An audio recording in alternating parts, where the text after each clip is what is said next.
Hello, everyone. Welcome to eMLS Cup presented by Tik Tok.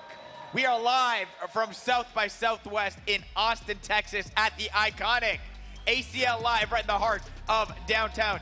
It is so good to be back again for a third year in a row. La Morga de Austin is back, helping set the vibe, setting it off as always. Mike giving him a little tepid round of applause as usual.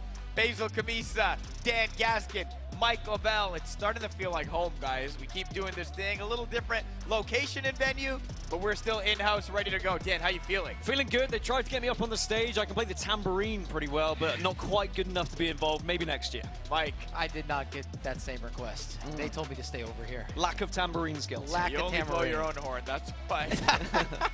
Oh, man, we are so excited.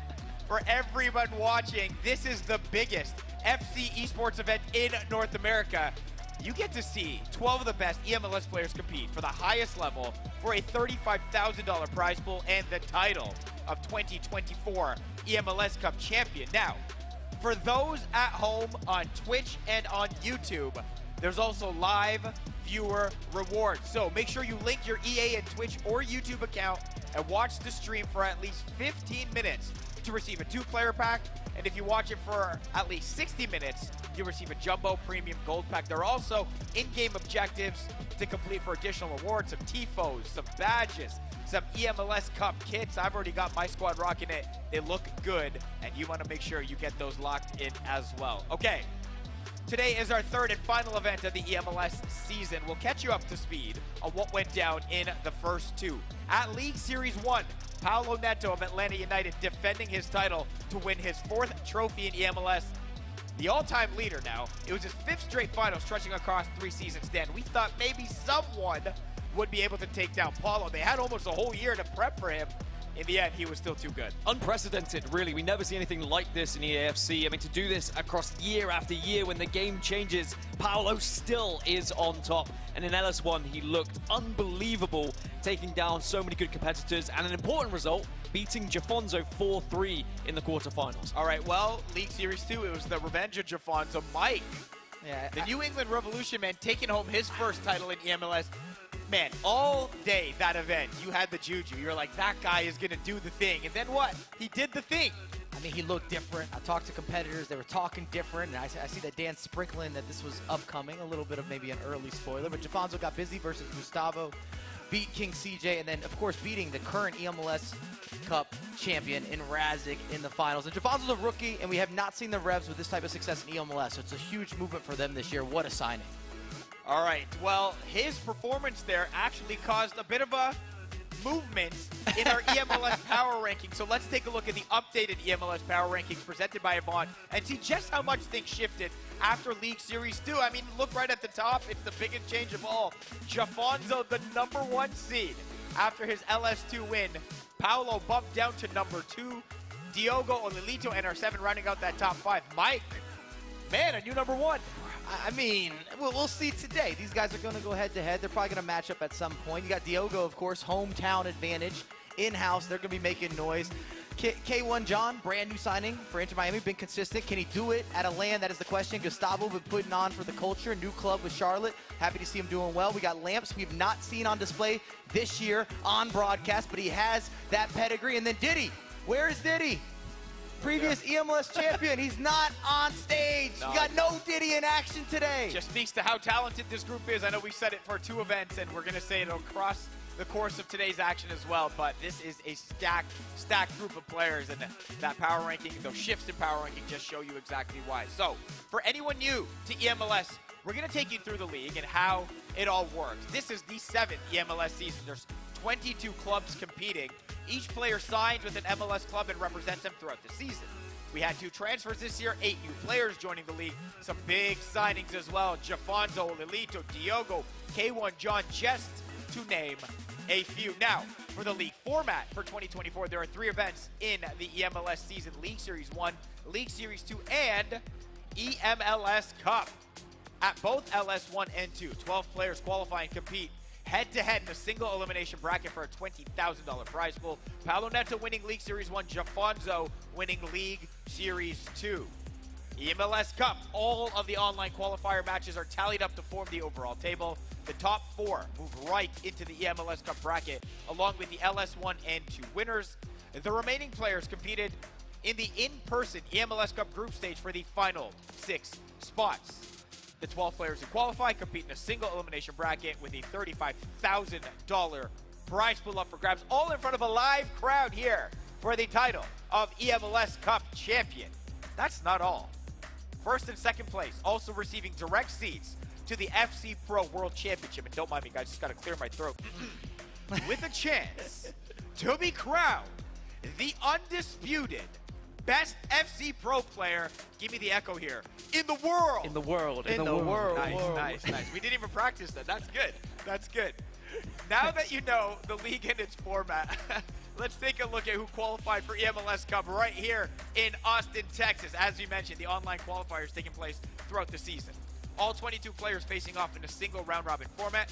The top 6 are in: Olilito, Diogo for Austin FC, Paolo Neto, Jafonzo, Gustavo, and Lamps. And we mentioned it, Lamps on a broadcast for the first time this year. Very, very excited to see what he's able to do. Diddy Crislito, you mentioned, Mike, where's Diddy? Missed out by 1 point, forcing him to have to play in that eMLS Cup group stage. So, not just him, the remaining players all traveling to Austin to compete Friday in that eMLS Cup group stage. They were split into 2 groups of 8, with the top 3 advancing from each. So you see in Group A, Alanavi, Thiago Capo, King CJ moving on, Diddy Crislito missing out by a single point there as well. Group B had K1 John, Dulsta, and NR7 moving on with George and Lou, some names you guys may be familiar with on the outside looking in. So we know the players. Let's take a look at the 2024 eMLS Cup bracket. I said it and I'll say it again. 12 players competing for $35,000 prize pool. All matches, 1 leg with 9-minute halves. Dan Gaskin, break down that left side, please. Oh, and it starts good on the left-hand side. You got Inter Miami FC versus Philadelphia Union. K1 John, the new signing, his rookie season in the eMLS, looks fantastic. But going up against the ever-experienced Thiago Capo, your reward if you win that match. It's against the big man himself from Atlanta United FC. It is going to be Paolo Neto waiting in the quarterfinals. That is going to be a very tough matchup. But remember, if you play early, you could be hot going into it. Then on the lower side of this bracket, you've got Gustavo versus NR7. Gustavo, who's looked incredible this season. He looks so different to what we'd seen in previous years. But he's going against the reigning, defending eMLS Cup champion NR7. The winner of that gets to play the hometown hero, Diogo for Austin FC, and I'm sure the crowd will get loud for him when he's playing. All right, Mike, that's that left side. The right side, pretty juicy as well. Dan, you did a good job. Let me tell you a different picture. I've got a different narrative. We have the OGs in action. Alan, Avi, Dulsta. First time on land on Friday. They both look fantastic. They got themselves into a prime position. I can't wait for that matchup. I might have a little bit of a bias. And then the likes of who wins between those two goes up against the new number 1. I guess at least according to the power rankings, Jafonzo, maybe the rookie of the season. He's looking to build on that same type of momentum. And now if we take it down a notch, Lamps versus King CJ. I can't wait for this matchup. 2 of the best from North America, both Americans. It's been a little bit of trash talk as well. I was in the back room. They had some words. They had some exchanges. Lamps told me he's getting the job done. Alito, the man that's brand spanking new for NYCFC, comes in with maybe the biggest pedigree in terms of international results, the Swede, and he's looking to find himself or to get himself into a final. Anything else would probably be a fail for his own personal expectations. You could probably say that for a lot of these players here who have expectations and desires to go beyond this and into that FC Direct spot as well. Okay, we're just about ready to kick off our first round. We got to take everyone through the squad rules for the event. And if you're at home hanging out watching, you can try building your own squad at draft.fcpro.com. You can share your favorite ones on social. We're going to use Jafonzo's squad as the example, Mike, so take us through those squad rules. The major takeaways I need you to understand, we got a 13 million coin budget. So all the players that you see in action, they got to fit under that 13 million coin budget, and you will see 5 MLS players on the pitch at all times. So we're talking even subs, late game changes, shifts, tactical adjustment, and you're going to see some interchangeability depending what players you're leaning on and how you wanted to fit everyone into that budget. I feel like we're going to see a lot of Erling Haaland. I know that was a talking point amongst the players yesterday that we were chatting to. I mean, the big man just gets it done, and I think we're going to see him in a lot of squads over the course of this day. So for everyone at home, we're going to be playing 2 matches at once in each round. So let's set up our first round of games today. I mean, what a great way to start, guys. Match 1, Alanavi of FC Dallas taking on Dulsta of the New York Red Bulls. Dan, it doesn't get better than this. I mean, Mike said it, you know, it's the OGs going up against each other. We've seen them compete year after year, but we wouldn't see them very much in LS1, LS2. Where were they? Suddenly it gets to LAN performances, and they both looked unbelievable on Friday. They played golf against each other yesterday, Mike. They're very good friends. How do you see this one going up? I got a little bit of a bias, but I was so impressed on Friday between both these competitors because online, it's got to be said, neither of them have looked at their best. We've seen multiple qualifications, see LS1, LS2, but they showed up and showed out. They look comfortable. Now they're on the big stage, even more comfortable. And I hope that it goes the way that golf went, with Dulsta being able to, you know, surpass Alanavi. No spoilers, no spoilers, no spoilers, okay, no spoilers. I got that for later. Match number 2, we have the number 6 seed Lamps from Minnesota United versus King CJ from DC United. And again, this is our first round match today, man. Doesn't feel like a first round match, does it? This could be a grand final. This probably was a final at some point last year, but it has been a very different season for Lamps. The first time we're going to see him on our screens. CJ, however, he's been featuring regularly in LS1 and LS2 and looks the more informed player across the season, but Lamps is coming in hot. 6th seed he essentially was coming into this one. What about you, Mike? What do you think? It's always a reset when you get to the big stage, but I would agree with you, Dan. If you're playing the percentages, the fact that we've seen CJ in action on multiple broadcasts, looking consistent, reliable. He's also 6'7", 6'8". If we keep talking about it, he might be 6'10" or a 7-footer. He's the biggest FC player in the community. I don't know anyone taller. I mean, large and in charge. I'm talking about a physical presence, a specimen, if you will. Well, he's hoping to be at the top of the food chart as well when this is all said and done. All right. Favorite part of the entire broadcast, it's time for the pre-match predictions presented by Avant. We all get a chance to predict the winner, and we do want to see the records from the first 2 events. Yeah, we do. Well, let's pull up the records from the first 2 events. Okay, Mike LaBelle, there you are on top, 15-7. What's the expression? Broken clock, right? 2 times a day. But I mean, right, there's a lot of right there. There's a lot of right. Yeah, yeah, we're going to keep you to my left, though. All right, you know the deal. The 3 of us will each make a pick. Chat, you can also make your prediction by typing 1 or 2 in the chat to cast your vote. So, we got to start. Oh, man, let's start with this first match. Alanavi and Dulsta. Dan?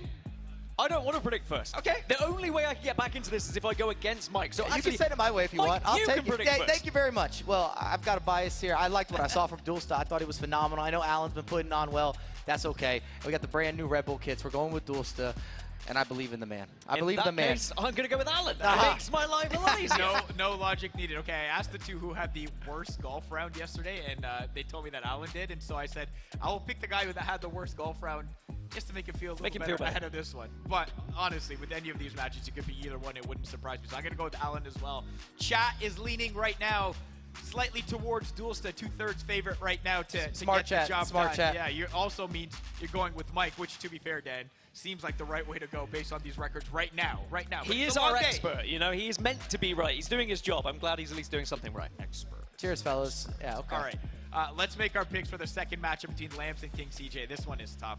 Chat, again, vote 1 or 2 in the chat to cast your vote. Are you ready to start? No, this he wants one, to send it. Bring it to me. I got you. I think Mike should go first. Yeah, perfect.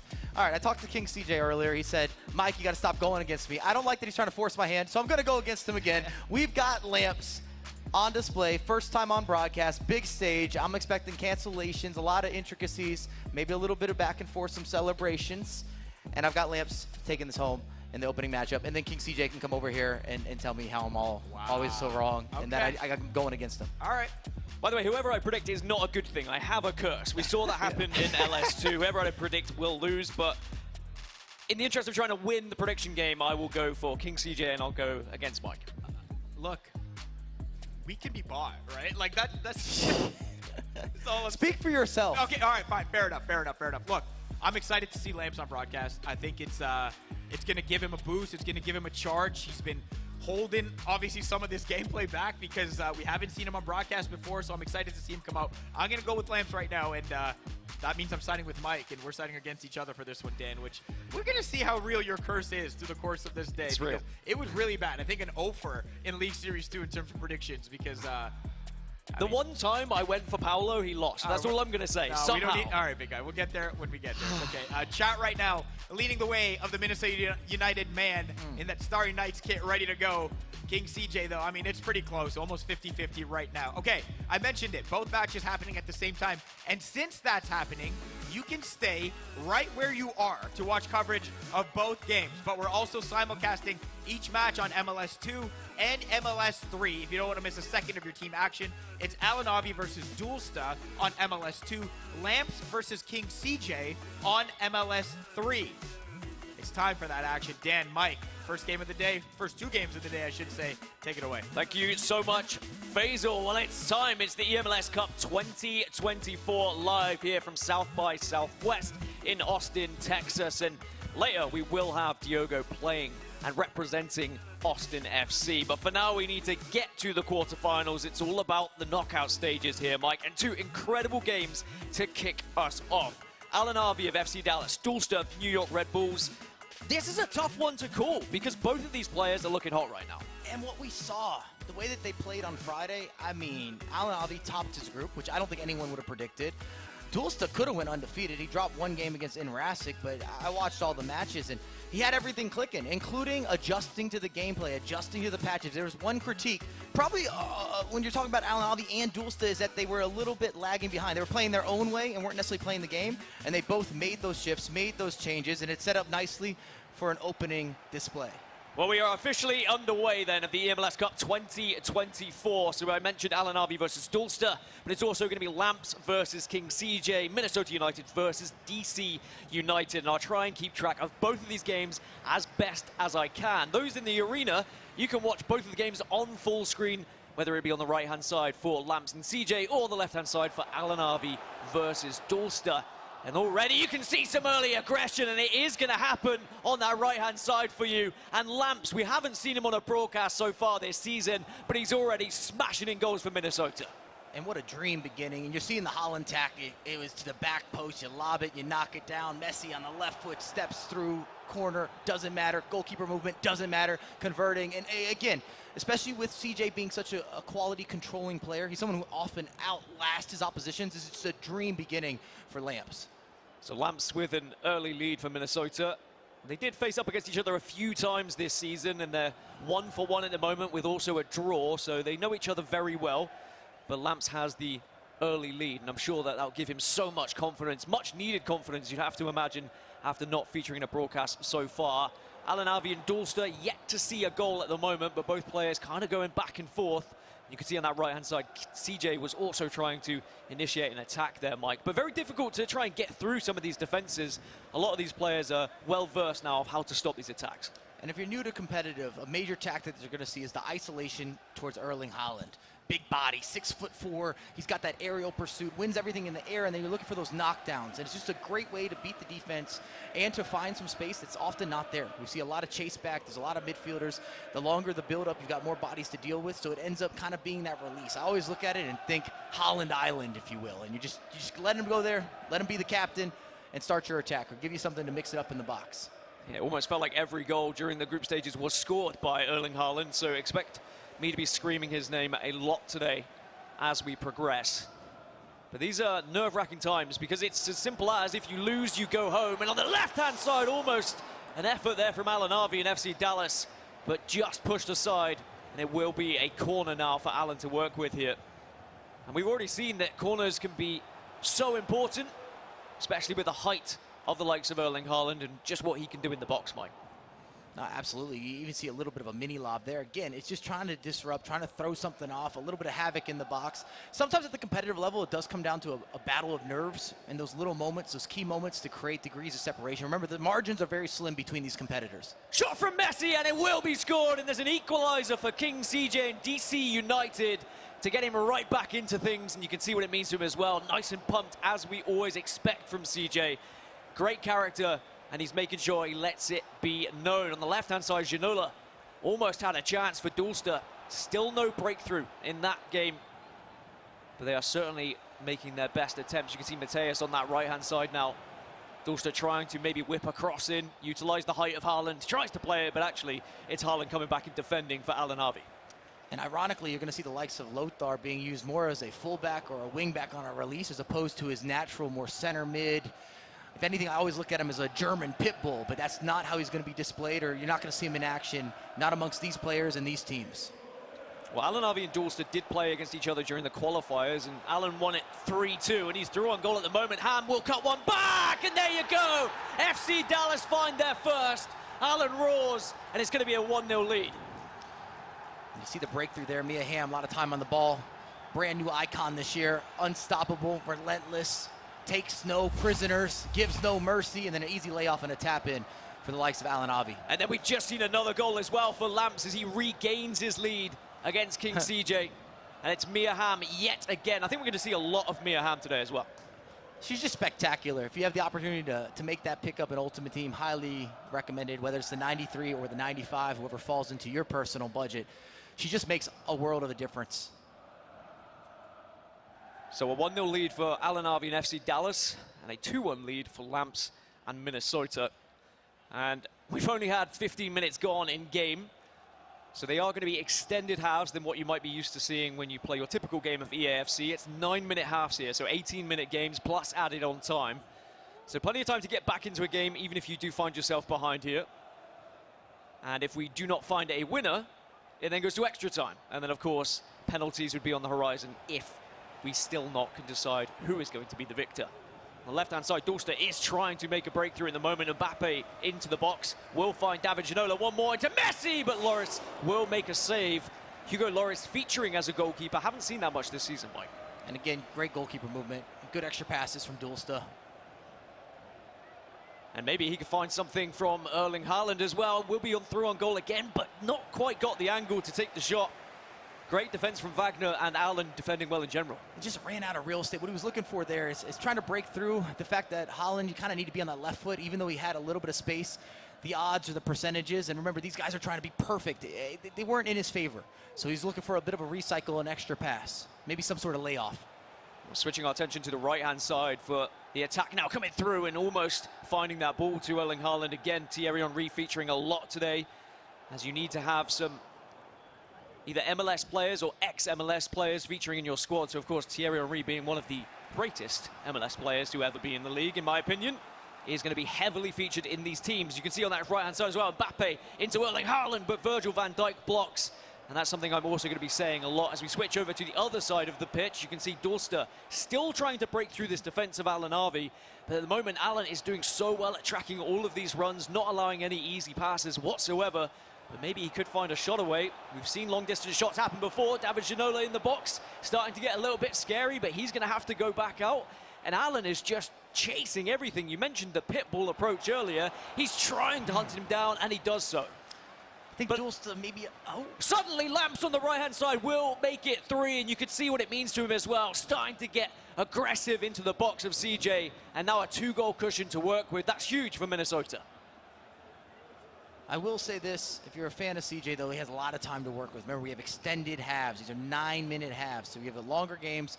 You're not seeing clean sheets, or you're unlikely to see clean sheets. We haven't been seeing clean sheets, even though Allen obviously is currently leading by 1-0. And I would say this, Dorster's maybe looked almost a little too precise. There's been a couple opportunities he probably could have forced it into the box. He's looking for that particular pass, the extra layoff, the most ideal dribble, and sometimes you just got to go for it. Well, this could be ideal for him as Mbappe almost was able to get behind enemy lines. Alas, Allen and FC Dallas still defending well, but you're completely right. I mean, Dorster, he's being precise, but he does have a lot of possession at the moment. It's sometimes you want that moment of being inventive or innovative, but there's something to be said about Route 1 football. Sometimes you push it forward, you make it happen, you got to be decisive with it. Well, Ginola will steal the ball, plays it into Erling Haaland. This should be and will be the equalizer for Dorster. And it is going to be the New York Red Bulls getting back into this game. I don't know if that's a curse or a blessing from the commentators, but he's got a good takeaway. Simple pass, Haaland in the right place, right time. Finish your lunch, finish your breakfast, finish your dinner. I went out of order there, but that's what he's doing. He's eating everything. As long as you're finishing it, that's all that matters. And Erling Haaland, doesn't matter if he's striking it with his foot, with his head. He could probably do it with his chest. He's going to find a way. As now on the right-hand side, Lamps makes it 4. And Minnesota FC are starting to pummel. And Lamps really is putting on a show for us. Oh, you don't want to see that celebration. CJ can't be happy. The extra pass, time green, as you like. Mia Hamm already sitting on a hat trick and the opener. We're not even to halftime yet, Dan. There's a lot of goals, and that is a big lead. We have seen leads like that thrown away in this league, though, so it's not like it's done and dusted. CJ will now naturally transfer to a more aggressive play style and change those tactics a little bit to try and initiate a few more attacks, but that will naturally open up his defense a little bit for counters. On the left-hand side, Alan Harvey and Dallas are now making a push through, tries to get the cross. Haaland will win the ball back, but Wagner does his defensive due diligence, and he is going to be able to win that back for him. And you can see that worry, maybe a little scare factor. Haaland inside the box, even if the cross isn't perfect, you just never know. He's acrobatic. I mean, he has the right play styles, the body type's unorthodox. You add in some of the power, the pace, of course, the ability to finish. He's just a difference maker. So all square in the matchup on the left between FC Dallas and the New York Red Bulls. However, on the right, it's starting to become a one-sided affair. Minnesota United with a big lead over DC United now, 4-1. And it doesn't look like Lamps is going to slow down anytime soon. And I think that when we came into this knowing we haven't seen Lamps so far, but we've seen those results perhaps in the qualifiers, we know what he's capable of. We've seen what he's done in previous years. So anyone going up against Lamps would know that that's a possibility, but there is one back for King CJ and DC United. Game on, Thierry Henry. And again with the knockdown, we might be a broken record. That's the tactic. We're going to see plenty of it. It's going to be on repeat every single competitor. It's too effective. It's part of the gameplay at the moment. It's in the new meta. After the update, everything's going to be Lob City. A couple of minutes left on the left-hand side game between Alan Harvey and Dolster. It's the New York Red Bulls in possession. Just a throw in at the moment, trying to find the right pass to make. We'll go back in the end, just recycle play a little bit. And probably try and hold on to the ball for the last attack, you'd imagine here, Dolster. Just make sure he gets a free attack where he doesn't have to worry about any sort of counter. Only 1 minute of added on time in the first half, so this will be the last attack, and he starts to launch it now. Messi coming forward. Does have help and support. Tries to play one through to Kylian Mbappe, but it's not going to work out. Van Dijk intercepts, and that should be the halftime whistle, and will be the halftime whistle then between FC Dallas and the New York Red Bulls. But it allows us to now focus on the other matchup between Lamps and King CJ here. Minnesota United versus DC United, the matchups of the Uniteds. And Thierry Henry going to try and play this ball through to Mbappe alongside Messi. Plenty of options in the midfield. You do have that cross towards Haaland, but instead plays it inside, and it's not going to be the same presence when it's not Haaland on the receiving end. Especially now when you're going up against the likes of Virgil, Van Dijk. A lot of space here for Messi, see if he can get to it, not quite. And I'm just thinking, Faisal kind of built this up at the start of the show, but he's not wrong. In a different year, different tournament, this is a finals matchup that we're seeing between the likes of Lamps and King CJ, players that have represented the U.S. national team. We see them at the international events. These are some of our mainstays, the most household names that we have in North America. Now remember, the winner progresses to the quarterfinals. The loser goes home. It's a brutal bracket featuring some of the best players, not just in North America, of course, but in the world. A very competitive league, and for good reason. There are 2 spots at the FC Championships later this year on the line at this tournament, which is a big reason why we've seen some players like Oli Lito, Diogo sign for this league. They really want to be able to find their way to the biggest tournament, the best tournaments. And of course, they want to call themselves an eMLS champion. We're back underway in the left-hand side game as well. So we get the 2-box back on our screens once more. But it is going to be a chance, maybe, for King CJ there to make it 4-3. Lamps just needs to hold on here, keep this 2-goal cushion going into half-time. On the left-hand side, though, Messi tries to play the through ball, denied. You got a question. You do wonder, you got Messi on the left foot, bit of a counterattack, maybe a step over, maybe even you open up your body, hit a finesse shot, catch the goalkeeper leaning a little too far this way, too far that way. A couple uncharacteristic mistakes from Alan Harvey out of the back. Well, it's half-time between Minnesota United and DC United, and it's going to be 4-2 in favor of Lamps. However, we're well into the second half now as Messi does strike. You didn't quite see it on your screens, but it was a great save from Van der Sar as we now focus on this matchup shortly whilst the other one's in half-time. Xavi dinking one back to Haaland, tries to play it down, denied by Wagner, and now you can see Dolster just with the option to break away. But when Haaland is that far back, Mike, maybe the counter-attack isn't what you're going to go for. If you're looking at how Dulsta's been playing, it's always been with the build-up. A lot of heavy possession play. Ooh. Could be a major error there. We haven't seen any errors out of the back this far from Dulsta in terms of some of that build-up, but he's not looking for the quick counters. Got to be careful. I mean, similar to what we saw when Dulsta scored, it was a small mistake, perhaps, from Allen as he plays it into Harm, and Harm will now play it back to Haaland. Harm again, but is going to be cut out as we now get to see the second half underway between Lamps and King CJ. So 4-2 going into the half, and a chance just to mentally reset for both players. That game is definitely not over, though, Mike. Absolutely not. I like the adjustment this year in the competitive scene where we have these longer games. Single limb, but all the games are a little bit longer. It just changes the way that you have to shift your team, the tactics, how you approach the game, the substitutions. I mean, a 5th goal, and then it might be over. A 3-goal lead going into the latter stages of a game, and you're always going to feel good, but that's going to be a free kick for King CJ to work with. On the other side, Dulsta trying to break through into the box. Again, though, Alan Harvey defending well for Dallas here. He's got the production. I mean, the productivity is right. The vision is right, but I think he's overplaying it, overpassing it. Again, there's something to be said. You got to go forward, be decisive. FC rewards you defensively, offensively. Be decisive, go for it, be aggressive. What a ball that is on the right-hand side as well. Lamps trying to break through, trying to make it 5. Haaland dancing in the box, but Yashin showing his defensive abilities. On the left-hand side, there's going to be a small error from the goalkeeper, and Alan Harvey gets the goal here. And FC Dallas find themselves 2-1 up. And that is bad news for the New York Red Bulls. I'm sure Allen will happily take that. Gets a good breakthrough with Mbappe. Right place, right time, right location. Definitely some good fortune for the rebound. It's a poor parry. Falls right back to Mbappe. Just taps it home. Puts him up 2-1 in the 60th minute. Well, King CJ on the right-hand side is through for DC United and makes it 4-3. And it is well and truly game on now as the comeback is beginning to be on our screens. It's Thierry Henry yet again here. And that might have looked simple, but there was some serious complications. You got the penetration of the pass, a couple little player lock movements. You're manually moving that player. You got the layoff, then you tap it home. But a lot of you don't have this in your lock if you're watching this at home. It might look simple, but there's some complexity with not only the build-up, but also these quick movements just to open up that little lane of space. Well, it looked like Minnesota United were cruising at 4-1. But is it too late for CJ? I guess the answer is no. There's still plenty of time in that game. And Lamps has to be careful that he doesn't give any opportunities away and allow CJ back into this game. On the other side, it's Dulsta trying to make his way into the box. Will do so. Kylian Mbappe gets the shot away, and it's 2-2. And the New York Red Bulls find their second and find the equalizer. You see the knockdown. It's a good read. Takes a little half step, trying to open up some space with the defenders.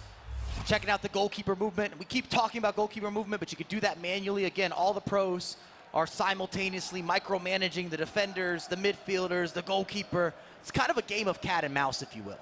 And I think this is what we expected in that game as well. I mean, FC Dallas, New York Red Bulls, 2 players who are very hot coming off of the group stages on Friday. And they are going toe-to-toe at the moment. Nothing to separate them now. I wouldn't be surprised if we get an extra time in that matchup. I'm going to call it early. On the other side, Lamps versus CJ, I mean, really tough. With 2 goals back-to-back for CJ now, you have to imagine that DC United are in the ascendancy, but we know what Minnesota United can do. We know what Lamps is capable of as he can't quite get that shot away, but Haaland is hustling, he's bustling, does win the ball back, and continues the attack for Minnesota United here as Henry tries to strike it. Unable to actually get the shot on goal, though. But Lamps is trying. He's trying to break through, but CJ holding strong. If anything, you got to give a lot of credit to CJ. Remember, he was down 4-1, made some changes, some tactical adjustments. Oh, that's dangerous as well. Mateus wins the ball back for Alan Harvey and Dallas United. Oh, he gets the shot away as well. Green times it. Wow. And then, I meant FC Dallas, of course, excuse me. FC Dallas and then DC United is really throwing me when I'm watching 2 games at the same time. I combined the 2 to make a super team. You did a rebrand. But Alan Harvey right now is just intercepting, he's pressuring so much. But Dulsta doing well now just to regain composure a little bit and recycle play. He's got to be careful here. You can see that Alan Harvey's turned up the pressure a little bit. On a different day, that finish on the near post, green timed, it's bouncing the right way. Rattles the post. Well, 17 minutes left between FC Dallas and New York Red Bulls. And things starting to get a little bit more nervy because a goal here could be the deciding factor. When they played against each other in qualifiers, it was a 3-2 win for Alan Harvey. So he's done this before in exactly the same scoreline. But it's Dulster who's coming forward at the moment. David Ginola on the right-hand side with assistance from Mateus. Into the middle. Not too many options in the middle, but plenty of space on the right-hand side. Mateus does beat the man as well. Tries to get it across. What a save from Hugo Lloris. And oh, that could be a mistake though from Alan. Messi retrieves the ball. Still pressure now from Dulster at the moment. He knows that this could be his time. This is his chance to maybe break through, get that goal and take the lead for the first time in this game. Kylian Mbappe plays it back. Finds Lionel Messi. Shifts it onto the left. One more. Into Haaland, but it's gonna be just not quite enough. And Alan Harvey is defending brilliantly. Patient offense, phenomenal offense, maybe even better defending, doesn't get moved out of position, waits for the opportunity to tackle. You got to give a lot of credit again to Alan Harvey there, especially at the end of the game here. You're starting to overthink. You want to pressure. You want to go for it. Sits tight, stays true. Well, it's a corner for Lamps on the other side, as now Alan Harvey through with Erling Haaland here. There are players in the box, does try and cut it back, but Wagner defends well. And there will be a chance for a little pause, a chance to go into those tactics. You also seen the new addition here, Courtois, often used as another secondary, almost Haaland approach. Also can defend against Haaland because of the size in that matchup. And yes, Courtois, the goalkeeper, is going to be playing as a fullback. He is now on the pitch. Well, look at this ball from CJ as well. There is Courtois that you were talking about, into Messi. Tries to play one more. Haaland gets denied by Virgil van Dijk. And the attack comes to nothing. So Lamp still holding on to this one-goal lead. 23 minutes still remaining, so again, plenty of time. This has been an incredible comeback from King CJ. I thought the game might have been done, might have been dusted when we saw a 3-goal lead for Lamps. But it was the tactical changes that came through afterwards from CJ and DC United that have just allowed him to get back into this game now. Showing a lot of heart, not only from a tactical standpoint, but facing some adversity, opening matchup here, making those adjustments, those changes. And sometimes it's just about shifting the tempo of the game. Well, David Beckham on the pitch, another player who featured in the MLS. Oh, as the ball almost makes his way to Haaland as well. It's going to be a Courtois versus Haaland battle, and again, that's what you were talking about. You just need the height there, someone who can actually contest Haaland in the air. The ball switched across from left to right as we're back underway in our left-hand side game between Alan Harvey and Dulster as well. As Lamps now with Messi into Ham. Thierry Henry could shoot from distance, instead just trying to work it into the box, but now King CJ will win the ball back here for DC United and can break away.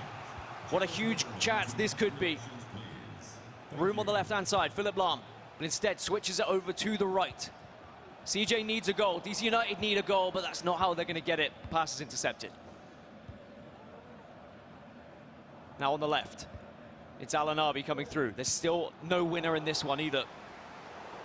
Maybe could be though, because Ham into the box. Mateus can't quite win the ball. Got to be careful in those areas as well. Messi into Erling Haaland. Not going to be shooting from there. Any assistance? Need backup. Phone a friend. Doesn't matter what you're going to do. Just someone has to help you at this point. But you can see Alan knows this could be his last chance. You've got to make it work. You've got to be careful. But you also need to take risks. Goes for the Elastico. Doesn't work out. And this is what we talk about. The separation is going to come battle of wits. It might be a little too early. If you're Dulster here, you're thinking about holding for the last opportunity, the last shot.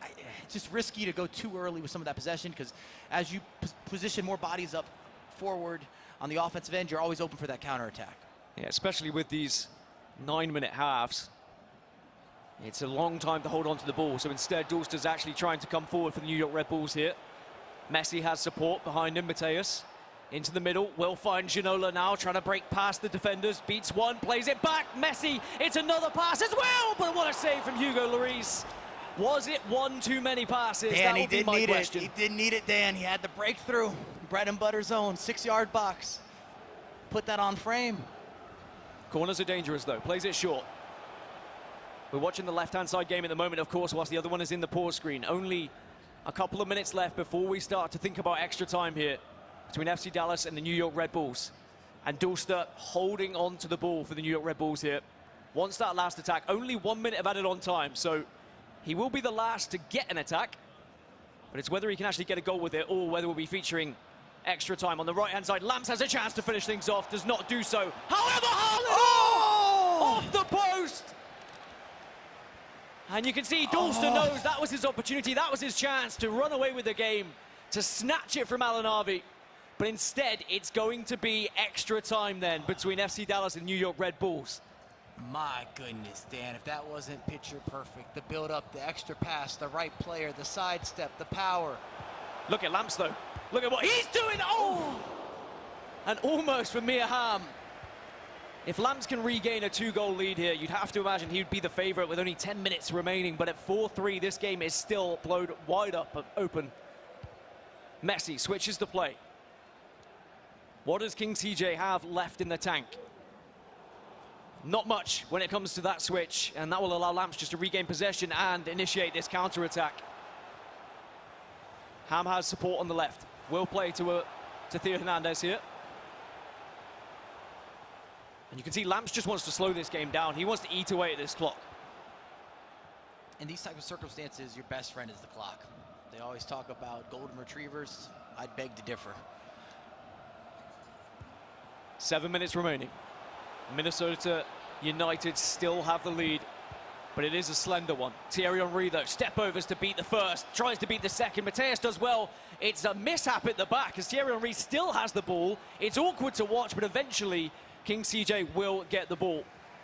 As now extra time begins in our left-hand side game there between Alanavi and Dulster. And remember, if we don't find a winner, is that going to be onside? No, it's offside. Calm it down.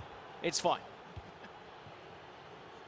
If we don't find a winner in our left-hand side game these in-game 30 minutes, it will be a penalty shootout to decide who goes through. But it's Alanavi and Kylian Mbappe at the moment for FC Dallas. Messi!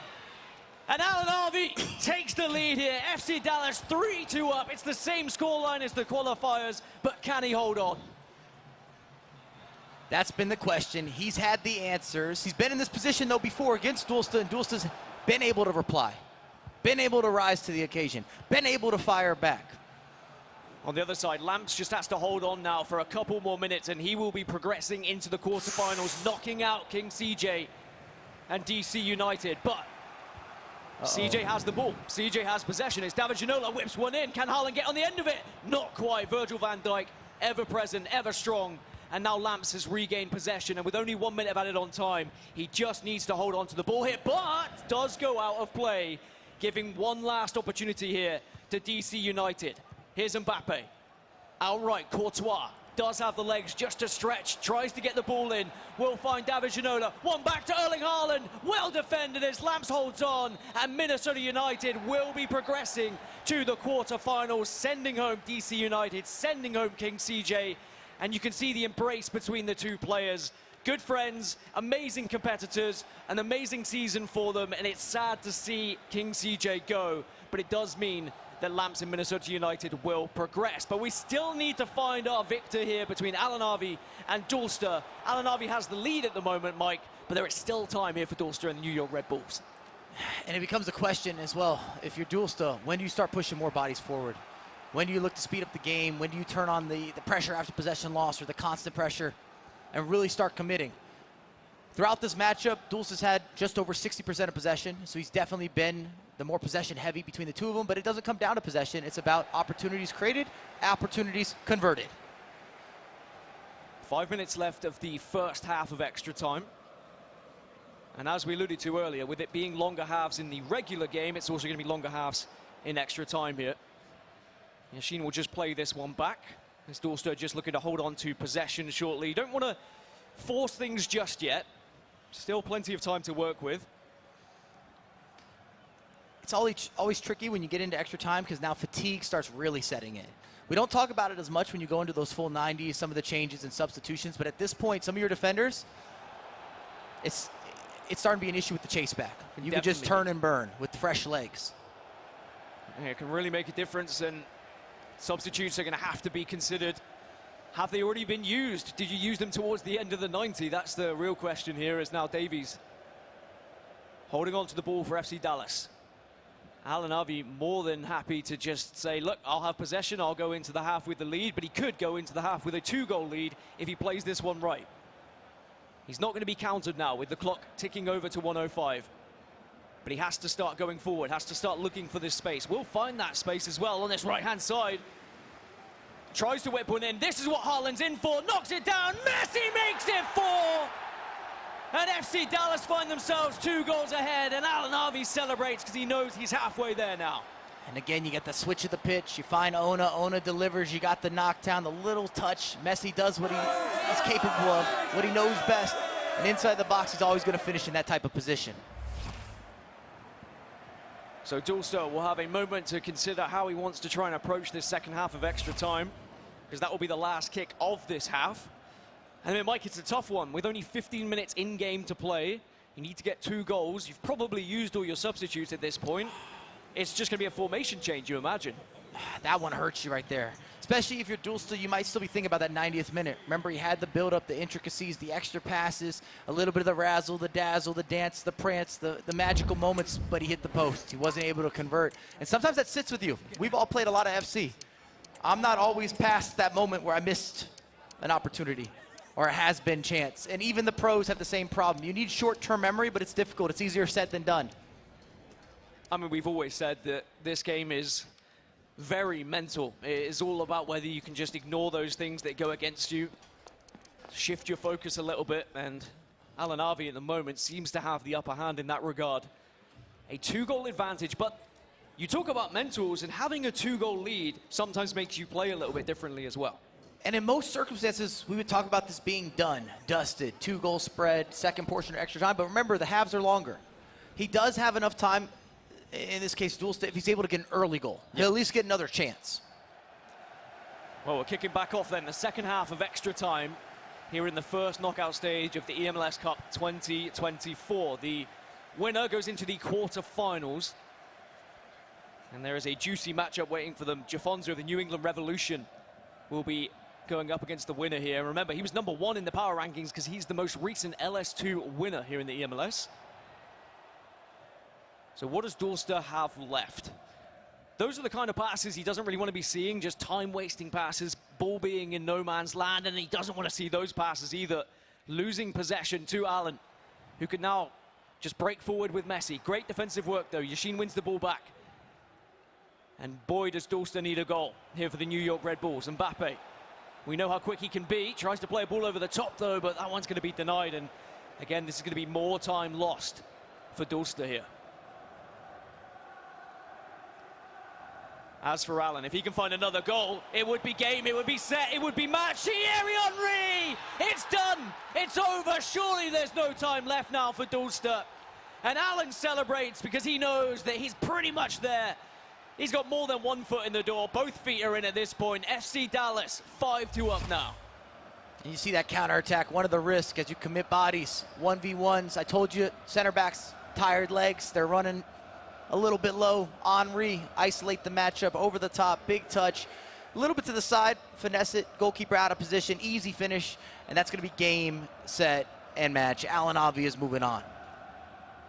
Mike's ready to wrap it up, and I think I will agree with him. Unless Dulster was to get a goal right here from this kickoff, there just isn't really time. We know the game, we know how it works, and especially with an interception like that, just means that Dulster's going to struggle to find enough time to find 3 goals. It's been a great game. Great to see extra time right off the rip here in the MLS Cup as well. It shows how close these 2 competitors were, and I think you were right. Dulster knows that he hit that post in the 90th minute. It could have been him progressing. Does win the ball back with Kylian Mbappe, though. He's, of course, going to still be sending everything forward here and trying his best to get these goals back, but that clock just keeps ticking away from him.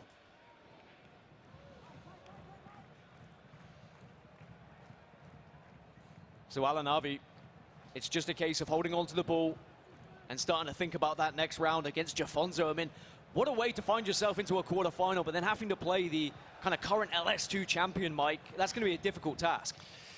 I don't know if Alan will be worried, though. He's been here before. He's a broadcast player. I think of all the years this man has been here from the original eMLS, he always makes the broadcast. Gives you emotion, gives you reaction, gives you passion, shows up to big occasions. I wouldn't say he's ever been a special online player. He's someone that was meant for the LAN event. Well, and Courtois can just put icing on the cake, but even Courtois struggles to put it on sometimes. He's not there to be finishing. He's there just for the knockdowns, and Alan can laugh about it because it doesn't really matter at this point. But you're right. Alan Harvey, He's a LAN player, and he proves it here today. FC Dallas 5-2 up. And Dulster, it's the sad realization now that no matter what happens, even with that goal, it's just not enough time. He makes it 5-3, but with no reaction, he knows. And maybe we start to ask, I know it's early, but could Alan Avi make a run to find himself in a position with the first ever, for him at least, eMLS Cup champion? Is he going to hoist a trophy? He's been involved in every single competition. The odds, the percentages, the consistency, the continuity, maybe it's his day to make a run. Well, what did we say during the League Series Cups? It was, you know, on any given Sunday, these players can step up. They can be the biggest player. They can be the best player. And there's no reason why Alan Harvey can't win the whole thing. But, of course, there is a long road to go just yet. And there's a very impressive Jafonzo waiting for him in the quarterfinals as we get now the confirmation that FC Dallas will be progressing, knocking out Dulster and the New York Red Bulls. So congratulations to Alan Harvey. Great to see him back on the stage, and we'll be seeing plenty more of him today. Wow, what a way to start things off, Faisal, here at the eMLS Cup 2024. Sending home King CJ, sending home Dulster, but of course, Lamps and Alan Harvey progressing. That was 2 grand finals, right? That was 2 last matches of the day, like right? it. My goodness, what a way to start things off. And how can you be surprised with what we're so used to seeing time in and time out at this event with this league? Alan Avi, moving on. He's going to take on LS2 champ Jafonzo, while Lambs, Olalito getting set to clash in the other quarterfinal. A couple great matches to start our day. It's unbelievable. We just wrapped up the Alan Avi Dulster match, so let's take a look back at some of those highlights, guys. Great call as always, but great drama as always as well. First half, it was the Dallas man, Alan Avi, with a chance early that's stopped by Van der Sar, but then the cut back for Mia Hamm, and it's in the back of the net. Suddenly, it's 1-0. Erling Haaland, goaltender, maybe thought he's going right. He stays left. Dulster ties this up. 1-1. Second half, things get bananas. Kylian Mbappe staying on his feet. One chance, no. Second chance, too good. And Allen goes up 2-1. 66th minute, David Ginola to Kylian Mbappe on the other side. Just like that, it's 2-2. But Mike, this is where things change. Last kick of the game, you would have put your life on this being jam done. Not to be. You can't believe it.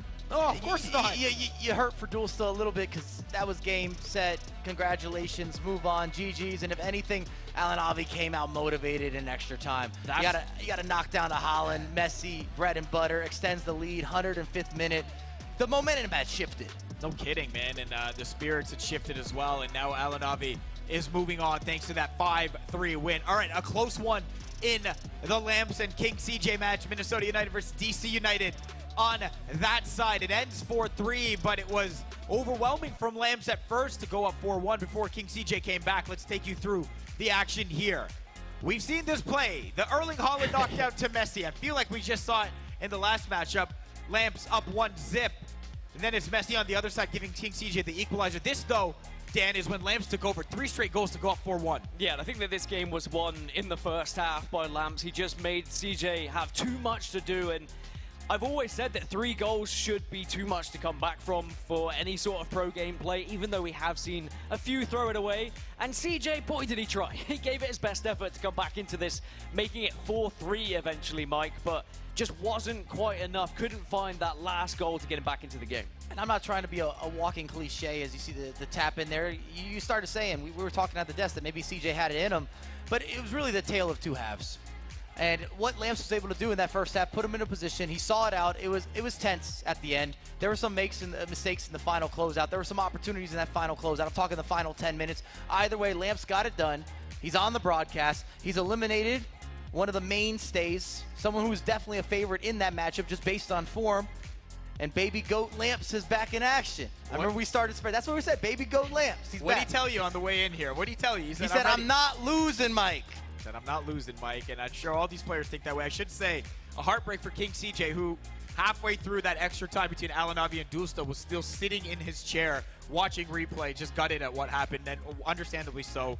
You mentioned it. You both did. A great player who's been in and around at the end for quite some time, but never got over the hump, and again, won't this year. What a great first round of games. We got more on the other side. Just a reminder, though, the MLS season is back. You can watch every match with no blackouts. All the action returning to MLS Season Pass on the Apple TV app, so go and subscribe right now. We're going to take a quick break. Up next, we continue the knockout round here at eMLS Cup, presented by Tik Tok.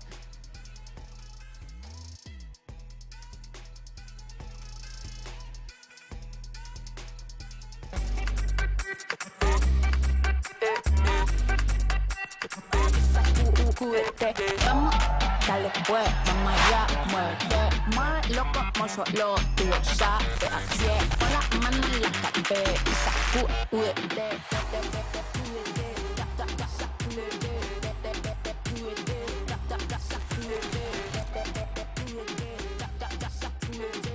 sacúdete, mira, sacúdete.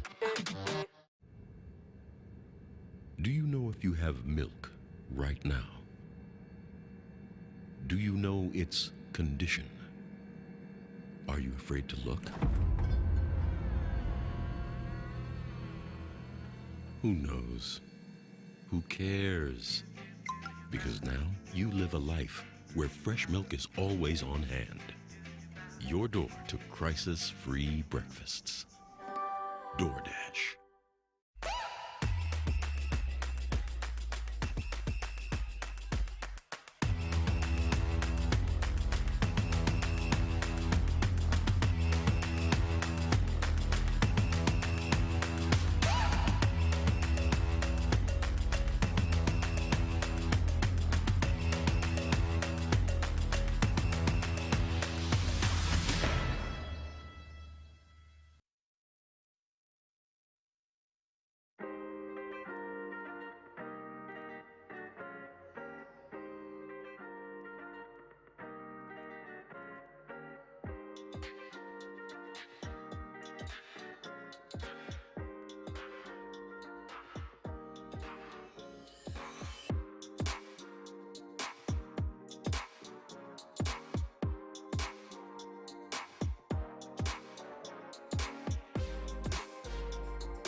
Right, MLS store, I need something fresh and clean. Let's see what you got.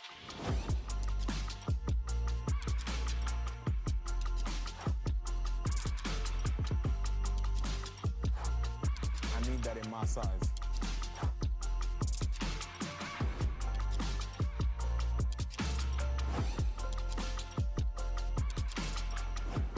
Right, see, now we're ready. Now we're ready for the season.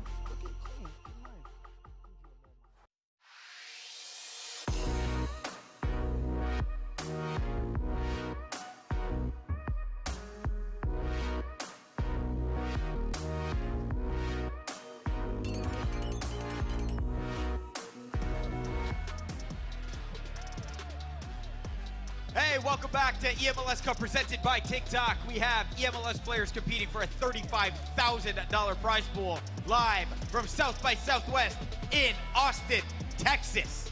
We just wrapped up our first two matches, so here is the updated bracket. It's Alanavi moving on in that top right corner. He's going to take on LS2 champion Jafonzo.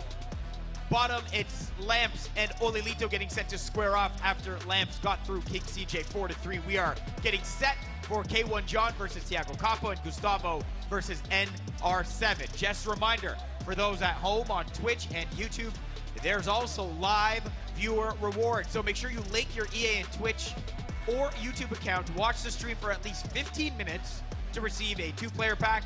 If you watch for at least 60 minutes, You'll receive a Jumbo Premium Gold Pack. There are also in-game objectives to complete for additional rewards. Make your stadium look nice and sick as well. All right, Faisal Kamisa at the desk with Dan Gaskin, Michael Bellin joining us now, former pro soccer player turned eMLS player, Toussaint Ricketts from the Vancouver Whitecaps. I mean, I know him as a TFC guy, TFC champion, MLS Cup champion in 2017 as well. Yo, man, so nice of you to join us here. Of course. So great to see you in the league this year. What was the transition like from being a guy on the pitch, who killed it, by the way, to a guy off it now? Man, straight into the deep end. You know, I did not know what to expect. Obviously, love EA, you know, love soccer. Thought my professional career would translate onto the virtual pitch, but it did not. It did not. So, well, we know it was a tough welcome to the league for you, but that just speaks to how great some of these players are, and we know that, right?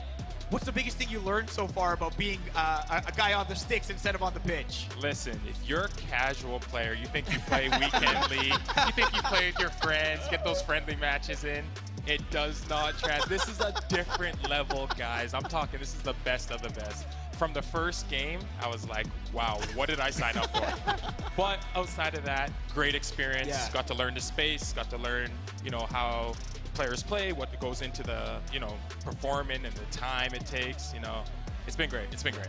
And what did, like, previous teammates that you played with, what did they think about you playing in this league? Did they kind of give you any banter or anything in the background? A bit, especially when the plus minus came out. I was getting dragged, I'm not gonna lie, but it was great fun, you know, and the teammates, you know, they followed. Yeah. And now they're looking at this space and wondering, hey, maybe I can play, but you got to give them the reality check. They'll be like, hold on, it's not as easy as you may think, Trust though, me, right? I got a list of 3 players ready, pro players ready to play these guys. Yeah. Whoever wants to play, sign up and take your legs. I'm going to build off that a little bit and say, how did this all come about? Because obviously you're transitioning from being on the actual pitch to the virtual pitch. There's got to be a lot of team talk behind the scenes being like, I think I can do this. I think I've got this. How do I get into the league? Honestly, it was organic. You know, the club was looking for a player. You know, they reached out to me. I'm like, you know, I'll try, see how it translates. But it was more about learning about the space, you know, bringing exposure, you know, connecting the players with current players and just bringing something new. You know. Sick. But we'll stick around. We're going to have you be part of this for as well. Let's set up the next 2 matches in the knockout round. Match 1, K1 John from Inter Miami versus Thiago Capo from the Philadelphia Union. Dan, I mean, look, anywhere you look in this bracket, it's a great matchup, and there's no difference here. So tough to separate these guys. I mean, actually, throughout the qualifiers, they played each other 3 times, 1 win for each and a draw. So why not, right? You literally can't separate them. Power rankings would suggest K1 John is the favorite here, but Thiago Capo, there's just something about him for Philadelphia Union. We saw it last year as well. When he gets into bracket play, he looks like a ruthless player. So K1 John has to be careful here. And if anything, I would say Thiago Capo is a little more of a streaky FC player, if that aligns. Once he gets going, he's hard to stop, and he's going to push bodies forward constantly. He's going for offense. He wants to present something. And K1 John, we talked about it last year, was his breakout year, gets signed into eMLS, big expectations. I think the question really comes down to how much LAN experience does he actually have? All right, well, I mean, no disrespect to him, but one of the surprises in bracket so far has been Gustavo making it to broadcast each of the first 2 times, and he's a number 5 seat from Charlotte FC, taking on NR7 from St. Louis City SC, Dan, and it's another tough one to peg. Another tough one, but Gustavo undefeated against NR7 throughout the qualifiers and the groups. He's beaten him twice, so maybe he could just be one of those bogey players that you go up against. Sometimes you will play a player who just has your number, and perhaps that could be Gustavo here for Charlotte. But NR7, we know what he's capable of, the reigning eMLS Cup champion. Yeah, let me set the stage. You repeated that, but before that, we saw him on the international stage time and time again. And then Gustavo, to me, he is the authentic or the organic Brazilian. In terms of technical skill, he might be one of the best, if not the best in the competition. I'm talking cancellations, dribbling, step overs, ins, outs, all those little details, he's got it. So it's just a matter, can he put it together today with Charlotte FC? All right, it's now time for our pre-match predictions presented by Avant. We all get a chance to predict the winner. Chat, you can also make your predictions by typing 1 or 2 in the chat to cast your votes. We've got 4 of us now, so. Yes. Toussaint, you're going to be making one as well. Let's start with that first matchup, K1 John, Thiago Capo. Do you remember your experiences playing them? I do. Both not great. I'm going with Thiago Capo. Okay. Sorry, K1. Sorry, brother. Hey, that's funny. You don't even have a prediction on the record yet. You still have a better record than Dan Gaskin, Yes. who's under 500 right now. What's Finally up, a W. Let's be clear. This man took many dubs on the pitch, by the way. And if this was a matchup on it, you dust all of them. I'm just saying 100%. that right now. That's true. No That's very all right, true. you're going to pick or you're going to let Mike go? Mike's going first. All right. Perfect. I'm going to build off what we've got there. I think Thiago Capo's gonna maybe cause an upset here. In some ways, K1 I would say would be the favorite, but we don't see a lot of land experience. I think Thiago's going to lean on that and cause problems. Does that make your pick easy, Dan? Thiago Capo's got headphones in. K1 John doesn't. I'm going with K1 John because he can hear me, and he needs some love. He needs some support. And we'll go for Inter Miami FC. You know what? I'll split this as well and go with K1 John, make it 2-2 here. But again, it's a tough one to pick no matter where you look and how you want to make a prediction. Chat, by the way, leaning towards where? Let's see. I mean, I feel like we're just getting those results in, so 100%. I went K1 John. Sorry, K1 John as well here, 2-2 in terms of what we're predicting. Watch your mark, I guess you. I just want to make sure the people in the back hear me. K1 John is my prediction here, and 88% of the chat leaning towards the Inter Miami man as well. So, second matchup has got Gustavo and NR7. Chat, you know the deal. Same thing. You can type 1 or 2 in the chat to cast your vote. Dan, are you going to go first on I any of think these? that Mike should go first. Okay. I'd love to see Gustavo do this. I really would. I just don't know if I can go against NR7, eMLS Cup, biggest stage, biggest opportunity, kind of his make or break for the season. I'm thinking qualification. Again, he has that expectation to get himself into the finals for FC Pro. Interesting. I know there's a long answer to that, but that's where I'm going. So I know where you're go going. next here. Well, Mike said NR7, so I'll go Gustavo. I just go against him so I can catch up. But I did underrate Gustavo throughout the LS1, throughout the LS2, so I think, I'll put some respect on his name, and maybe he can cause an upset here. As you can tell, there's not a lot of proper thought process in any of these right now, so where are you going at the end there? I'm going with Gustavo. Okay. I'm going with his skill moves, that really unbalanced me throughout the matches. Okay. So, for him. Man, I remember just being here a year ago. We were down there, though, at our desk, and we thought Paolo was set to take the final, and it was NR7 who came out on top. And then, I'm going to go with NR7. I'm going to go with NR7 in this one. Make it 2-2 as well. Yes. It's more fun when we split the difference here and, have a little bit of fun. Listen, Toussaint, thank you for joining us. Thanks for having me, Congratulations guys. on your inception to the league this year and your humble introduction to it as well. But Thank you, it's and been thank great you for to have you having me. part of it, man. Thanks for having me. All right, Toussaint Ricketts, Vancouver Whitecaps, a stud on the pitch, trying to be one off it as well. He's heading away. Doesn't want to stand next to Mike. Why would you? Since both matches are going on at the same time, you can stay right here to watch coverage of both. We're also simulcasting each MLS 2 and MLS 3. Dual match coverage on MLS. K1 John versus Thiago Capo on MLS 2. Gustavo, NR7 on MLS 3. We had a great first set of games, Dan and Mike. I imagine it's going to be pretty spectacular here as well. Take it away. Every matchup is going to be insane today because this league is just so powerful now with the signings that have been made from some of these clubs. And one of the newest signings, K1 John for Inter Miami FC. Going to be going up against Thiago Capo of Philadelphia Union. It doesn't feel like that long ago when we were talking about Thiago Capo being a new introduction to the league, Mike, but now he's the more experienced player in this matchup. And Thiago Capo's got that free flow, if you will. He's a fluid player. You're going to see a lot of bodies moving, overlapping runs. K1 John, a little more structured. If anything, I would say it probably helps him with the consistency. The results would also support that. Expect plenty of lob city type opportunities where he's trying to isolate the likes of Holland. And again, I'd say he's still the favorite. I think Thiago Capo can take that experience, that LAN experience previously, and maybe apply that. They're sitting next to each other. Maybe give a little emotion. Maybe get in his face a little bit. Maybe a yell, give a little bit of something. A little oomph. Well, in the other game, we've got Charlotte FC Gustavo going up against St. Louis City's SC's NR7, and both games are going to be kicking off very shortly. And we've got one underway. The other players, just a false start, just to make sure settings are going to be correct. But that does mean that Inter Miami FC are going to be able to kick things off against Philadelphia Union here. Of course, it's going to be K1 John in the pink strip for Inter Miami FC, and then Thiago Capo kicking from right to left in Philly's kit. Now, I'm very excited for this matchup because K1 John is a goal scorer. He has been able to put them away so far this season, impressively so, Mike. I actually think this game's more than likely going to be decided. Can Thiago Capo defensively deal with K1 John?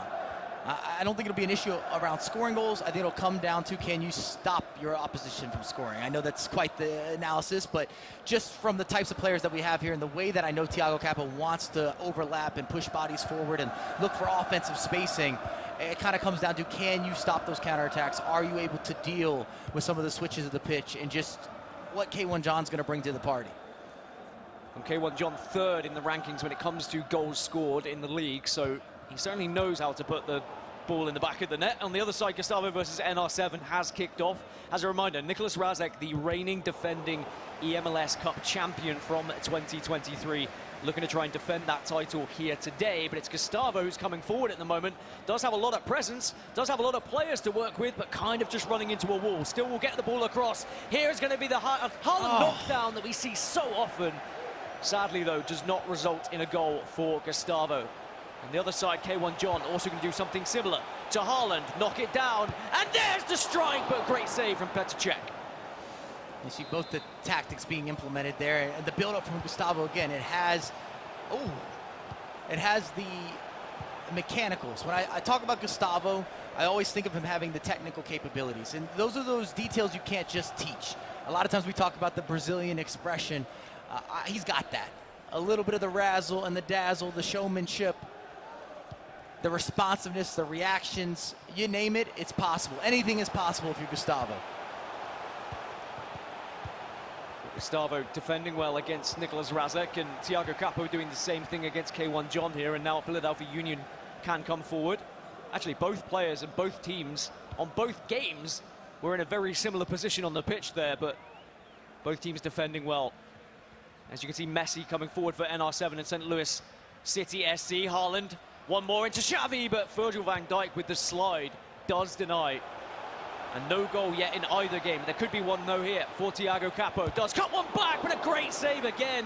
It saves galore to kick us off here in this round, Mike.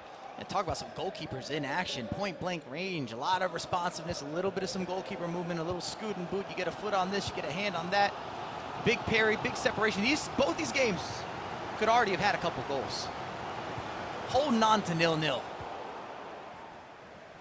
I mean, with the amount of goals that have been scored between all four of these players this season, it's almost unlikely that we would see a 0-0 tie across the board. Actually, I will predict it that we will not see a 0-0 draw throughout this entire day, Mike. I think we're going to see goals, and more goals, and we could have our first here for Mbappe and NR7 as St. Louis City SC take the lead against Charlotte FC. And he takes a bow. Not a shocker. Mbappe on the board, dangerous location, always able to finish, convert, be clinical. Left-hand side as well, Thiago Capo and the Philadelphia Union have found themselves 1-0 up against Inter Miami FC. And it was a simple pass that found Mbappe in plenty of space, and he tucked it away. Similar situation, reads the goalkeeper movement. You're seeing an instant change as well from K1 John, and it's very early, something he doesn't like. Could it be a substitution?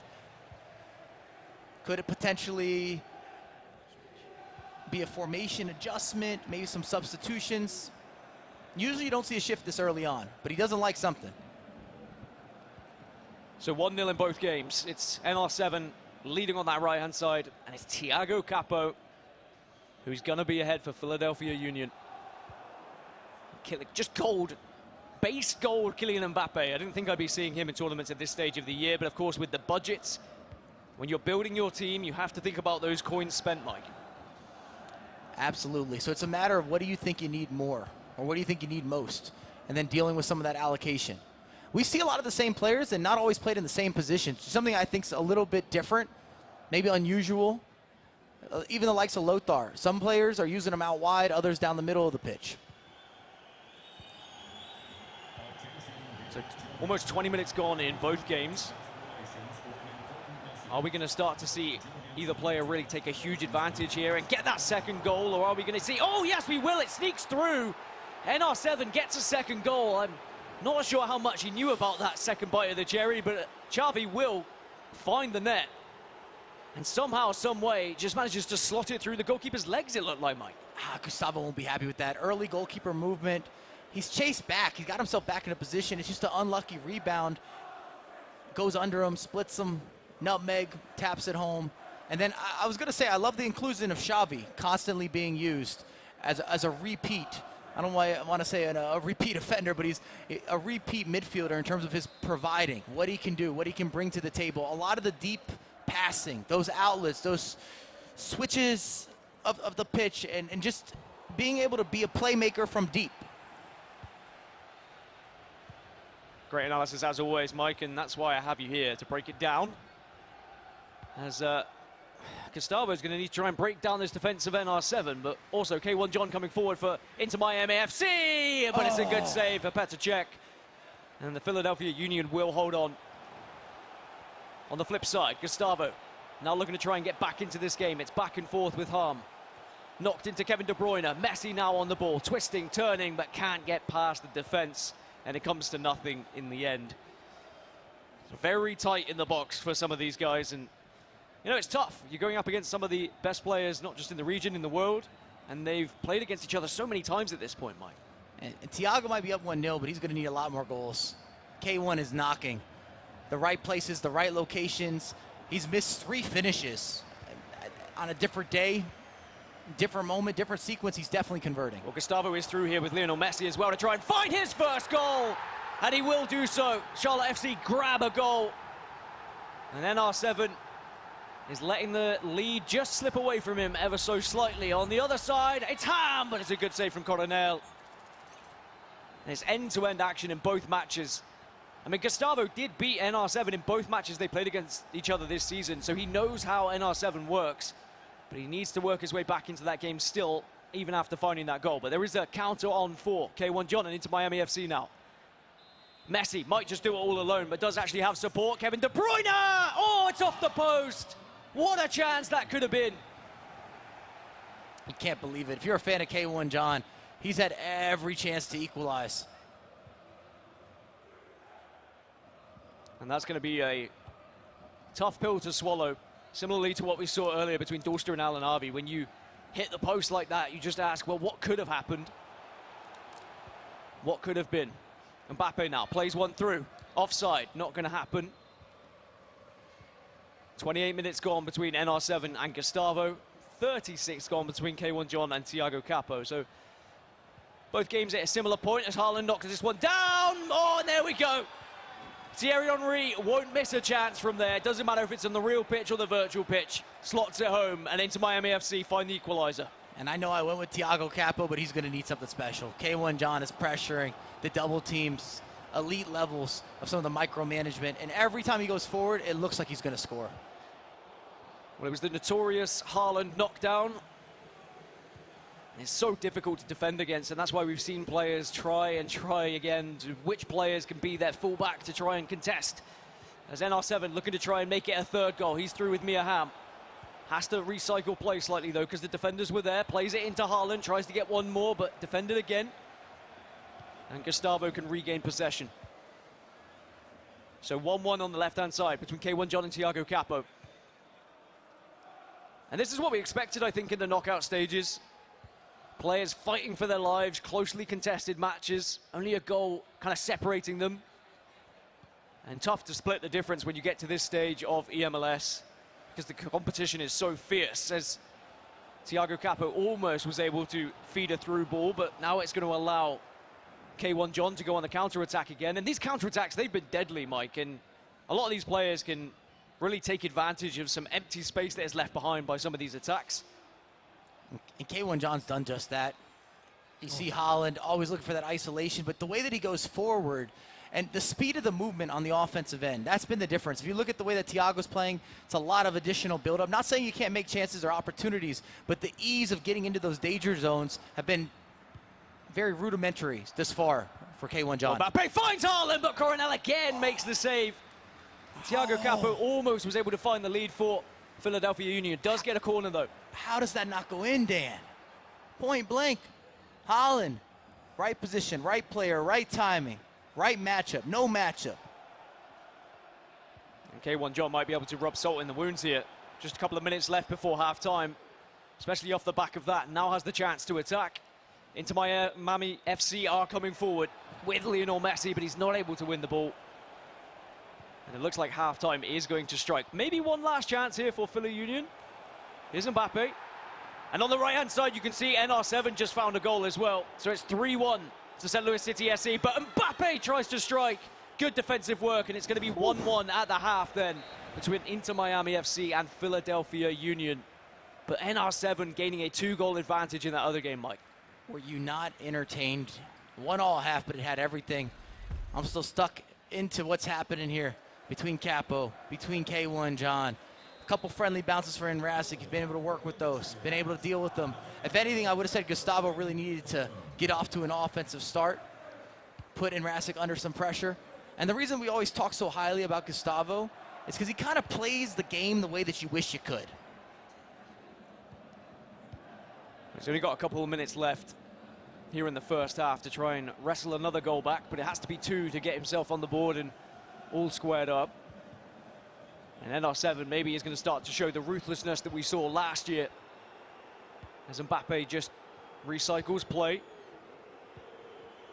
And if he's able to find a 4th goal, it might be similar to what we saw in the previous round. If you have a 3-goal advantage, it's so difficult to come back from. Mbappe shifting in the box, but denied, and it's probably going to be halftime here as well. Maybe, just maybe, no. Referee will blow the halftime whistle, and it's going to be 3-1 to St. Louis then against Charlotte here. And Gustavo's going to have to dig deep, find something different, whether it be changing tactics, whether it be a couple of substitutes, but it's not like he's looked bad here, Mike. Not at all. Put himself into a position to make something happen.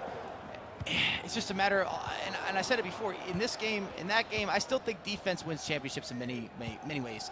We love to complement those offensive sequences where you have that moment of the day, you have that beautiful recycle with the extra drop-off and maybe a little bit of skill move on the back end. But at the end of the day, can you stop the other side? Can you stop your opposition? Especially in those game management type of situations where you're building into a halftime, you're dealing with the last 10 minutes of a game. Do you really have the ice in the veins, if you will? So second half underway in both of the games. Kevin De Bruyne into Ham for Philadelphia Union, but it's not going to amount to anything in the end. Nicholas Razek, though, attack after attack, he looks so dangerous. Here's NR7 with Haaland, but it's a good save from Lloris that keeps Gustavo in the game. And it's just back and forth in both of these matches, Mike. And honestly, it's tough to keep up because it's attack after attack, and there we go again. Just as I say that, Nicholas Razek makes it 4. St. Louis City find themselves 3 goals ahead now. And that's just gorgeous from Xavi there. A little bit of R1 dribbling. Has that technical, bursts through, gets himself into a better position. And again, we talk about it, but the difference that Xavi's made, and especially from a player that we didn't necessarily see in rotations in previous years. That's why we bring this up. He's beloved. We all think back to Barcelona, the Spanish national team. Xavi was the main man. He orchestrated everything, but some of those skills didn't necessarily translate onto the virtual pitch. But this year, that's all changed. I think it was Diogo you were speaking to in the back earlier, and he was saying how, you know, Tex played Xavi in the FC Pro Open, and everyone kind of realized, well, actually, Xavi can do a lot. The balls he can do, and speaking of balls, Mbappe is through on goal, but can't get the job done for Inter Miami. Will be a corner, though. K1 John plays it back. Still has possession with Kevin De Bruyne, lofts it to the back post, and there we go. We find it with Ginola. And Inter Miami gain the lead. And K1 John gets the job done with David Ginola, and similarly to what Haaland does, that back post presence is ever prevalent. I was going to say Thiago's been surviving. He has not been prospering. K1 John's been all over him. One of the most dangerous and deadly counterattacks out of all the players I've seen this far, the way that he gets bodies forward. Of course, this is more from the training grounds. Extra pass, you find the back post. Ginola gets his neck, makes target. You could say it's no man's zone from that type of position, always going to be converting. But we have seen some special saves this far, especially between these two matchups. Well, as NR7 and Gustavo is 4-1 at the moment, it allows us just to focus on the slightly tighter affair between K1 John and Thiago Capo here. As Inter Miami coming forward again, trying to make it 3 now. Mbappe on the ball. So dangerous when he's in the box, but good defensive work from Thiago Capo. And the issue for Capo is he's not getting a lot of possession. He's losing the ball too quickly. Well, he's got some possession here. It's just about what you do with it. Messi and Wagner going toe-to-toe. Wagner wins this one, and that's the kind of possession that you were talking about. Like, you have it for a small amount of time, but then you're not able to do much with it. I don't think that Thiago can play faster than K1 John. So if anything, you're trying to change or shift the pace of the game a little bit. Well, can he shift it and shift this pace into a equalizer here? Mia Hamm so good on the pitch. I saw her compared to a similar kind of player as R9 at times, but here's Erling Haaland, and oh, it's a save again. Coronel's been so brilliant between the sticks. Yeah, Thiago's found himself in a couple places where he had to go direct, and you see some of that goalkeeper movement again. Coronel's been reliable. One of the best goalkeepers in MLS, and it's been on display in these matches constantly. It does allow you to just use one of those MLS spots as well when you're building your squad. Some people think a goalkeeper is less important than others, but sometimes the goalkeepers can make a huge difference as Haaland knocks it down to Mbappe! And K1 John and into Miami. They're 3-1 up now, and that is a lot of work to do for Thiago Capo.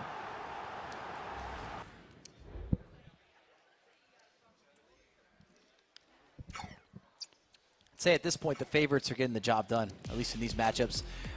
Regardless of Gustavo's earlier results, NR7 as the current or the reigning eMLS Cup champion, surely he's the favorite. And then coming into this matchup as well, what K1 John showed in terms of consistency, the results, the players that he's beat, making multiple broadcasts already prior to coming into eMLS Cup, even on his rookie season, even last year as well, when we look at his results at some of the big finals at the end of the year where he really made his name. He came knocking, and the door's been opening, or he's been pushing through that door. He's been reminding folks. He's been making sure that everybody knows it wasn't lucky, it wasn't good fortune. Not only does he deserve to be signed, he's ready to make a real run. I mean, a crazy stat is K1 John, on average, this season has been scoring 6 goals a game.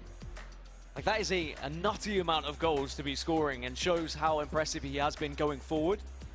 Defensively, he's been impressive as well, but has conceded more goals this season than Thiago Capo. Thiago Capo's been slightly better defensively. Well, that's what I said. In this matchup in particular, I said it'd be decided by defense. And the fact that Thiago Capo hasn't been able to get the job done, hasn't put him under enough pressure, really it's come down to being clinical. He's made some big chances. 1 goal's not enough. Not against someone like K1 John that scores for fun. He's expressive. He's got that joy. He's going to give you a lot on the offensive end. The other game, by the way, NR7's taken a 5-1 lead for St. Louis City against Gustavo. So that game now a 4-goal difference, and it's looking like it might already be over at that point. But here at 3-1, there's still time. Although if you make it 4-1 here for Messi, and the Inter Miami man scores the 4th goal for Inter Miami. And K1 John, he might just be cruising into the quarterfinals at this point. And that just seems fitting for the narrative. Penetrating pass, little R1 dribbling again. Messi, one of the best to do it on that dominant left peg, across the body. From jump, from start, now to finish, it's been all K1 John. The way that he's gotten forward, he's getting into these dangerous positions. If anything, he could have more goals. He missed a lot of opportunities in that first half. Well, this is crunch time now for Philadelphia Union. 21 minutes left on the clock, 3 goals behind. It has to be gung-ho. You have to throw everything forward. I don't care how many players you play on attack, leave your defense as vulnerable as possible if it means you have more opportunities. There is, I mean, with 20 minutes in game, it's still possible. At this point, not probable, but certainly doable if you are good enough, and maybe this could be the start of it, but great defense. As K1 John just needs to be doing that. He can't allow like any easy through ball here. And it's easier said than done, but if you're Thiago Capo, you've got to now speed up the game. Even when you go forward, it has to be a little quicker. You need some pinpoint, some tiki-taka, some 1-2s. And the worst part is K1 John's counters. K1 John might just wrap this up here, but it's good defensive work. I was going to say, up to this point, he's had the best counterattacks. The way that players release, the space that he creates. Again, we talk about the width and some of the overlapping runs, the switches of the pitch. Everyone's in line. Formations, tactics, it's matching up. So NR7 looks poised to progress as he makes it 6 now. It's a hammering for St. Louis City. And I'm sure the Austin fans aren't particularly happy about seeing St. Louis City score at the moment after last night's result. It was a late 90th minute goal that had it as a draw. But maybe Austin FC can do it on the virtual pitch today. Diogo still waiting in the quarterfinals. And Dan, it's got to be said, something I didn't expect to talk about too much today. We've got 2 significant spreads here. Real margin, real separation, not close affairs. I think you have to give a lot of credit to both K1 John and NR7. Come out here, offensively sound, defensively making the right steps, reading the goalkeeper movement, giving you the extra passes. You got some possession play. You're controlling the pace of the game. There's almost a rhythm to the way that they're playing. Everything's been clicking. It's been full cylinder. Well, 15 minutes left for Thiago Capo to make the comeback. He's the more likely to do so. Sadly for Gustavo, I think this is going to be the end of his season, although, albeit an impressive one. And he has looked in form throughout LS1 and LS2. It doesn't look like he's going to get any further than the knockout stages here today. It's all about Nicholas Razek, the reigning, defending eMLS Cup champion. But here comes K1 John for Inter Miami to just seal this one without any shadow of a doubt, but it's a failed attempt. And Dan, you and I have commentated over, I'd say, countless games of FC over the years. And as you get into these knockout stages, single elimination, typically... Oh, Mateus sneaks one in, and I tell you what, he offered it up for him. K1 John just moving that goalkeeper across, expecting the cutback, expecting a cross. And at 4-2 with, what, 11 minutes in game, it's still doable here. He's got to be perfect. And what I was going to say is, when we get to these elimination matchups, if anything, the games typically get a little more cagey. They're nowhere near this open. You don't have this many goals on a lopsided affair, especially if you're looking at Rasek and Gustavo right now. Rasek leading 6-1, nearing the 80th minute.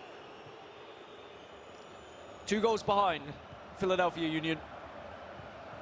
As I said, unlikely, but still doable. If Thiago Capo can find a goal in the next 5, then suddenly this is where nerves come into play. And this is something you mentioned, K1 John. We haven't seen much land gameplay from him. Would he be affected by something like that? Or can he hold on and mentally just stay above it all? But there is a chance now for Thiago. Mateus on the right-hand side has support, gonna have an opportunity here for Messi. It's game on, it's 4-3. It's not over yet. Dan, did I talk too soon? Did I talk too soon? We wrapped it up. We had moved onward. Not so much. And there's enough time to work with. Remember, these are longer halves. He'll get a chance, maybe a couple chances to at least get the ball off of K1 John. This will not be a simple hold, some possession, pass it side to side. And now you start to feel that pressure that you were talking about. Big stage, and I can also hear there's fans in-house of Thiago Capo. I don't know if it's the Austin fans, I don't know if he brought people out, but there's definitely some cheering going on as he's forged this unlikely comeback. Unlikely, but doable is what we said. And now suddenly, is it starting to look probable? NR7 about to make it 7, no, still 6-1 between NR7 and Gustavo, so we can focus on this matchup then. 7 minutes remaining between Inter Miami and Philadelphia Union. And K1 John, this is where I was concerned, right? Does pressure come into play? On the big stage, under the lights, can you still hold strong? Can you play a possession game here? He's not going to be able to do that the whole way. He's got to go forward. If you try and just hold on to the ball here, you are going to allow the opportunity for your opponent to maybe sneak one off you. I like it. Sometimes the best form of defense is actually offense. Try and get that extra goal. Try and get that finishing goal. But with the ball going out of play, it is going to be possession for Philadelphia. I didn't like it. It's the first time that you see some second guessing. You see some pump faking. K1 John has moved the ball forward with confidence. He's looked composed. He's been direct. Now he's swinging it side to side. Now he's playing a little passive. We haven't seen that at all in this matchup. I'm not trying to say that Thiago Capo's got this in the bag for a comeback or is going to create another chance, but we are seeing some nerves. Undoubtedly, there's some nerves on display. And that is concerning if you are an Inter Miami fan, for sure. Nails will be bitten. And you just have to hope that K1 John can hold on. Remember, the winner of this goes on to play against Paulo Neto of Atlanta United in the quarterfinal. So that's your reward, playing against a guy who made 5 finals in a row, 4-time winner here in eMLS. But right now, you just have to focus on the task at hand, and that is the player that is in front of you. 4 minutes now remain, plus any added on time. And here comes Thiago Capo. Here comes Philadelphia Union. Wagner wins the race, but has to turn back, has to cut back to Erling Haaland. There's a lot of room on the right-hand side if you can win this ball, but Wagner on the other side. It's a great interception that now allows K1 John to come forward. But Virgil van Dijk with what could be the biggest interception we've seen so far today because it stopped the counter-attack. He had a lot of space out wide. I'm shocked that he went for that. 1 minute remaining. This could be the last chance that Thiago Capo has to get back into this game. Wagner on the right, going up against Wagner on the left. Plays it back, does find it to Messi. One more into De Bruyne. Here's Miham in the box, in the danger area, but great defense. 2 minutes of added on time, though. It's not done just yet. Maybe one last chance if you can steal this ball away. Into Miami, trying to hold on, trying to play the possession game as K1 John lofts one forward. Wagner does get the ball, but it goes out of play, and that probably wraps this up now. It was a valiant effort at a comeback as K1 John tosses it back. Interception, but no, doesn't matter. The full-time whistle goes, and Inter Miami will be progressing to the quarterfinals. A shake of the head from K1 John because he knows that was too close for comfort. But a nice embrace between the two players. Game recognizing game as K1 John goes through to the quarterfinals. He deserved to be ahead, it's got to be said. K1 John earned that position, earned that lead, but it was shaky on the closeout. Very shaky indeed, but Faisal, we find two more of our quarterfinalists. And NR7 on the other side, it was a dominant performance, 7-1 in the end against Gustavo. Yeah, it really was. They shared a nice embrace as well after that game I was watching. They ended around the same time, but no sweat at all for the former champ. I mean, he was on that stage in the biggest of moments 1 year ago getting it done, so this likely wasn't going to phase him. In terms of the other match, guys, what a comeback and what an attempt. And it means, though, K1 John is also moving on just like Nicholas Razik. So let's take a look at the bracket, show you where things stand. Look at this bracket, by the way. Dude, insane. Look at this bracket. No, you guys are going crazy, jumping in excitement, and I understand why. All right, Paulo Neto versus K1 John. That's one quarterfinals matchup.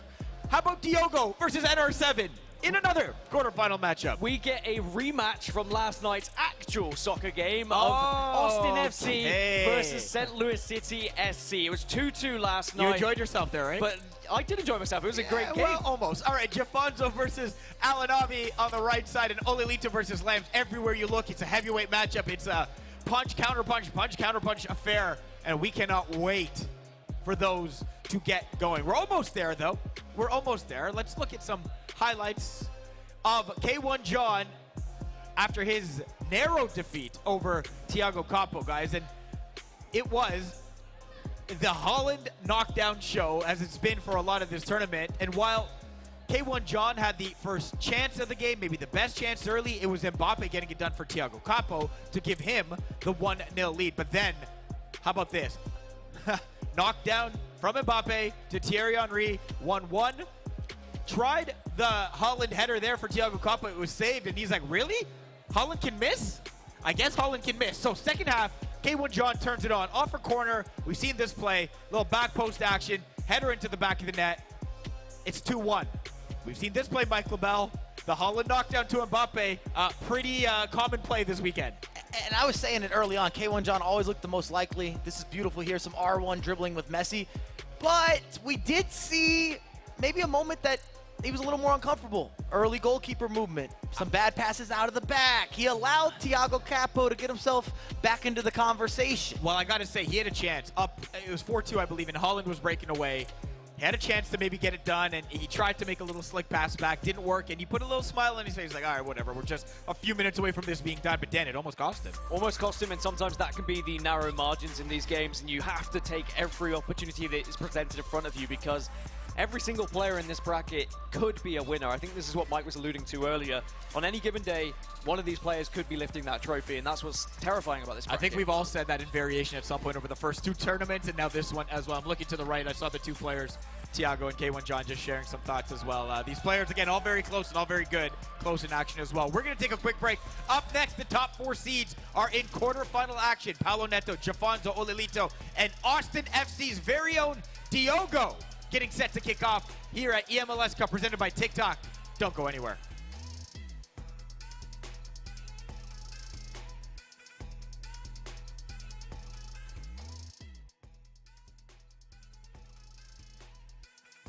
All right, MLS store, I need something fresh and clean. Let's see what you got.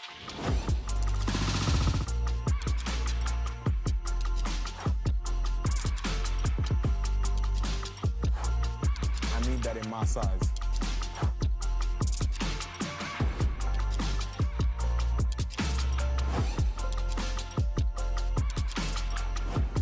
Right. See, now we ready. Now we ready for the season. Your batteries are dying. Because all of your batteries are dying all the time. You could let that stress you out. Or you can come to realize that this is no longer a problem. Because you can just instantly order some new ones. Your door to unlimited power. DoorDash.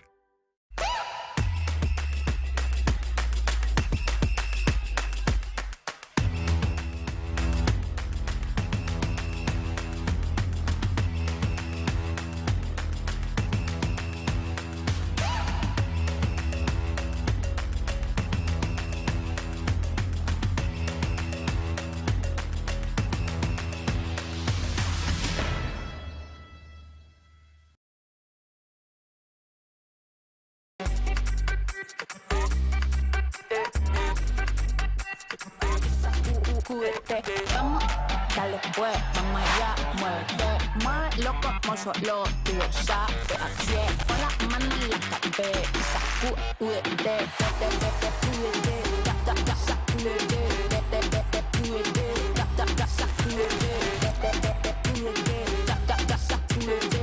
sacúdete, mira, sacúdete. Do you know if you have milk right now? Do you know its condition? Are you afraid to look? Who knows? Who cares? Because now you live a life where fresh milk is always on hand. Your door to crisis-free breakfasts. DoorDash. All right, MLS store, I need something fresh and clean. Let's see what you got.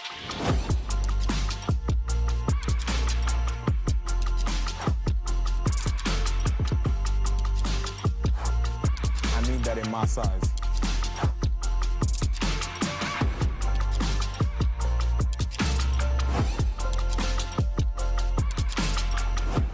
Right. See, now we ready. Now we ready for the season. Looking clean.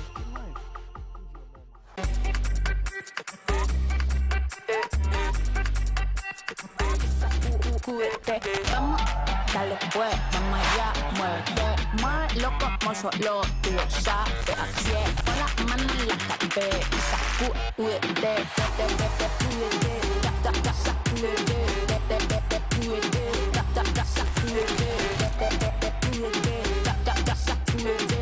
sacúdete, mira, sacúdete.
right, welcome back to eMLS Cup presented by Tik Tok. Fans are in the house. They are loving it, getting some giveaways thrown to them. They're getting set soon.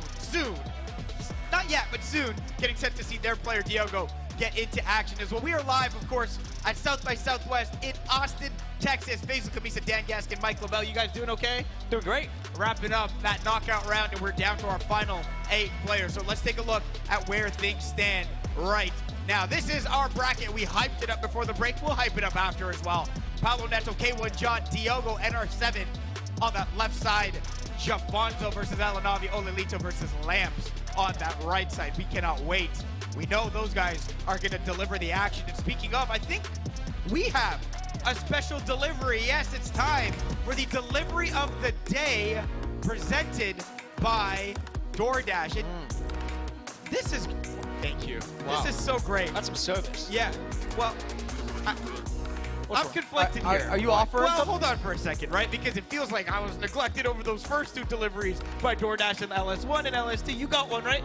And you got one, right? I did, a pineapple. No, I know. It was hanging in the back of your shop. But you guys know me. I do know you. I'm a nice guy. You're a generous man. So I'm here to share. Wow, I love sharing. This Mike- is actually my favorite moment of the day because it means I get snacks. Here you go, Mike. Goldfish for you. Goldfish for Mike. Well, I don't want to be mean, so some goldfish for you as well. That's How brilliant, about thank you. a bag? Here, you can have a bag of chips as well. I'm getting right in. You can have Well, a bag of chips. okay. Wait, hold on. Smokehouse No, barbecue? no, that's for me. Okay, great. Pretzels or cookies? What do you want? I'm a sweet tooth man. There you so go, some big cookies guy. for me. I'll have the pretzels as well. Okay. Thank you. That's it. That's it. Amazing. DoorDash, of course, delivering groceries right to your door and right to our desk, which is unbelievable and convenient because I'm getting pretty hungry. Well, no, you don't need those either. We need you to talk in just a second. So thank you, DoorDash. And yeah, we'll keep these here. All right, let's set up the first 2 matches in our quarterfinal round. You good? You ready to go? Maybe put that mic back down. Yeah, thank you. Match number 1, we have the number 2 seed and the League Series 2 winner, Jafonzo from the New England Revolution, taking on Alanavi from FC Dallas. All right, you chewed, you're good, you're ready to break it down, Dad? I didn't even eat anything, you know? I'm a Mike, only constant Mike. professional. I thought that was the offering. I was supposed must to eat. save my voice. Alanavi versus Jafonzo. With FC Dallas versus the New England Revolution. Jafonzo, the current LS2 champion, number 1 in the power rankings. He is the in-form man. However, Alanavi on Friday demolished competition, finds his way into the quarterfinals here. He's on fire too, Mike. I mean, everything points to this should be Jafonzo. We're looking at stats. You want to go through goals for, goals against, power rankings, you name it. But Alanavi in person hits different. And he just came off an extra time win. And if you played a lot of FC, anytime you get those types of results, you start saying, maybe it's my day. Maybe it's my tournament. Your confidence is on the up and up. And we haven't even seen the most passionate player get active. And Alanavi has that. The crowd, there's more people filling in. He's ready to build off that energy. All right, we're going to see what he has in store. Match number 2, it's the number 3 seed, Olelito from New York City FC, taking on Lamps from Minnesota United. We see Lamps in a broadcast. We see him moving on. Dan, how do you feel? I mean, this is a matchup that I was waiting to see on a broadcast because I was so excited when Olelito was introduced to this league. But Lamps has been one of the biggest players in the league, so it is going to be very much a welcome to the league here today for Olelito on LAN. They have played against each other once so far this season. Olelito won 7-1, but we know that Lamps during the online phase has not been his true self here, Mike. You like it. I love it. We have one of the best in North America versus one of the best in Europe. A battle of the heavyweights. And I thought this would be later stage. I'm just saying. Well, I mean, it's not the semis, not the finals yet. you can say that about every round we see, Mike. Let me build my narrative. Faisal, let me build the narrative. I'm adding to your narrative by saying all these matchups could be, Dan mentioned it, grand finals, given how great these players are, Mike. And so someone's got to go home, and that's the unfortunate reality of this. This is season-defining for some of these players as well. We've got to remember, at the very end of all of this, the top 2 players get a place at the FC Championships. And a chance to be crowned. No, we'll do it later. We'll do it later. I got a phone call this morning from Olito's management saying that he will be winning this tournament. So I'm just saying that happened. You got like 6 phone calls from 6 people saying that, so you got to go against one of them at some point. All right. Maybe right now it's time for the pre-match predictions presented by Avant. We all get a chance to predict the winner. Chat, you know the deal. You can make your prediction as well by typing 1 or 2 in the chat to cast your vote. Jafonzo versus Alanavi. Dan? No, Or you you're just said gonna it this defer way. to- I got Yep, you. I okay. got you. Here we go. Mike? Saves me. I'm not going against Jafonzo. I think that he's earned that based on the LS2 with eMLS and everything he's already accomplished. Huge signing and big expectation. I think he's going to get the job done. Good luck to Alan. I'm happy for Alan, but that's where I'm going. So I know what you're going to do. Okay. Well, literally, you've been 50% today, so it means I've been 50% today. I can't catch up, but you know what? I'm going to back Alan Harvey because I just don't want to go with Mike. But also, you know, Alan's hot at the moment. Why not? Why couldn't he take down Who's been Javonte? 100% today, guys? No. Oh, was that me? Oh, yeah. Yeah, I'm pretty Oh, close. You're back in the game. Back in the I'm game. back in the game. Back in the It's game. the first time he's ever shook my hand. I've known him for 4 years. by Firm the way. handshake. Thank you. It was okay. I'm gonna go with NR. I'm gonna go with NR. I'm not gonna go. Sorry. With NR7? No. You're just adding new players into it? I felt Mike's presence and I started messing things up, and that's what's wrong here. He thought I was going to pull the hand away. He He thought I was going to pull the hand away. I'm going with the champion from LS2. I was thinking champion. I was thinking about that stage from last year. That's how I was thinking about that. But I'm going with Jafonzo from LS2 in this one. I was like, you got me all rattled Sorry. with the feeling there. Yeah, I'm my so bad. sorry. Chat, by the way, leaning the way of Alan Avi right now. No surprise. Big online presence, big online popularity as well. No chance, no surprise there. And again, it wouldn't surprise me either way what went down. Okay, second matchup, Olilito versus Lambs. Chat, same deal. 1 or 2 in that chat to cast your vote and make your predictions. I'm not even going to ask you, so Mike, I will start there. I'm going with Olilito. I think it's time. He hasn't pushed through. It hasn't happened yet. I think this is his time. LS1 under-delivered for his expectation. LS2 under-delivered for his expectation. eMLS Cup, it has to happen now. Dan, when Mike made that pick, was like, oh, because I felt like you wanted to do that as well. But for the sake of your record, that very bad one, by the way, you got to go different. Very bad. It's only like 4 It's bars. not good. I've been backing Olilito all season long, and I will continue to do so. Okay. It's what I would say if I was agreeing with Mike LaBelle, but I'm going to go for Lamps here and continue our tradition. The drama is nice. I feel like my only way back in is to at some point go somewhere different as well. Man, I love Lamps. I love broadcast Lamps. I will go with the Minnesota man as well to try to get it done in this matchup. So yeah, I'm gonna lean Lamps. Mike, I think you're the only I got one. Olilito. Yeah, he's got Olilito. Chat 1 or 2 in that chat to make your pick as well. Not sure where you guys are leaning, but you know you guys are doing quite well as well. So you should be very proud of yourselves for your predictions so far. You know the deal. Both matches are going to be going on at the same time. You can stay right here to watch coverage of both those games. Chat right now leaning. We don't care. We'll get to them in a second. You can stay right here with coverage of both those games. We're also simulcasting each match on MLS2 and MLS3. You don't want to miss a second of your team's action. You guys know I'm all flustered right now thanks to the contact with Mike's hand. I'm going to step aside and turn it back to you guys to take care of the game call. They're magical hands. I'm just saying. No, They're rated E for no, everyone. stop There's been it. a lot of good Stop it. performances, a lot of victory with these hands. I'm just saying. That's one way to put it, Mike. Okay, fine. But we'll leave the hands for later, perhaps. Now we're on to our quarterfinals. And the first set of games is going to be FC Dallas versus New England Revolution. Jafonzo versus Alan Arby. I mean, they've played each other 3 times so far this season. Every single matchup has gone in favor of Jafonzo and the New England Revolution. He is the clear favorite here, Mike, but that doesn't mean it's a guaranteed result. That's what we love to say. That's what we love to hear. That's what we love to commentate on. We know at the end of the day, this is not a popularity contest. We're talking about competitive FC. You control your destiny in all ways. It's not about how many followers or previous results. Everything's a complete reset. And thus far, Alan Albi, he's looked active. He's looked confident. He got the job done against Duelist. We saw extra time. He got some of those little bounces and moments you need in order to be the victor. You need those. I don't care how good you are at the game. You need those types of moments. Well, the quarterfinals are underway here, then, in the eMLS Cup 2024, live from Austin, Texas, here at South by Southwest. The other quarterfinal matchup, of course, Olilito versus Lamps, New York City FC versus Minnesota United. And this is going to be some crazy matches. I'm especially looking forward to seeing what happens between Olilito and Lamps, both incredible players at going forward. As you can already see, someone is managed to break through, but it's going to just get punched wide. And it was Lamps who looking to try and get through. Oh my goodness gracious, Erling Haaland! It's a bicycle kick to kick us off here in the quarterfinals. And Lamps finds himself ahead. Maybe sending an early message there. You see that acrobatic exposure, full extension, 6'4", in action, feeling active, making differences. Pop locking on his way up and celebrating. Early edition, Lamps on the board. We've said so many times this season that corners are deadly, but oh when they are drilled into the back of the net like that. So good to watch. Maybe not so much if you are an NYFC fan, but now we're going to see Jafonzo versus Alan Harvey on the other side. And Jafonzo almost getting the early goal. Corner now for Jafonzo, but on the other side, Oli Lito makes it 1-1. And New York City FC find their goal. It's a quick reply that was much needed, and at the same time, Jafonzo's just found one for the New England Revolution. Early goals here in the quarterfinals. And it was short-lived. You see the through ball to Mbappe. If you're watching NYCFC, it was a bit of a pass across for Jafonzo coming off a corner kick. Again, with the R1 dribbling, scoots into a money position. Mbappe opens up his body. Game on. Game on in both games, but Alan Harvey's going to have to find his way from behind now for FC Dallas.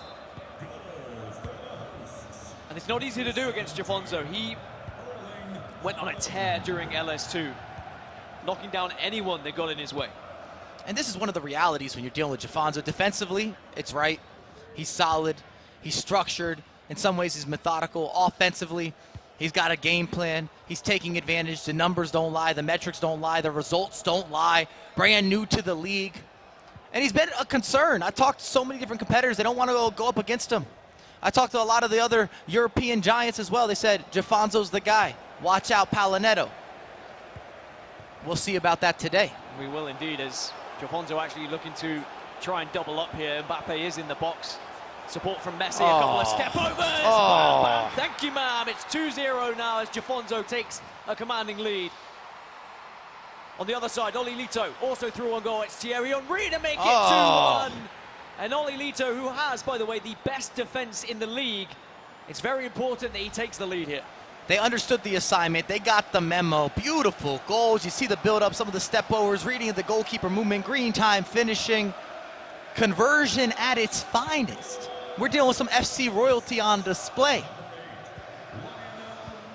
So a lot of work to do for FC Dallas. 2 goals behind after just 13 minutes. And Alan Harvey, who found himself in similar positions against Jafonzo throughout the season, needs to dig deep and hope he can get a couple of goals to find himself back in this game.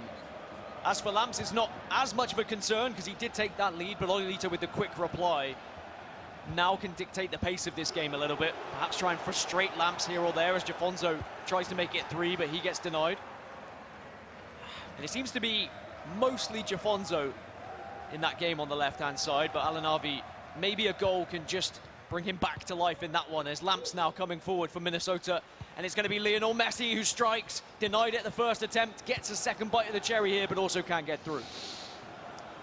And I think the concern, if you're on or in Lamps' camp, is going to be more or less around, are you going to be able to penetrate while also stopping Olito? You mentioned it earlier, he's the best defensive record in the league. That's not by accident. The guy's structured, he's careful, analytical, businesslike on the defensive end. He's deliberate. I like to look at Alito with the glasses he puts them on. He becomes systematic Alito. Well, he could make it 3 here as well, but it just goes wide of the post for Oli Lito. Dallas are also coming forward. Haaland knocks one down to Ham. Can't get any further than defense, though, as Oli Lito again using step-overs from Kylian Mbappe is through on goal. It will make the attempt, but Coronel saves. Ball still in play, though. NYCFC continuing to apply the pressure, having to recycle play just to shift it from left to right. And now you can attack once more with the space that you've been given by that play, but it's good defensive work.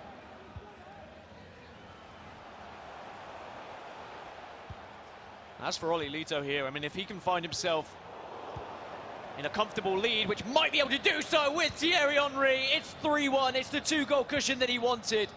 And Lamp starting to fall behind now, and Oli Lito looking clinical in front of goal. He's not done. He's been relentless. He actually looks a little bit different on land. And we talk about Alito, but let me introduce you if you're brand spanking new. This guy has been a champion multiple occasions. We saw him at the EA Sports Cup off rip. We've seen him with Leeds United. We've seen him representing Sweden. He qualifies for all the events, 1v1, 2v2, you name it. He has been in the conversation. Since he's entered the competitive scene, he has yet to have a year off. He hasn't had a fall off. He's always been at the highest level, in the highest of regards. He's well received. He's well traveled. He's a man of the culture. He's a man of the people. Now joining eMLS, he's trying to add something else onto his resume, add it onto the CV. Well, he was the E-Premier League winner and looks to try and make it 2 domestic titles by being an eMLS winner as well. But when he was joining this league, he would have had his eyes set on the FC Championship spots that are available from this league as well. But you have to get to the grand final if you want to be considering yourself for one of those spots. But this is the first step of the way for Oli Lito. But the same could be said for Lamps, who is through with Thierry Henry. Can't get past Vera, though. And on the left-hand side, Alan Avi had a little bit of a possession spell there, but wasn't really able to find much with it. And now it could come to bite him here. It's going to be a penalty. Jafonzo with a chance to make it 3 from the spot then. And in the very early stages of this game, only 30 minutes gone, it could be a very impactful goal, and it will be smashed home by Erling Haaland. Oli Lito also makes it 4, and it's a 3-goal difference in both of our quarterfinals here. Dan, Alito's adjusted. We weren't seeing this before, not online. He got the new meta down. You see some of the knockdowns, the formation shifts, the tactics. Still has that defensive eye, that defensive approach. That's natural for him. That's organic. But now he's coming out with offensive awareness, and he's causing all sorts of problems. The competition better be ready. Well, both Oli Lito and Jafonzo firmly in the driving seat then. And already trying to book their ticket to the semi-finals here at eMLS Cup 2024. However, there is time. There is still a chance for fight back. We've seen it twice today. Actually, twice we've seen 4-1 matches go to then 4-3. We saw Thiago Capo trying to make a comeback. We saw King CJ trying to make a comeback in similar positions. So it's not all doom and gloom just yet. However, the comebacks didn't happen in those games, if you want to take anything away from that. As now both Jafonzo and Oli Lito are coming forward here, looking to try and extend their lead from 3 to 4. Jafonzo might just do that here with the knockdown.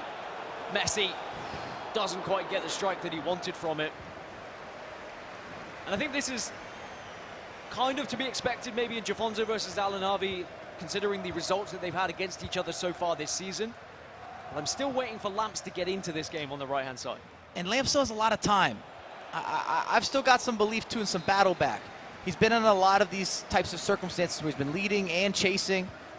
Plenty of experience, again, both domestically and international. Lamps is one of the guys that's traveled, and he's got results on those trips. Well, can you deny the knockdown? Mbappe not able to get his pass away, and now Lamps can look to try and launch something, launch a counter-attack of his own. Well defended, though, by Oli Lito, and he's able to pinch that ball away. Thierry Henry can't get the pass he wanted, so it's kind of back and forth at the moment. And Lamps for Minnesota United will come through here with Wagner. Haaland in the middle, but instead goes to Ham. Doesn't try and strike it. Instead goes back to Beckham and trying to find that extra pass, that extra percentage to get closer to goal. On the other side, Alan Harvey strikes, but he's unable to get a goal either. And it's still a 3-goal difference in both of these games here. Good ball. Into Kylian Mbappe for Oli Lito. If he can go 5-1 up here before half-time, it may be done. That's the scary thing here for Lamps. He needs to be trying to find attacks of his own, but he's also leaving himself a little bit vulnerable when he does so. Here's Erling Haaland. Strikes across! And we might have to start thinking about Oli Lito in that semi-final already. NYCFC 5-1 up now. And I don't want to discredit Alito, but we just haven't seen this type of offensive onslaught in a lot of his previous matchups, his previous games. If there was one critique, we'd be saying that we needed some more of that creation. We need that final third, that final product. Not just being clinical, not just finishing, but that razzle and that dazzle, that full-on expression. That extracurricular.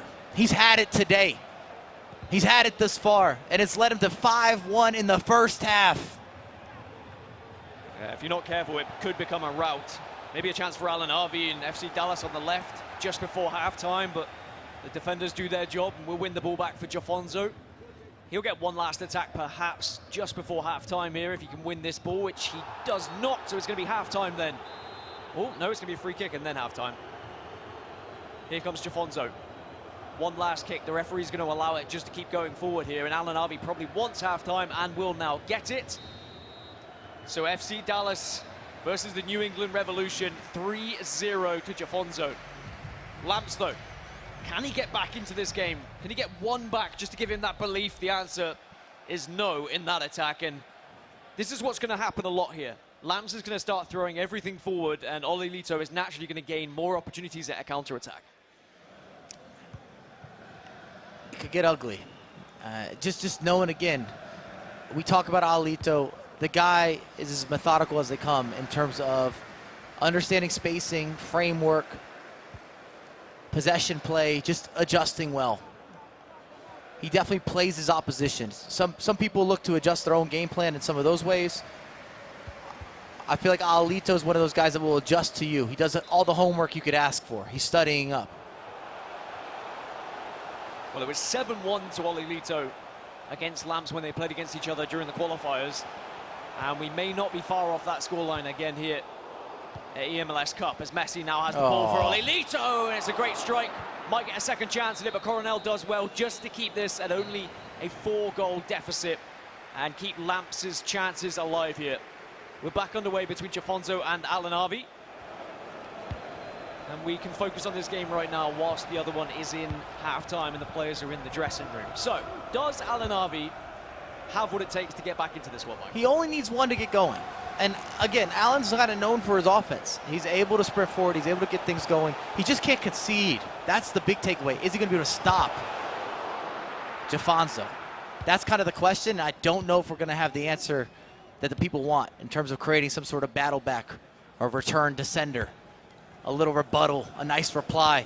If anything, I was already starting to look to the next matchup potentially with Jafonzo and Olilito. If that's not a classic, I don't know what is. I mean, that is a mouth-watering semi-final, which is looking likely to happen right now. Unless we see something miraculous coming out from one of the others as Haaland strikes, and maybe that's a chance then. There is a lifeline for FC Dallas. Erling Haaland slots the ball away for Alanavi, and he finds himself only 2 goals behind. And he's got plenty of time.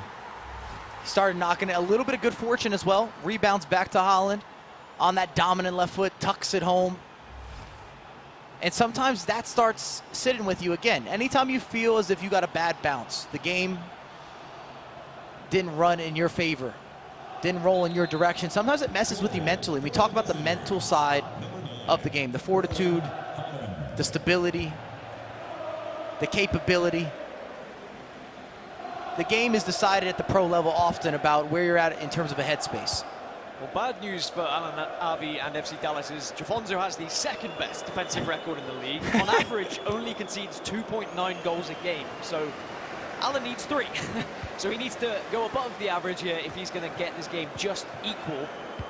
And at the same time, stop Jafonzo from scoring. And Jafonzo's also been ruthless in front of goal all season long. So the stats don't really lean towards a comeback from Alanavi, but that doesn't mean it's not doable here. As Jafonzo coming forward again. Haaland gets it back to Messi, tries to go for the turnaround, Wagner, unable to do so, and now Alanavi can break away. If Alanavi can get a second goal here, Mike, then this is when Jafonzo could start to maybe worry a little bit. And you took the words out of my mouth. I don't want to manifest or get too far ahead, but there's plenty of time. If he gets another goal, now you're feeling new pressure. And I've always been in a position where I would almost rather be the chaser in that circumstance, where the momentum feels like it's on my side, it's with me. Well, in the other game, we've just seen Olilito almost find his 6th goal, but I think it was offside in the end, but he's still 5-1 up. So we're just keeping our attention on this game at the moment as it's a little bit tighter between the two. Allen trying to get the interception against Jafonzo, but he still has the ball. Haaland not in the center of the box, which is where you often want him, so instead you're going to switch the play. We saw how effective Palmer's been all season as well. Into Mbappe now, step over to try and beat the man, just does the job, but again, Alanavi, you know, defensively today, Alanavi has been fantastic. Sure, there's been a couple of lapses of judgment, there's been a few mistakes, but that's inevitable when you are playing this game. But he certainly judges his opposition well and what kind of play style they're going for, but now just needs to try and find a breakthrough here. He needs to find the Alanavi that we saw on Friday during the qualifiers where he topped his group. As now Alanavi is coming forward, Kylian Mbappe into Lionel Messi, back to Mateus, into Ham now, almost gets through, but sadly comes to nothing. And by the way, in the other game, Oli Lito has just made it 6-1 against Lamps, and we can start talking about NYFC getting through into that semi-final, Mike. And Oli Lito just looks ruthless. And even for NYCFC, you got to think, big signing, bringing in Oli Lito, their expectations, their projections have to be him getting to a final or winning a final. It's probably a big investment made in order to bring someone over. Especially someone with that many results, the accolades, the achievements. I mean, you look at the players that New York City FC have had over the years as well, some fantastic ones. I mean, Gustavo, Diddy Chris Lito, players who have been ever present in this league. And it was a huge move for Oli Lito. I mean, how many players have we seen move from the Premier League to the MLS in real life and actually win something? Is it just David Beckham? Well, I was going to say on the virtual end too, he'd be the first competitor to win in multiple leagues. And as we always say, across multiple titles, that's very difficult to do because the game changes every year. The meta changes, the players change. But sometimes you have to make a team change as well.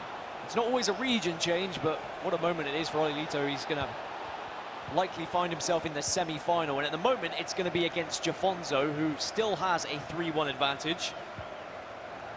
But sadly for Lamps, I mean, 6-1 behind. It's just too much to do against the person with the best defensive record in the league. And it looks like we'll likely be saying goodbye to Lamps and Minnesota United in the quarter-final stages. However, it has been great to still see Lamps back on stage. We haven't seen as much of him this season.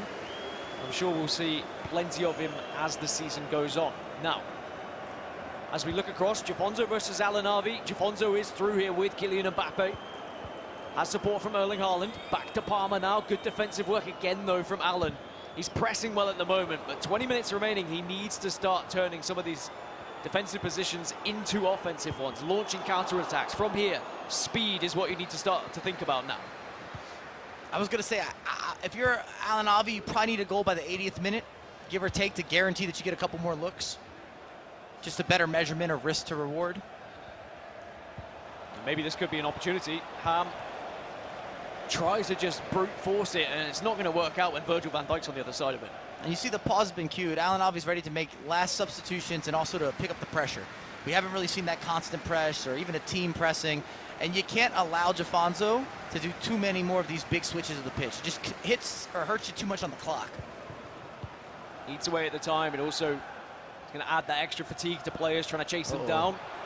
Here's David Ginola, does manage to find some space, back in, and that could be it. Jafonzo makes it 4. And the New England Revolution might be working their way towards a semi-final.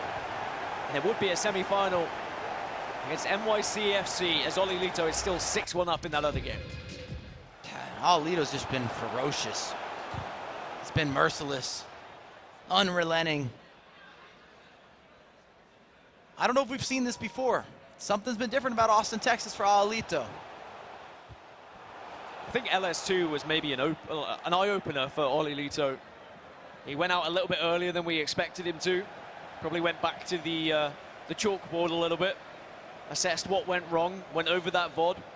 How can I make sure that I am more consistent? How can I beat these players more effectively? And seems to have found the right formula from what we've seen so far today. I was worried getting into the quarterfinals that the players who didn't play on Friday might have just been a little bit behind, maybe not as warmed up, but that is certainly not evident here because our 2 quarterfinalists from seeding purposes, Oli Lito and Jafonzo, in commanding leads now and most likely going to be progressing to the semi-finals.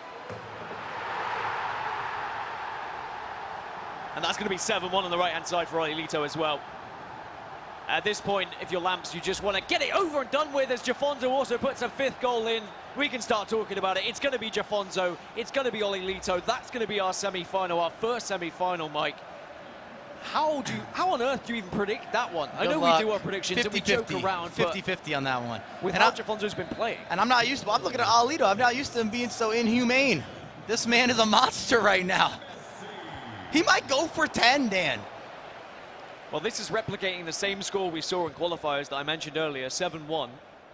But there's still 14 minutes left. He's not letting up. Look at the press. I mean, sometimes you have to put on a show, but you also have to make a statement. You want to be feared. It's almost like between these two competitors at the moment, it's anything you can do, I can do better. 5-1 Jafonzo, but 7-1 for Lamps. As they both want to demonstrate why they are the strongest competitor, but 7-2 now. Lamps does put one in. It's only going to be a mere consolation goal, but at least it is not going to be too much for Rout. These have been two interesting matchups, Mike. I mean, maybe I thought they would be a little bit closer, or at least the Lamps versus Olilito game would have been a little bit closer. Speaking of, Jafonzo into a lot of space, should be able to tap this home. Does indeed. Green time finish. I'm surprised with the score lines. I'm not going to sit here and say I'm surprised with the results, but I'm surprised with the separation or the lack of margin. And we talk about it, and we touched on it a little bit earlier. It's typically when you get to these tournaments, these single elimination games, they get cagey. They're close. The tensions are up. You do everything in your power to stay in it, even if you're not playing your best FC. That hasn't been the case. This one's been over by halftime, Olilito and Lamps. Jafonzo's kind of a similar situation. He was up 3-0. And this can sometimes be the pain of the 9-minute halves that we have now, where the game can be wrapped up at this point when there's a clear victor, but you just kind of have to play it out. You can't just rage quit like you might in Weekend League. I mean, I guess you could rage quit, but it would probably be frowned upon if you're walking off the stage. 6-1 and 7-2, so a 5-goal difference in both of our matchups. Who's looked more impressive, though, for you, Mike? Has it been Olilito? Because you've been talking more Olilito. I know you've been watching that game a little bit more so than Jafonzo, but we still have to focus on the fact he's found 6 goals of his own. Might be 7 here, and it will be. It's beautiful. It's 7-1. This is the situation for me, at least. I expected Jafonzo to beat Alan Avi with some sort of gap, with a larger deficit or a larger separation between the two players. I think all of us sitting here said maybe Lamps could do something. Just beat King CJ. Maybe this is poised for a run from Lamps. And we haven't seen Olilito score goals like this. That's where I've been so impressed, because he's known for the defense. He's known for the composure, the cadence, the possession play, the slowing down of games, the controlling of tempo. He's not really known for being an offensive weapon or being this disaster on the offensive end. It's new. I don't know what happened. I don't know what happened with the team talk. Like you said, maybe LS2 left him with a bad taste in his mouth. He just seems as if he's a little more ruthless. Well, we saw on the player cams there, Jafonzo was just looking up to the screen behind him, wanted to check on what was happening in the other quarterfinal. Maybe just checking on the competition. How's Olilito getting on? Oh, he's winning 7-2. Okay, it's equally as much of a one-sided affair as mine. And I think they both know they're going to be in for a war when it comes to that semi-final. A semi-final where the winner, of course, will progress to the grand final with a chance to become the eMLS Cup champion, but also will guarantee their spot in the FC Championships as well, which would be huge for both of these players' season. Only a couple of moments left for Olilito and Lamps before the final whistle goes. Maybe one more consolation goal for Lamps. It's going to be a free kick. And a yellow card, actually, on that right-hand side. But quite different to our knockout stage games, which were a little bit closer, Mike, but certainly entertaining in a different way. And I think what it's demonstrated is that this semi-final, when we do get there, is going to be unbelievable. You know me, I'm an enthusiast. I like to see the best players get the results. I don't think anyone in this arena, us on the commentary desk, have any question or any shadow of doubt that Jafonzo and Olilito don't deserve to be moving on. Yeah, and I mean, we have our predictions and we have our jokes, but I think we knew the favorites coming into both of these, as Jafonzo almost made it 8. He maybe looked up and saw that there was another goal in the game. He wanted to be the better of the two players, but the game's done in both of our quarterfinals here then. It's Olilito progressing against Lamps, and Jafonzo takes down Alan Arvey. So the New England Revolution go forward, as do New York City FC, and that will be a semi-final as well, coming up a little bit later. A semi-final that you will not want to miss, because both these players are in fine form, and an FC Championship spot is on the line. Statements made by two of the favorites at this tournament. Jafonzo, big win. Olilito, big win. Jafonzo continuing to just roll after his LS2 series win. Unbelievable performance by him, looking absolutely ready to try to hold down a back-to-back championship opportunity. While Olilito, we hadn't seen him today. We didn't know what he was in for. And he said, no, I'm here. I'm ready. And by the way, guys, that call I made to Mike, or that management call I made to Mike, was for a reason. Absolutely ready to win. So let's take a look at some of the highlights after we take a look at our bracket and we hype up that semifinal just a little bit more. Dan, Olilito, Jafonzo, man, oh man, oh man.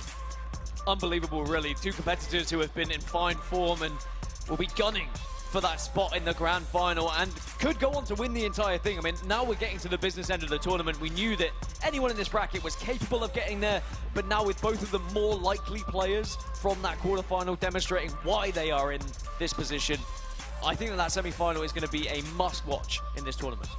Mike, is there someone that, like Dan asked you this maybe 3/4 way through the match, was there somebody you were more impressed with in that two heavyweight matchup performance by these guys? Or is it easy to say both these guys could be considered favorites? I think coming into this, those are two of the household names. I mean, Jafonzo just coming off winning eMLS League Series 2, now the #1 overall in the power rankings. How could you not expect him to get the results? And I think the key word between both Olilito and Jafonzo is balance. Defensively, they have it. Offensively, they have it. And I don't know whatever Olilito ate before today or before the whatever, maybe ate another competitor before going on the stage. I don't know what happened there, but that was mean. Maybe he got a handshake from you, because I feel a little different after mine. I'm telling you, I'm flustered, I'm rattled, I feel better or worse at the same time. I don't know. Maybe it worked adversely for I want to him. see his controller. Let me investigate that controller.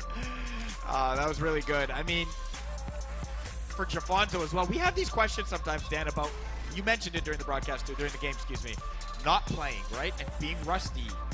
Could that be a factor? Could that not be a factor? It's easy to say one or the other when the result goes a certain way, but for Jafonzo, it was no issue at all. No issue. I mean, even though they didn't play on Friday, of course, you are going to be warming up and you're going to be making sure that you're playing at your very best, whether that's just in friendlies against other competitors.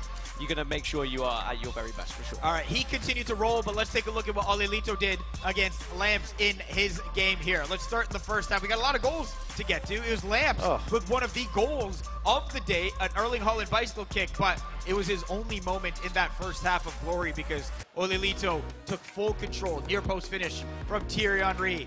No reaction, some reaction from the player to put him up 2-1. A chance for Lamps to get an equalizer, not to be. The knockdown from Haaland to Henry again makes it 3. It is the defensive work, Dan. You mentioned it a bunch. I mean, best defensive player in the league, and then he can do things like this on offense. This is Haaland to Mbappe. That makes it 4-1. It was probably done and dusted at that point. Certainly when Haaland made it 5 near halftime, but he wasn't even done. Just the defensive presence from every player, be it a midfielder, be it a defender, getting things done, and then the offensive play that's untouchable and undefeated right now. The knockdown to Haaland and someone else scoring. This was really nice as well from Leo Messi. That makes it 7. That makes it his last goal. Now joining us on the desk is Olilito from New York City FC. Look, Olilito, thank you for joining us. Congratulations on your win, an impressive performance. There's always this fear about, not playing versus a guy that had played and has that momentum going. What was your strategy ahead of this game to make sure that there was no rust on your shoulders at all? No, I think obviously the game didn't start so well. Was going down very early, but overall I think I played well. Always kept my cool and stuck to the game plan basically, yeah. I mean, you're one of the best defensive players in the league, if not the best defensive player in the league. Is there a reason why? I mean, you're picking a couple of different players, I noticed, at the back. I don't know. I think I've always been pretty good defensively, and then trying to learn a bit more of the meta going forward. So, I don't know. I think Wagner and Vera are doing a good job at the moment. Hopefully they can keep on doing the same now in the semis. Has something shifted? Are you angry? Did you lift weights before this? That's a pretty ruthless performance. Typically you get the result, you walk out of there, handshakes and hugs. That was a different you. Yeah, I mean, I think it just shows how much I really want this. I've been grinding so much the past 3 months after Open there, so I really want this. Going into semis now will be a very tough game against Jafonzo, so looking forward to it. So what is that game plan ahead of that matchup? What do you need to do to ensure you try to get ahead? I think kind of the same thing. Even if I go down, we always stick to the game plan that me and Adu made up before. So yeah, just stick to the game plan, play well, and hopefully it will be a good game to watch. It was great to watch you do your thing there. Congratulations on that matchup. Best of luck going forward. That's Olelito NYCFC getting set for a semifinal matchup. We're going to take a quick break. Up next, we continue the quarterfinal round. Paulo Neto and Diogo get going here at eMLS Cup, presented by Tik Tok.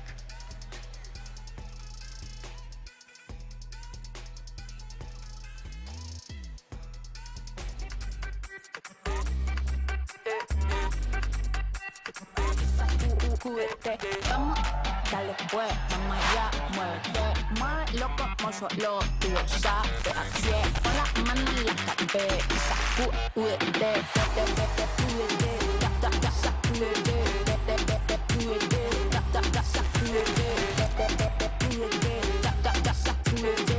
sacúdete, mira, sacúdete. Do you know if you have milk right now? Do you know its condition? Are you afraid to look? Who knows? Who cares? Because now you live a life where fresh milk is always on hand. Your door to crisis-free breakfasts. DoorDash.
All right, MLS store, I need something fresh and clean. Let's see what you got.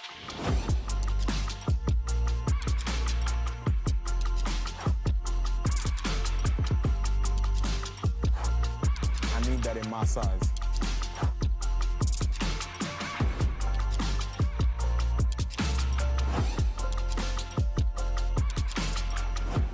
Right. See, now we ready. Now we're ready for the season. Looking clean. Right.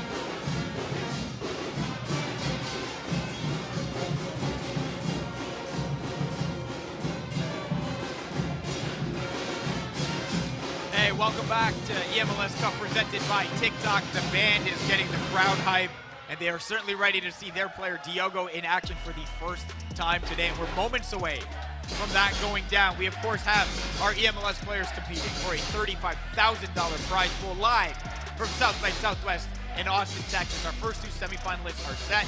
It's Javanzo versus Olelito on that right side. We are just salivating at the matchup still to come here. Paulo Neto versus K1 John, and Diogo versus NR7 on that left side. We are so close to getting those matches underway. But before that, as I have Dan Gaskin and Mike Lavelle with me, we have an FC content creator, Casey, on the desk hanging out here with us. Casey, what up? How you doing? I am doing fantastic. The vibes here in Austin are so much fun, and I mean, the gameplay has been great to watch as well. All right, what have you made of the action so far today and through the course of this year? It's like we were just talking about it. There's so many good players. It makes for so many great storylines too. The thing about eMLS that I love is that there's such a mix of players, and this year we have a lot of newcomers as well that are shaking everything up. And so I've watched League Series 1, League Series 2, and obviously everything that's happened today, and it's been very entertaining. Is there anyone at the moment you're feeling might be the victor here? I know it's tough to call, but is there any inkling, any predictions that can go off? Here's the thing. I'm looking at some of these semifinals form, and anyone can take this because all of these competitors, even going into this quarterfinal match, they're going to be a lot closer matches than I think we've seen in the previous rounds. I'm looking through that. Of the 6 players that are left, I think 4 of them are newcomers. Just to build off of what Casey had to say. Do you have a question for her then, Mike? Sorry, I was thinking about it. Hang out with us here right now. She's right there. I was staring down. I was confirming what she had to say. Sorry, I was lost in that. I was like, I think she's right. I think there are the newcomers out there. You guys can double up. Okay. Okay. Well, I was looking. I was dialed in. Go ahead, Mike. No. Please. All right, Casey. Well, we'll let you sit out from the mic question right now. We got predictions coming, so we'll get your thoughts on the actual matches in a hot second. But let's set up the last 2 matches of our quarterfinal round. Match 1, it's a #1 seed and 4-time eMLS champion Paulo Neto from Atlanta United taking on K1 John from Inter Miami, who put on a great display, albeit needed a tight win to get out of it, Dan, but he's ready to go. He is ready to go, and even though it's the first time we're kind of seeing him on the big stage, he was able to kind of withstand that pressure that he faced in those first knockout stages. But now the pressure starts to rise a little bit because you're going up against the main man himself, Paulo Neto, the 4-time eMLS champion, looking to try and make it 5-time. Remember, he did 5 finals in a row before he was eventually knocked out. But maybe he can start to begin once more. Here, Mike LaBelle. No, absolutely. This is going to be one of those testing moments. Without a doubt. I mean, 2 guys that go forward, you can see the goals for. If this ends up in clean sheets, then I don't know what's going on. We're going to have some different team talks. I'm expecting a lot of goals scored, a lot of goals conceded, and can Paulo Neto keep up his form, or are we going to see maybe, I don't know if I want to say passing the torch, but it's just really a make it or break it moment for K1 John. Well, don't tell that to Paulo Neto. He's not ready to give up anything yet, I'm sure of that. Match number 2, the #4 seed, Austin FC's very own Diogo, getting set to take on the reigning eMLS Cup champion. Yeah, I heard some crowd. They're ready to go. And R7 from St. Louis City SC. Dan, you mentioned it. A matchup of a rematch of the pitch matchup a night ago that we were all at having a good time, but now we're trying to get it done on the sticks. I love when things play out that way. They couldn't separate themselves on the actual pitch, but we have to separate them on the virtual pitch. Diogo looking in fine form coming into this one as a new addition, but of course, we have to mention it. NR7 is the reigning, defending eMLS Cup champion, Mike. He might be the reigning champion, but there could be something new on display because you got a live audience. It's what I wanted to ask Casey. You've been in the crowd. Great. Thanks, Mike. Go ahead. Yeah, you've been in the crowd throughout the day. Do you think that could play a factor and really help Diogo? Because it kind of gives you something to bounce off of. You got some energy in the room. Nobody else really has that. Definitely. I think that when you're playing on the IRL pitch, having that home team advantage is definitely beneficial, and here you have the instruments, the drums, and I think it just adds to the overall confidence when you're going into this match. The vibe here is unmatched. I know we've been saying that, but it really is true. It's time now for our pre-match predictions presented by Avant. We all get a chance to predict the winner. Chat, you can do the same thing, 1 or 2 in the chat to cast your votes. All right, Mike, again, a 2-game lead thanks to me losing 1 last time around, but that's okay. That's okay. It's all good. We'll start with our first matchup, which features Paulo Neto and K1 John. Casey, what do you think?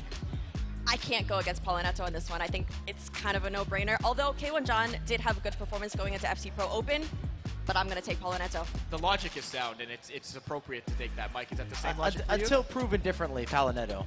Well, he was last in League Series 2. I know it wasn't the same player again. It wasn't K1 John that did that proof of purchase. Fair enough. So what are you going to do here, right? Because your whole intent was to go against Mike LaBelle. And now we have Paulo Neto. It's impossible for me to catch Mike up now, right? So I guess I have to try and save face. And I will go for Paulo Neto, but if the curse happens again, I'm sorry. This would be an unbelievable one. It's going to be our first clean sweep of the day, I believe. 4 for 4 for Paulo Neto in this matchup. First time we're getting to see him play, I think he's going to be jarring and ready to go. Okay, let's pick our second matchup, Diogo versus NR7. Chat, you know the deal, 1 or 2 to cast your vote. I mean, Dan, since you're now in a position to start, since you're not going to catch him, would you like to offer? I think that Mike should, yeah. I'll go first. I'm actually going to go for Diogo here. I think that the hometown advantage, I think that the crowd behind him, I think he's a player who can deal with the pressure, and I feel like he's going to take NR7 down here. Mike? I'm struggling internally here this because is a tough one. Yeah, it's not easy. I think Diogo joins the league with this intent, knowing it's going to be in Austin, Texas, getting yourself into a position to get the FC Pro spot and make a real noise coming to eMLS, but I don't know if I'm ready to get off the bandwagon at NR7. He hasn't been his best this year, but he just came off a 7-1 victory against Gustavo. I was like, maybe he's built up to this event, so I'm still going NR7, but I hope that Diogo's able to do it. My heart's with Diogo on this. Casey. So here's the thing. I know that NR7 is a previous champ, but the last time they played, Diogo won 3-2. So I'm going to go with Diogo. Okay, look at that. Bringing stats to the table. Yep, you got it. Hold on a second. Let me fact check. There's nothing this written one. down on this piece of paper. Why do both of you need to fact check the things she says? She's right. Brilliant, and she's right, and her logic is completely accurate there. It's more fun if we split this, so I'll go, and I said it almost instinctively in the last matchup, picking NR before I went with Jafonzo. NR7, my pick as well. Again, the stage is set for him where he won it before. It's good to have a split here. Get the crowd against me and Mike. You know, they just hate Mike generally, so maybe I'll join them this time around. The crowd leaning towards Diogo there, 70% in his favor. The hometown guy gets it done. It would be a great scene to see it. We certainly want to make sure the crowd gives him the energy he needs here at home. Little home crowd advantage. You don't usually get that at eMLS or any esports tournament, so if they're able to do that, it would be great to see. You know, both matches are going to be going on at the same time. We will keep you covered with everything right here. Coverage of both games. We're also simulcasting each match, MLS 2 and MLS 3, if you don't want to miss a second of your team action. Paulo Neto versus K1 John on MLS 2. Diogo versus NR7 on MLS 3. Casey, thank you very much. Enjoy the rest of the day. She gives a thumbs up to everybody out there. And we got game action getting set to go. Dan and Mike, take it away. Thank you so much, Faisal. Yep, another quarter-final round for us then to try and narrow this one down to our top 4 competitors here in eMLS Cup of 2024. 2 matchups that are kind of difficult to predict in some ways, maybe one more than the other. Paulo Neto, a clear favorite just from predictions, whether it be yourselves via the chat or whether it be us on the desk. And that's mainly because Paulo Neto, you know, he had 5 finals in a row, Mike. But into Miami, you know, K1 John, he's the new boy, he's the new player. Is the pressure going to be a little bit too much here, going up against one of the best, if not the best in the league? I actually think he feels no pressure in this matchup. Why would he? Why should he? The cards are kind of in his favor in that regard. He's playing with house money. We don't expect him to win. The only clean sweep we've had on the day has been for Paulo Neto. This is Mr. eMLS since he's joined the league. If anything, the expectation is for Paulo Neto to get the result. So if you're K1 John, at least in that space, I think you're playing kind of free and kind of open. It's just a matter, are you better than Paulo Neto? That's the question. And that's not something that many people get to say that they are ever better than Paulo Neto. One player who can say that is NR7. He was able to take down Paulo Neto, not just in the MLS Cup last year, but of course we saw him better him in LS2 as well. So NR7 versus Diogo is going to be our other quarterfinal. Casey completely right. When they faced against each other last time, Diogo won that one, so he has the upper hand in that regard and maybe has been able to strategically plan his matchup here against Nicholas Razek. But similarly to this year with these newcomers coming into the league for a reason, Mike, it's what NR7 did last year. He came into eMLS, he wanted to make a statement, he did so by winning eMLS Cup. Do you think he could go back-to-back? It's hard to say. I look at the competition, what we just saw on the other side of the bracket. I'm already going to that point. Let's say you get out of this side of the bracket. Good luck to you. That means you still beat Paulo Neto to go through this side, or you got past Diogo, you got past K1 John. But then you got to deal with either Jafonzo or Olito. I think there's a lot of ifs, a lot of hypotheticals, a lot of non-favorable circumstances if you're NR7 as well. But I look back at last year, we said the same thing. He didn't really have the best LS1 or LS2, and then he came out for Cup. He rose to the occasion. Big signing, joined St. Louis. We were speculating what could he actually achieve. He made it late. It was great, but he got the result. So I don't like going against NR7. Smiles, laughs, feels comfortable on the stage. Yeah, I think he's confident, and he should be. I mean, when you get to this point in the competition, usually we find the players who are better performers when it comes to LAN environment. And that's one thing that Nicholas Razak has under his belt. For the countless years he's competed in this game and in this league and in other leagues, he has always been a big game player. And I'm sure he's going to try and do something similar. But Diogo is no stranger to the big stage either. Whether it be the international scene, domestic scene, he's been there, he's done that. He's been alongside some of the best players in the world. He's been against some of the best players in the world. And Austin FC have a representative who truly could go on to win this entire competition. Something perhaps for the fans to scream and shout about when we do get underway. Of course, we're just waiting for the players to get ready at the moment, which allows me to go into the stats a little bit, Mike. I mean, Paolo Neto, he beat K1 John 8-2 when they played against each other last time. If you're K1 John and you're coming into this knowing you lost by 6 goals, you're probably going to be thinking, well, how do I come into it and maybe change something? I don't know if you go that deep of a dive. It's a new day, it's a new week or a new weekend. It's a fresh matchup. And again, if I'm K1 John, I'm really sitting here saying everybody expects Paolo Neto to win, and I don't have additional pressure. I don't feel more weight on my shoulders. If anything, if I cause this upset, I'm the underdog. I make the name. And if you're able to get off to a good start, and that's going to be key here, I don't think you can go down against Paolo Neto. We might say that about a lot of competitors, but the way that he has the offense and the way that he overwhelms you offensively, as good as K1 John's been with the attacking presence and prowess, what Paolo Neto does, it just makes it where you can't move.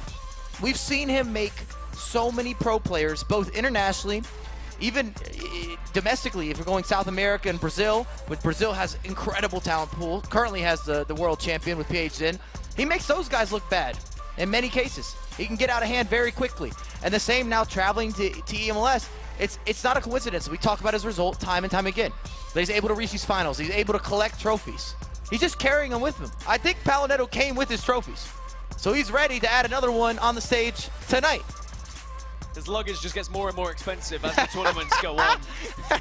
He is the leading goal scorer in our league as well.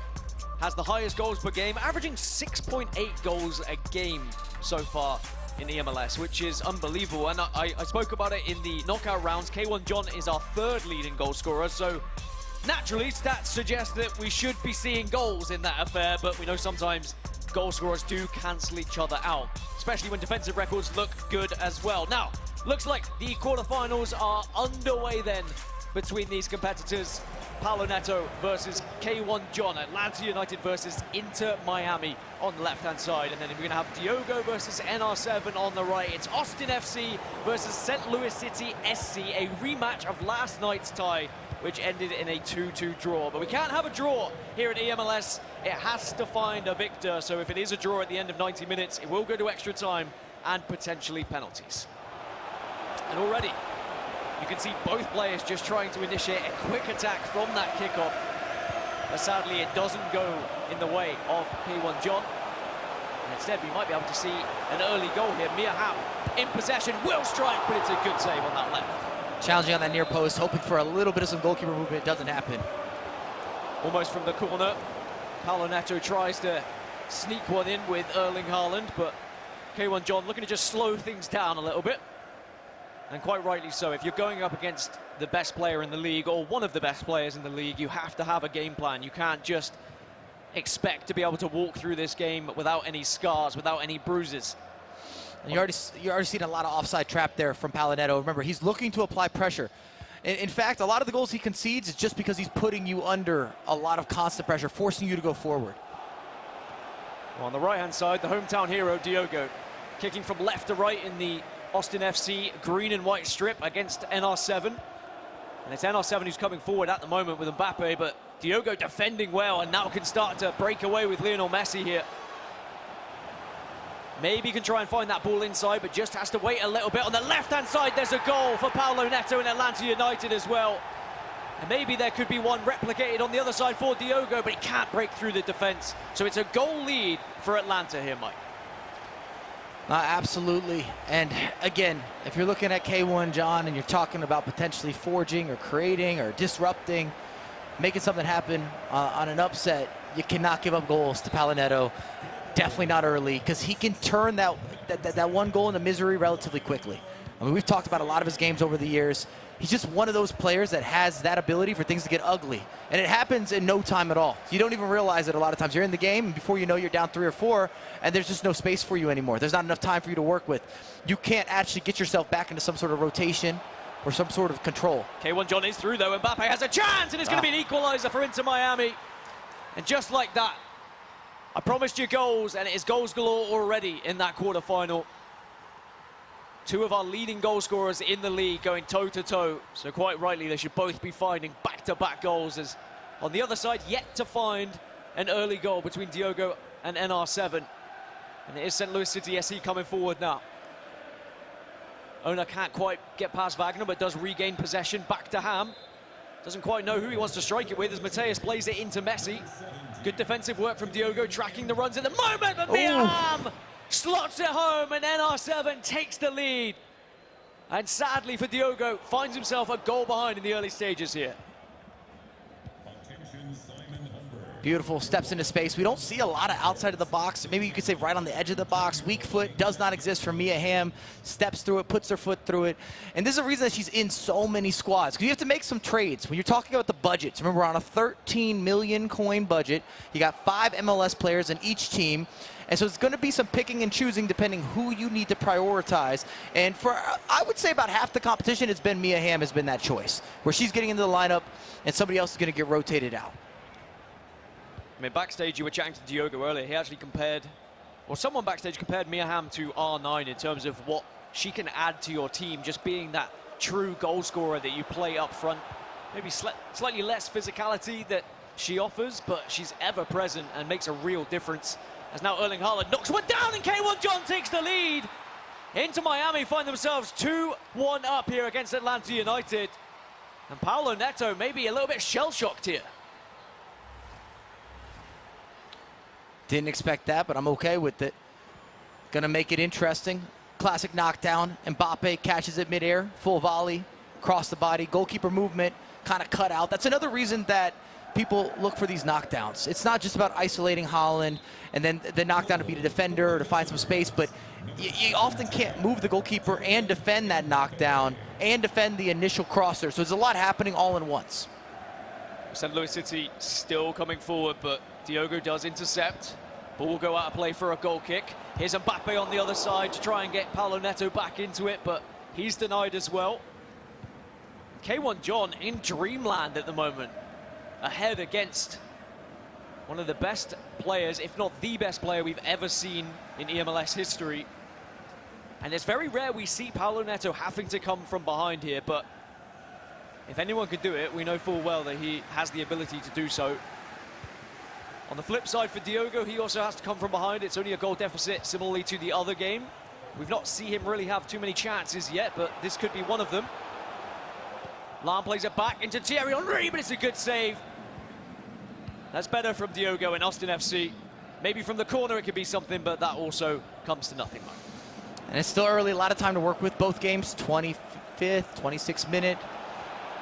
Maybe the surprise this far isn't in Rasic having a lead, but the fact that K1 John went down early and then doubled up. And could make it a third here as well. Haaland twisting and turning, regains the ball, gets the shot away, but in the end it was a bit of a fluff. And Hugo Lloris will just gather. Paulo Neto can just slow things down yet again, but 25 minutes gone, 2-1 to K1 John. And it's hard to judge Paulo Neto's gameplay because he pushes so many bodies forward that he's a player that's going to be more comfortable coming from behind or even having risky scenarios or risky situations because he knows he's going to commit so many bodies offensively that it's not that unlikely for him to concede goals. And sadly, another goal has gone in on the other side of your screen. Xavi for NR7 and St. Louis City makes it 2-0 now. And K1 John could try and make it 3, but unable to get through it. Oh my goodness, it has gone in. It's a little bit of confusion at the back, and suddenly Inter Miami are 3-1 up here against Atlanta United. No one saw this coming.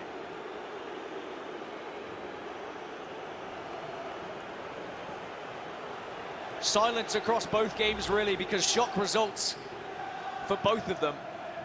The two favorites, well, maybe NR7, I guess you could say, was a little bit more of a favorite in this one, but certainly we weren't expecting Paulo Neto to be down by 2.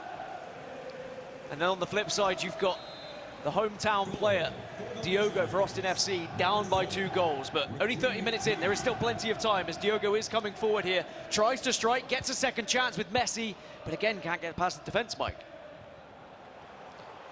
Nah, absolutely, and it kind of comes down to those fine margins again. Can you innovate? Can you take advantage? Do you get the sidestep? Maybe even a good fortunate bounce. I know you can't necessarily plan for those, but what you do with them, how they find you. We've already seen that with K1 John. I don't even know how to really analyze a bit of rebound there. It is what it is. Goalkeeper comes out, mishandles, fumbles around, right player in the right time, able to double his lead. But sometimes that's part of the separation. Whether you love it, you hate it. Sometimes it's mismanaging beforehand, micromanaging, where a misstep or a bad player matchup led to that favorable bounce. Could be the smallest of margins to separate these players as NR7 trying to make it 3 now. Javi back to Mateus, who will strike, but it's just gone wide. And what an opportunity. Mateus doesn't often hit them, but when he does, they are absolute rockets. So 2-0 to St. Louis City. 3-1 to Inter Miami. A 2-goal deficit in both games, but we've yet to see Austin FC find a goal, but this could be the first. Erling Haaland, but again, Coronel has made the save. And Diogo just can't break through at the moment. Maybe something from the corner, though. Looking to try and find Erling Haaland at the back post, but the keeper gathers, and it's still going to be 2 here. But there was a chance. That was an opportunity that's gone begging. And those are the type of opportunities you have to convert. He had time. He could assess. The goalkeeper scooted a little bit early. It's a misread. Yeah, you green timed it, but when we talk about those fine margins, and we do, we bring them up constantly, that's something you're going to review later on. NR7 breaks into the box again, but this time Diogo defends more successfully and can launch a counter-attack here for Austin FC. Thierry Henry striding forward, now offside, so he has to rethink his plan, rethink his approach. And sadly, sometimes rethinking your approach has to go back to the basics, go back to the defense. On the other side, Paulo Neto through with Lionel Messi. Has space on the left-hand side, will find Erling Haaland in the middle. Trying to shift it around. Kylian Mbappe, he gets denied as well. Back over to Austin FC. Thierry Henry shimmies past one, and there's the first. Diogo back into things here for Austin FC. And boy, did he need that. And that's easy on the eyes. That's gorgeous. You see the step over, the change of the direction, a little bit of a feint, the extra pass, a lot of time. Messi opens up the body. Goalkeeper scoots. Does not matter this time. And you hear the fans. I know they talk about Liverpool and the 12th man. Diogo's kind of got a 12th man in-house. Let him get to rolling. Let him get to cooking. He's got a lot of people that are sitting at the dinner table. Give him something to shout about. On the other side, it's another goal. But this time it's Paulo Neto making it 3-2. Atlanta United back into this game. And that is a juicy affair that we have. Paulo Neto just a little sip of the water. Back to business for him. One of the most constant professionals we have in the league. He very rarely you see emotion from him. I don't know if you see that on screen, but he's having a sidebar conversation with his coach, Renzo, right now. Took the moment on the instant replay. I don't know what they talked about, but something's shifting. Something's changing. Maybe it's something around the mentality, but there was definitely a sidebar combo there. If we get a full screen at some point, you'll see what I'm talking about. Coaches matter, and Renzo's one of the best to do it. He has a lot of accolades, of course, has coached world champions. As the ball goes out of play on the right-hand side, it's going to be half-time. 2-1 to NR7 and St. Louis City SC against Diogo and Austin FC there. But still 45 minutes to play. But that goal just keeping Diogo in it. A few moments left in the left-hand side game between Atlanta United and Inter Miami. The ball gets tossed in. Erling Haaland knocks it down. And Thierry Henry puts it away. And the 2-goal lead is reinstated for Inter Miami. And it's business as usual. It is the Haaland knockdown again and again. And you know it's coming. You know it's approaching. And what K1 John does so well is isolating that matchup. It's all about making sure that he's able to set Haaland up where he's going up against one of the fullbacks. In this case, Ona. He's nearly a foot taller. I think she's maybe 5'5" versus 6'4". He could take that down off his chest. He can go for that knockdown. Either way, you know 100% Haaland is going to win that header or whatever aerial pursuit. We didn't even take in the physicality numbers. Well, 4-2 at halftime for Inter Miami and K1 John really showing up in his first eMLS season. against arguably the best eMLS player we've ever had in this league.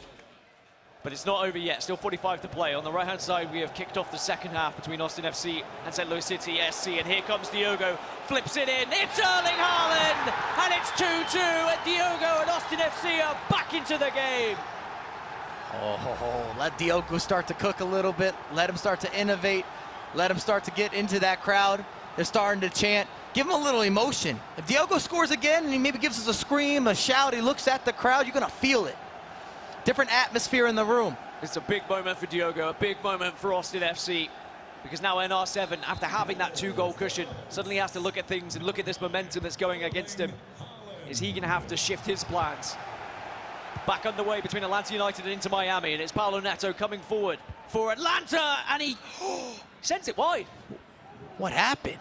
How does he miss from there? 1-2, classic as it comes. Mbappe in the right place, right location, right timing.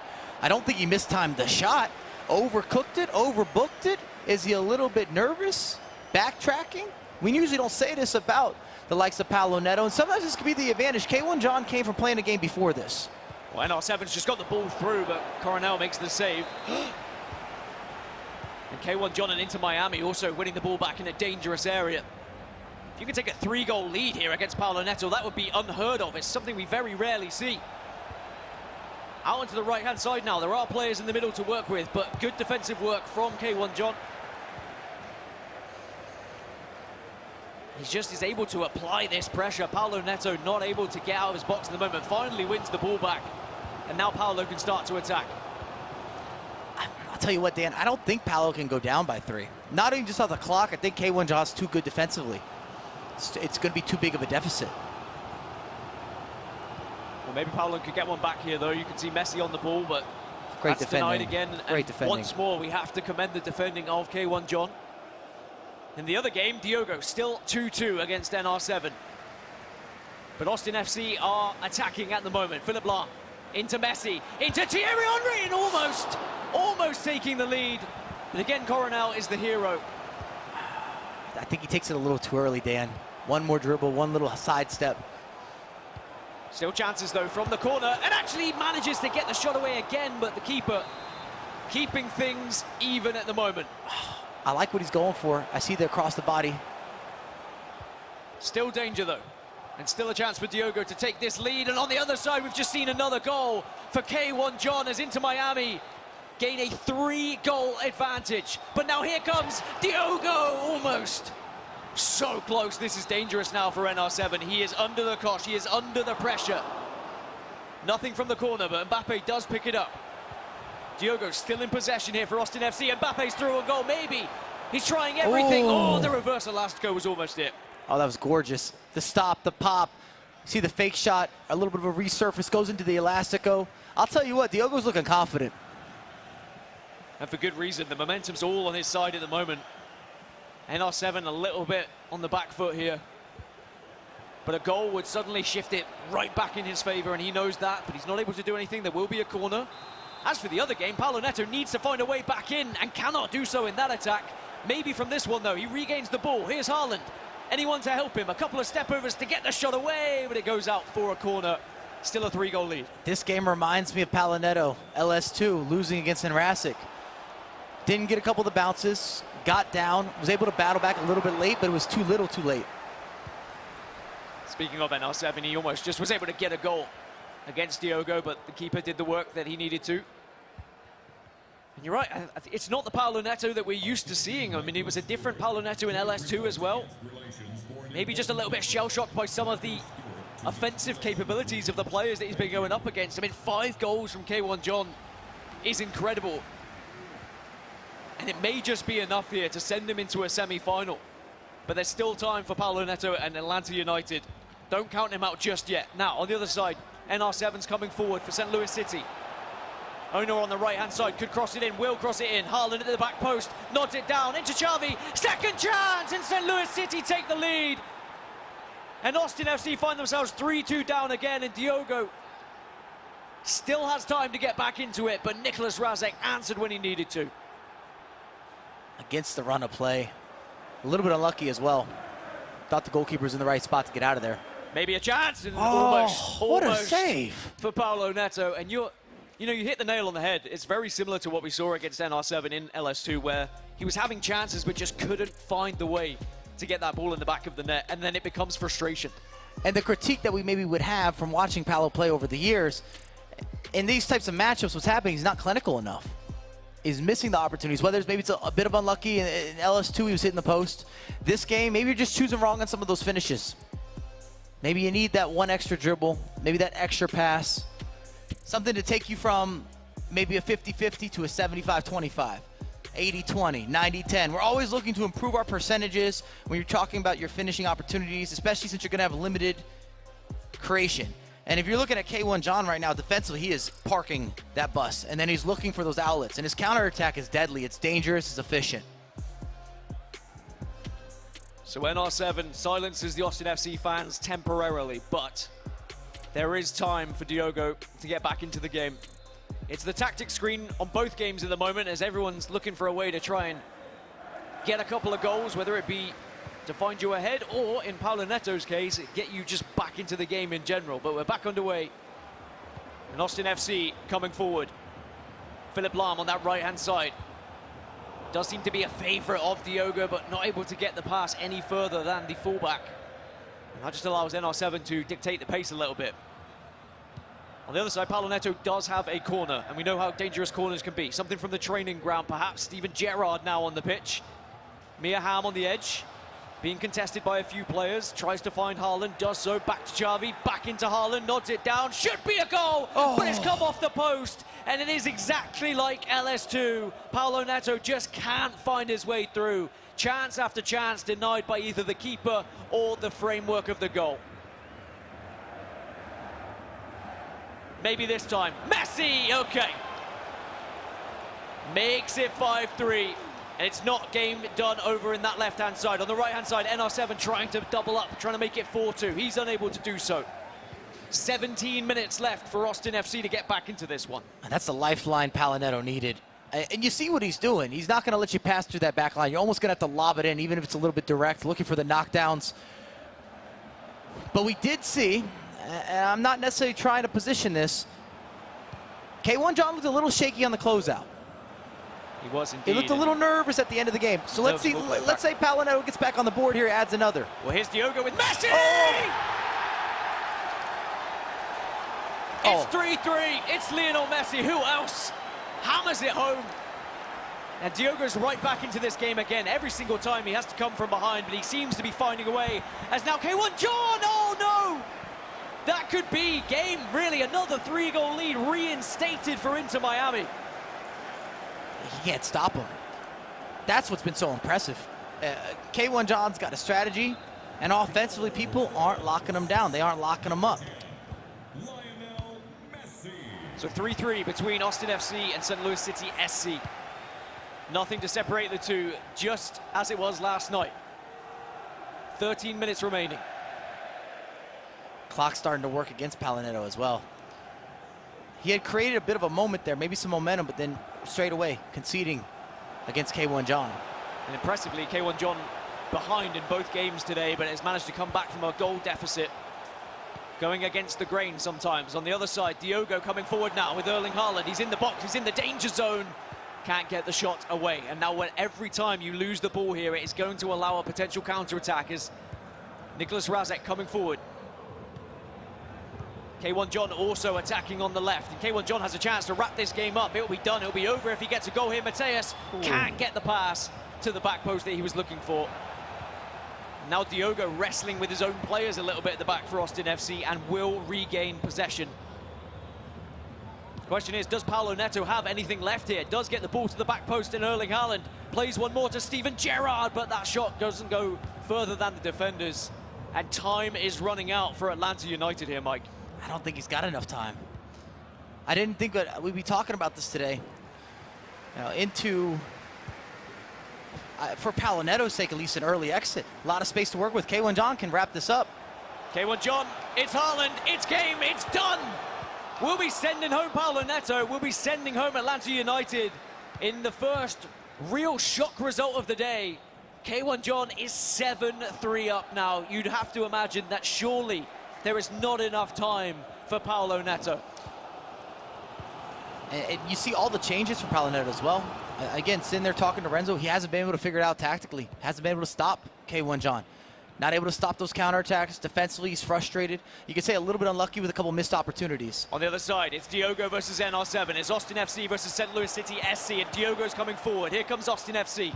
Javi plays it into Messi, doesn't strike, goes back. Space on the right for Thierry Henry. Could maybe get a shot away, but at the moment he's looking for the extra pass. He's dazzling all the defenders. Maybe a second chance, but no, the defenders hold strong. And NR7 is not disrupted by the skill moves. Man, moving and grooving. You see the reactions, looking for the extra pass or the final skill, the cancellation, giving you everything you ask for. The crowd is quiet. Probably the last attack of the game here. If you're in Rasic, you should be holding the ball. And as a reminder, it cannot be a draw. We will go to extra time if we don't find a winner in this one. And then potentially penalties, but that's still a long way away just yet. 1 minute remaining before we look at the added on time. +2. So even though NR7 is playing for this last attack, if he loses the ball here, it might just allow Diogo to get one more, and that's exactly what's happened here. Diogo regains possession. He's going to have the last attack of the game, you'd imagine now. Shifted over to the right-hand side of the pitch. Philipp Lahm, who's been so present for Diogo throughout this entire season. Can he be the difference maker? De Bruyne now coming forward. Good defensive work from NR7, though, to win the ball back, and it should be the final whistle, but the ref's letting it play on. Here comes Ham. Can we see a last-minute dramatic goal here from NR7? Still no whistle, still a chance. Back post, surely not. Calm it down, Diogo, as he plays it out, and it will go to extra time, even though it was a little bit nervy at the end there. I'm sweating. I'm feeling the tension. Didn't expect that. Both the mistake getting out of the back or down the end line or the sideline, excuse me, from Diogo, and then in Rasic, why'd he go out wide? He was already down central. He could have made the pass, a little step over, a little shimmy, a little shake. Go for glory, go for gold. It's a free kick for Atlanta United and Paolo Neto on the left-hand side here as we watch the final moments of this game. 7-3 still. A goal here could maybe spur a late comeback, but nothing coming from it means that now K1 John can just start to eat away at this clock.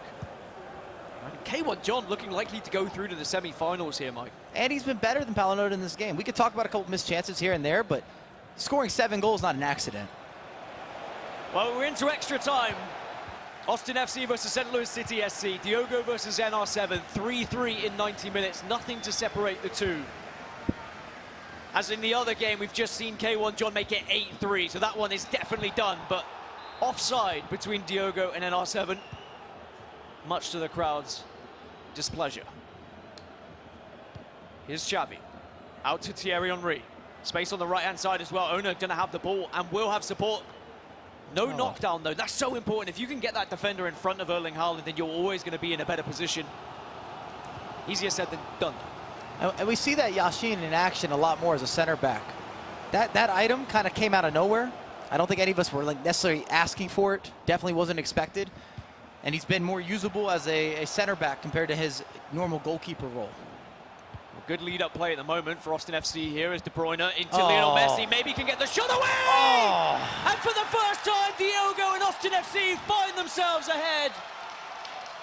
And the crowd have something to cheer about once more, and Diogo celebrating now as the game back in his hands. And you see the footwork, the step over. Messi keeps it on the left, shields them off. Little moment of hesitation, opens up the body for the finish. Extra time, splits the defense. Keep that on instant replay.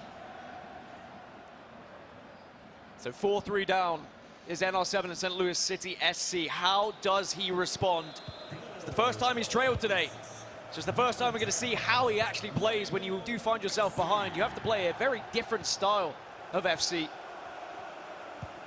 But we know that NR7 is capable of comebacks.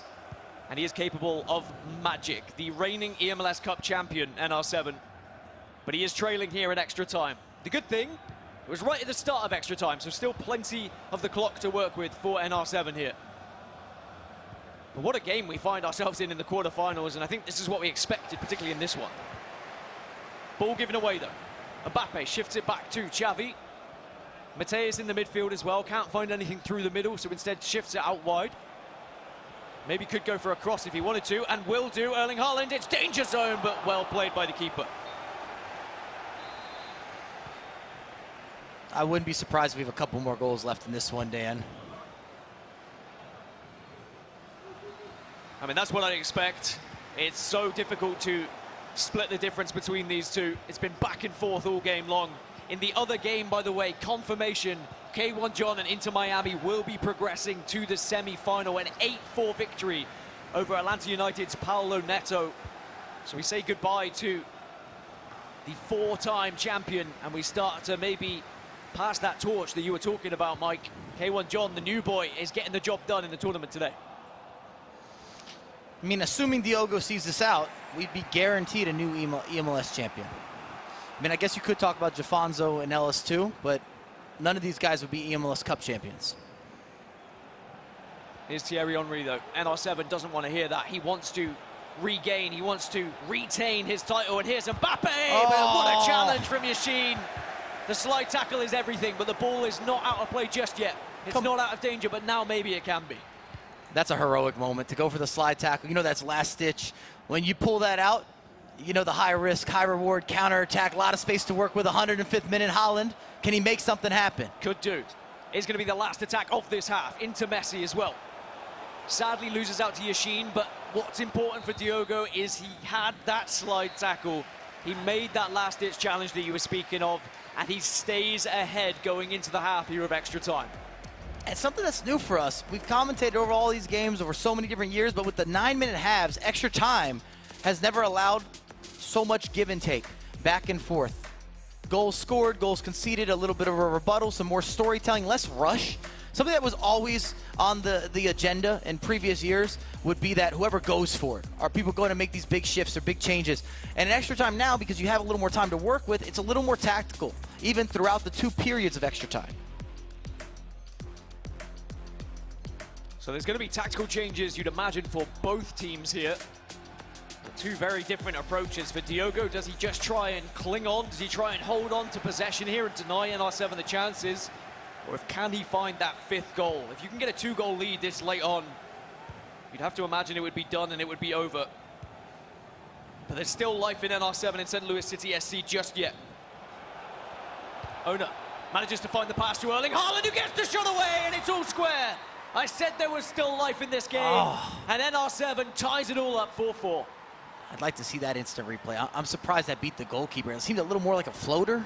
Didn't have that extra emphasis, wasn't that powerful of a shot, especially from the likes of Haaland. I don't think the goalkeeper was mispositioned or out of position. Maybe we'll get a chance to see an instant replay at some point. Maybe there was a little bit of a scoot from Diogo. Maybe there is a little bit of a misread. But it didn't have that much emphasis or just that extra that you're used to with some of these conversions inside and outside the box, especially with a player with that much power. Well, what a game we have here in the quarterfinals. Just when Diogo maybe thought he'd been able to break away and get out of the grips of NR7, NR7 just fires right back. Takes us back all square once more.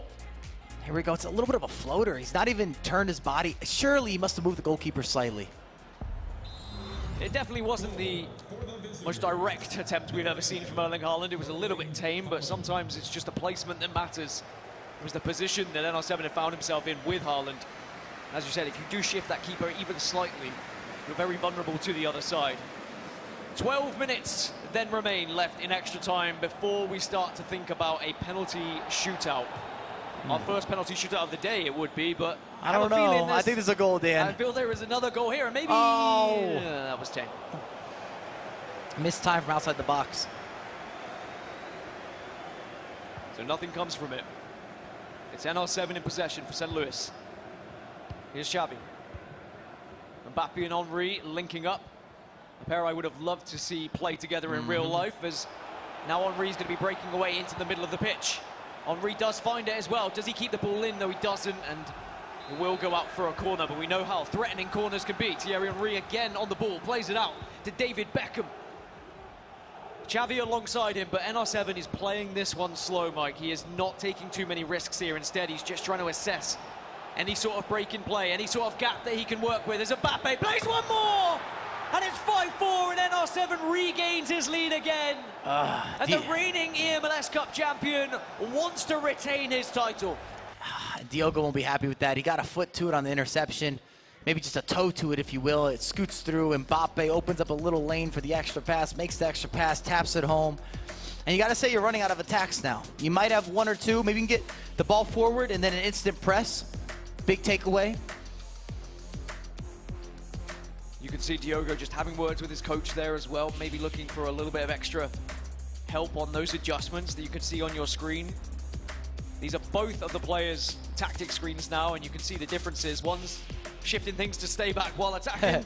The other one is saying, get forward, send everything forward, throw everything and the kitchen sink at your opponent now, because for Diogo, he only has, what, there was like 6 minutes left here. But he does have the ball, so as long as he can get forward, I don't want to say quickly, but relatively quickly, you will get at least one opportunity for that constant press after you lose the ball, after you lose possession, and that's the most dangerous time. I would say in order to kind of create a little bit of havoc, you push a bunch of bodies, then you press with those attackers that you already got in those positions.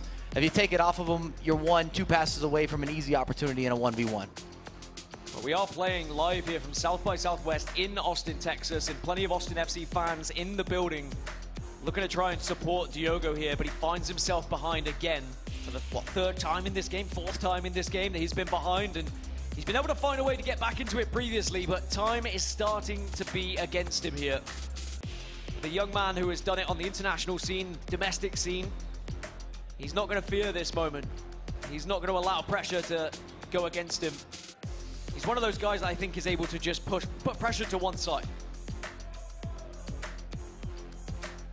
On the other side for NR7, you could argue the same kind of pressure. You have that lead, you're a goal ahead. You know your opponent's going to be suddenly throwing everything forward. You know they're going to have constant pressure on. How do you deal with it? Realistically, how many competitive players have been in circumstances like this more than NR7? I think from the beginning of the competitive ecosystem back in 2017, NR7 was there. He's been there, he's done that, he's got the t-shirt, he's also got the trophy. But is he going to be able to lift it again here in Austin, Texas, or can Diogo rewrite this story? 6 minutes remain. He's got enough time though, Diogo. I think you're right, he has time to not only launch an attack from this kickoff, but then probably have another attack after the fact. But if he could grab a goal here, I mean, that would be absolutely perfect for him, of course. He's going to find space with De Bruyne in the middle.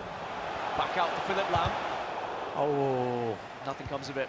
And every time you lose that ball, you've got everything forward. You have to have defenders in place, and Yashin wins that ball back. That's that pressure that you were speaking of.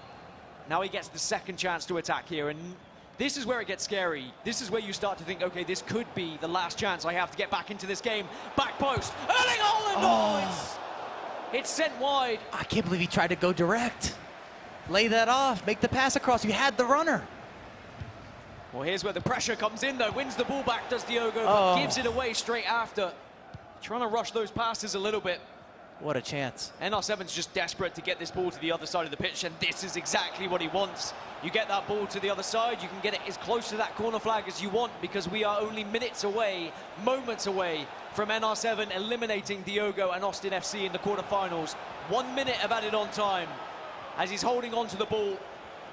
And if Diogo doesn't win it back soon, it might be all she wrote, and sadly it's going to be so. NR7 holds on to the ball, and the final whistle will go. St. Louis City SC will progress to the semi-finals. There's a few boos around the arena, as sadly Austin FC eliminated from the tournament. But NR7, he will continue to defend his eMLS Cup reigning champion title. Wow. Wow, wow, wow. If you told me no more Palinetto, I don't know if I would have believed you.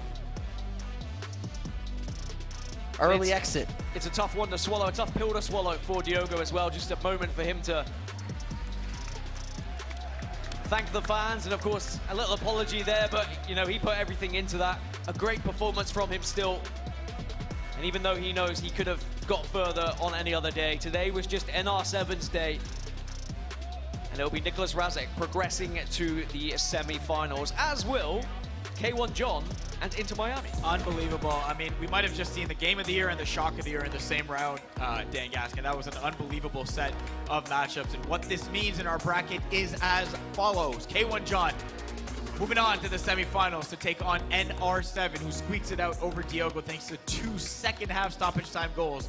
Gives him a 5-4 win. Unbelievable scenes, unbelievable game, and an unbelievable set of semifinal matches set to occur soon. So we mentioned the K1 John win over Paulo Neto, big shock win for many. Let's take a look at some of the highlights in that game. It was Paulo Neto early getting a goal. We're used to him scoring, of course, and what we weren't used to was him not after this. K1 John, the formula was set. Find a big man, head it down, and let one of the other big skilled strikers do the work. There's Holland heading it down to Mbappe. He scores. It's 2-1, 3-1 here when Paulo Neto makes it a 1-goal game. But it was once again on the verge of halftime. K1 John finding that 2-goal advantage heading into that second half. Up 4-2 now. It's Kylian Mbappe. The finesse shot into the corner. And look what it means to the Inter Miami man. He makes it 5-2. 5-3 here, no.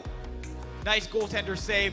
Mbappe then heads down off the post from Steven Gerrard. You can see the frustration in Paulo Neto. We kind of saw this in League Series 2. Same formula. Lionel Messi not missing there. And this is when Mike thought the momentum was building. K1 John said, nah, I'm going to come right back. Holland, Mbappe, back in the net. He said, nope, nope.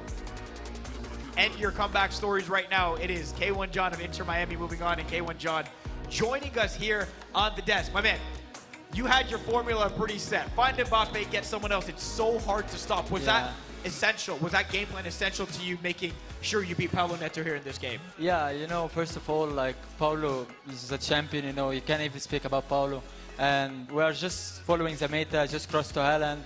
But once you find a way to cross, it's going to be easy. But, you know, this is why I had, like, the right back is so tall to be able to jump with Haaland. But, you know, now it's game to play the current champion. And that's why I'm here. That's why Miami signed me. They signed me to be able to get the trophy. But first of all, we focus about the championship spot, and then we focus with the rest.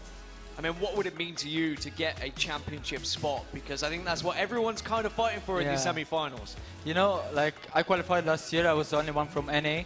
And, you know, it's a dream for any player. Like, everyone is looking for this, like, opportunity, because this is, like, everyone is dreaming to be the world champion. But, you know, this year is so hard to be able to play the World Cup. So everyone is fighting for this. And it means a lot to make it back-to-back. It's going to be amazing, you know? So, yeah. And the stage is set now. We know you're going up against NR7. What can we expect in that matchup? Can you give us a little preview? You know, in LS2, in the knockouts, he beat me in the semi-final. And now it's time to take the revenge. I beat him in the group stages. I beat him one game, but it doesn't mean anything. Now, when you play online, when you play on stage, it's different. On stage, there's, like, you know, like, there's specific players for when they play on stage, you get the personality, you know, and it's time to take the revenge, you know. All right, well, K1 John making sure there's a star in action for Inter Miami. Lionel Messi sitting in their MLS game today, but it's okay. Only one big star could take the center stage. K1 John getting set for semifinal match. Congrats on your win. Best of luck the rest of the way. Thank you, guys. K1 John of Inter Miami doing his thing. Of course, there was a second matchup that was going on at the exact same time. NR7 versus hometown favorite Diogo.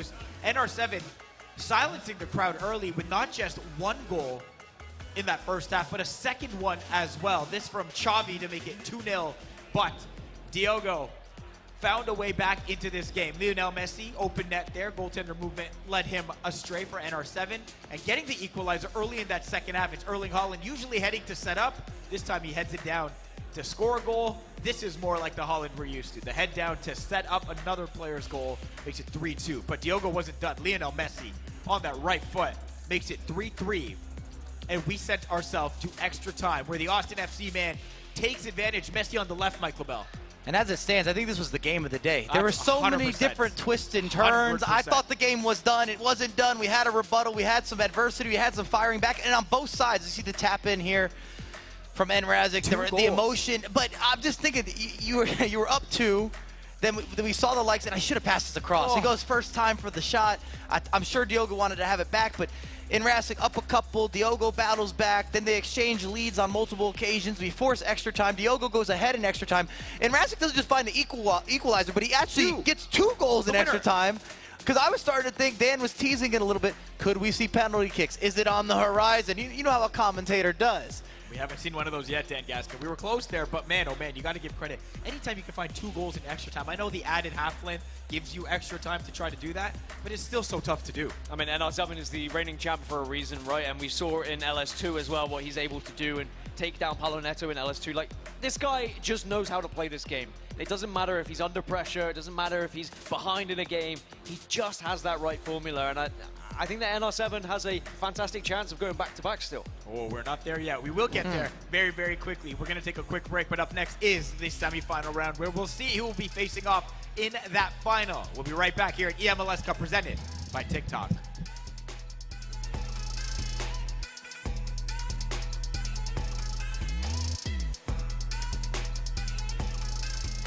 All right, MLS store, I need something fresh and clean. Let's see what you got.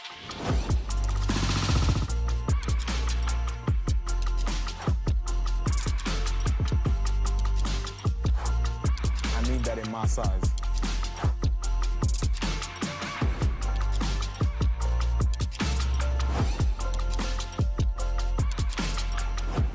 Right. See, now we ready. Now we're ready for the season. Look at clean. Nice. Your batteries are dying. Because all of your batteries are dying all the time. You could let that stress you out. Or you can come to realize that this is no longer a problem.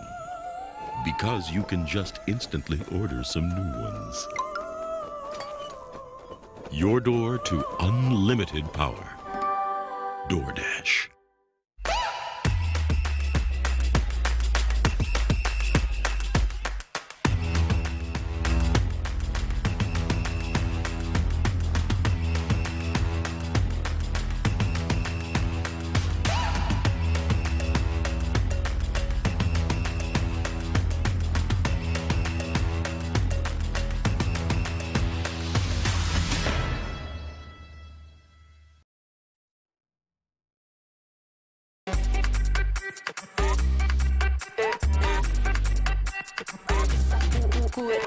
Vamos, dale pues, vamos allá, muévete más loco como solo tú lo sabes. Así es, con las manos en la cabeza, sacúdete,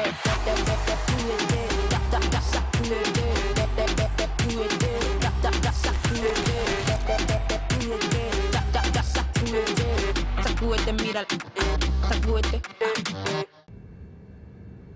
Do you know if you have milk right now? Do you know its condition? Are you afraid to look? Who knows? Who cares? Because now you live a life where fresh milk is always on hand. Your door to crisis-free breakfasts. DoorDash. All right, MLS store, I need something fresh and clean. Let's see what you got.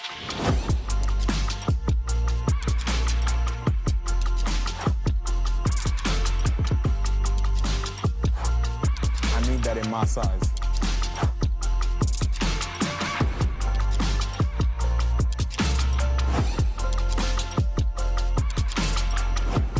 Right. See, now we ready. Now we're ready for the season. Look at clean.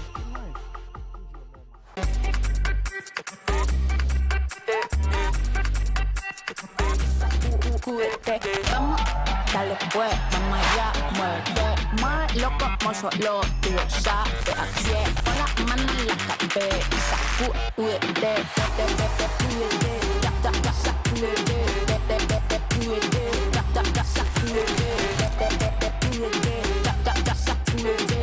sacúdete, mira, sacúdete.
Welcome back to eMLS Cup, presented by Tik Tok, live from South by Southwest in Austin, Texas. Their hometown man may have gone out, but their spirit has it. The fans sticking around, tuning into all these action, and why not? We are down to our final four. Let's take a look at our bracket. One of these players will be crowned the 2024 eMLS Cup champion. K1 John and NR7 in one semifinal. Jafonzo versus Olelito in another, for a spot to fill those two slots and match up in our grand final. Give a reminder for those at home on Twitch and on YouTube, there's also live viewer rewards. Make sure to link your EA and Twitch or YouTube account. You can watch the stream for at least 15 minutes to receive a 2-player pack. And if you watch for at least 60 minutes, you'll receive a Jumbo Premium Gold Pack, all part of greater rewards as well. There are also in-game objectives to complete for additional rewards. Make sure you don't miss out on some of those. Never know who you could pack from those rewards. All right, back on the desk here. Faisal Kamisa, Dan Gaskin, Michael Bellin joining us now. Babs. Hey guys. Babs from LAFC. How you doing? How you doing, guys? How's everything? I mean, what an atmosphere here in Austin, right? I mean, now we have, what, out of 4 new players in the semifinals, we have 3 in the league now. Let's see what happens now. I was going to ask you, how many new players from the league are in the semifinals? Yeah. You answered the question yourself. Yeah. All right, Paps, you know how competitive this is. You were playing amongst them. You made the broadcast for LS1, not to be for the last 2, but I think it just speaks to how talented this group is. Has this been the most difficult year to navigate because of how good these players are? Every single year we say that the brackets and the roster just keeps on getting better and better. But this year, you're bringing EU players into the league, and I mean you can see it here. 3 out of them are in the semifinals. And I mean the meta, it's something, but at the end of the day, it just comes down to putting the ball in the back of the net. And who do you think's got it? We've got 4 players left. I mean, my predictions haven't been great today, Pabs. I mean, honestly, Who's taking the whole thing? I mean, K1 John actually beat Pauloneta, and actually Don't give your full prediction yet. Just give some thought, but not your full prediction. I know, but I had dinner with him, and I actually told him that Pauloneta was going to beat him. Ooh. So K1 John came up to me after. He's like, "Oh, I told you, dude. I mean, it is what it is, you know." Dinner on you next time, then, bro. Come on. I mean, the commentator curse now. Yeah. And what do you think's been the biggest difference this far, playing some of the online events, of course, with LS1, and now leading into eMLS Cup? Because we've seen different players show up a little bit different. Like the package is different, the goals they're scoring, guys that have done really well, that have struggled, and vice versa. Yeah, I mean, we're seeing a pattern now, right? We're seeing those, the play styles coming into play, the aerial threat of Hallen. I mean, I didn't have Hallen in the LS1 broadcast. I'm pretty sure you guys came up to it and you guys said, okay, now you're starting with the back foot now. Everybody has Hallen, and you guys were mentioning also Mia Hamm as well. I mean, Mia Hamm it's a player that has a 5-5 skills, and some of these players have her, and she's been the decider. It's like so many dominant players. I feel like Holland, more than ever, has become revolutionary, at least in this league right now. Every single game, he has something to say, something to do, and he's a decider. It's unbelievable. All right, stay tuned. We're going to get your thoughts in a second, but we got to set up this semifinal round. The winners in this round, more than just making it to our grand final, will be receiving direct seats to the FC Pro World Championship. There's so much on the line in this round. We heard K1 John talk about its importance. In match 1, it is the Inter Miami man versus the reigning eMLS champion, NR7 from St. Louis City, SE, Dan. Yeah, I mean, correct me if I'm wrong. I think this will be the first official tickets to the FC Pro World Championship. So this is a big moment for the scene. And we start things off with K1 John versus NR7. I mean, NR7, he's been there before, but so has K1 John, as he said. But NR7 does have the benefit of being on this stage before and lifting this trophy. Arguably the favorite coming into it, but K1 John just took down Paolo Neto. We also just had him on the desk. I liked what I heard. Vibes, right? Yeah, he had a different cadence. He's kind of soft-spoken. Usually he said, I'm looking forward to the revenge matchup. I got signed to be in this position to do my job. His chest was out. I think we all felt the same type of energy on the desk. So I've kind of switched up. I've been going against him. I've been making mistakes today. I've been making mistakes doubting K1 John. Yeah, you making mistakes. Handshake. All right. Match number 2, LS2 champion Jafonzo, the New England Revolution, taking on Olelito from New York City FC. Dan, another heavyweight matchup. We haven't seen these play against each other apart from once in the qualifiers where it was 3-3. And I think that, again, it alludes to the fact this is going to be a very close game. They both dominated their quarterfinal matchups.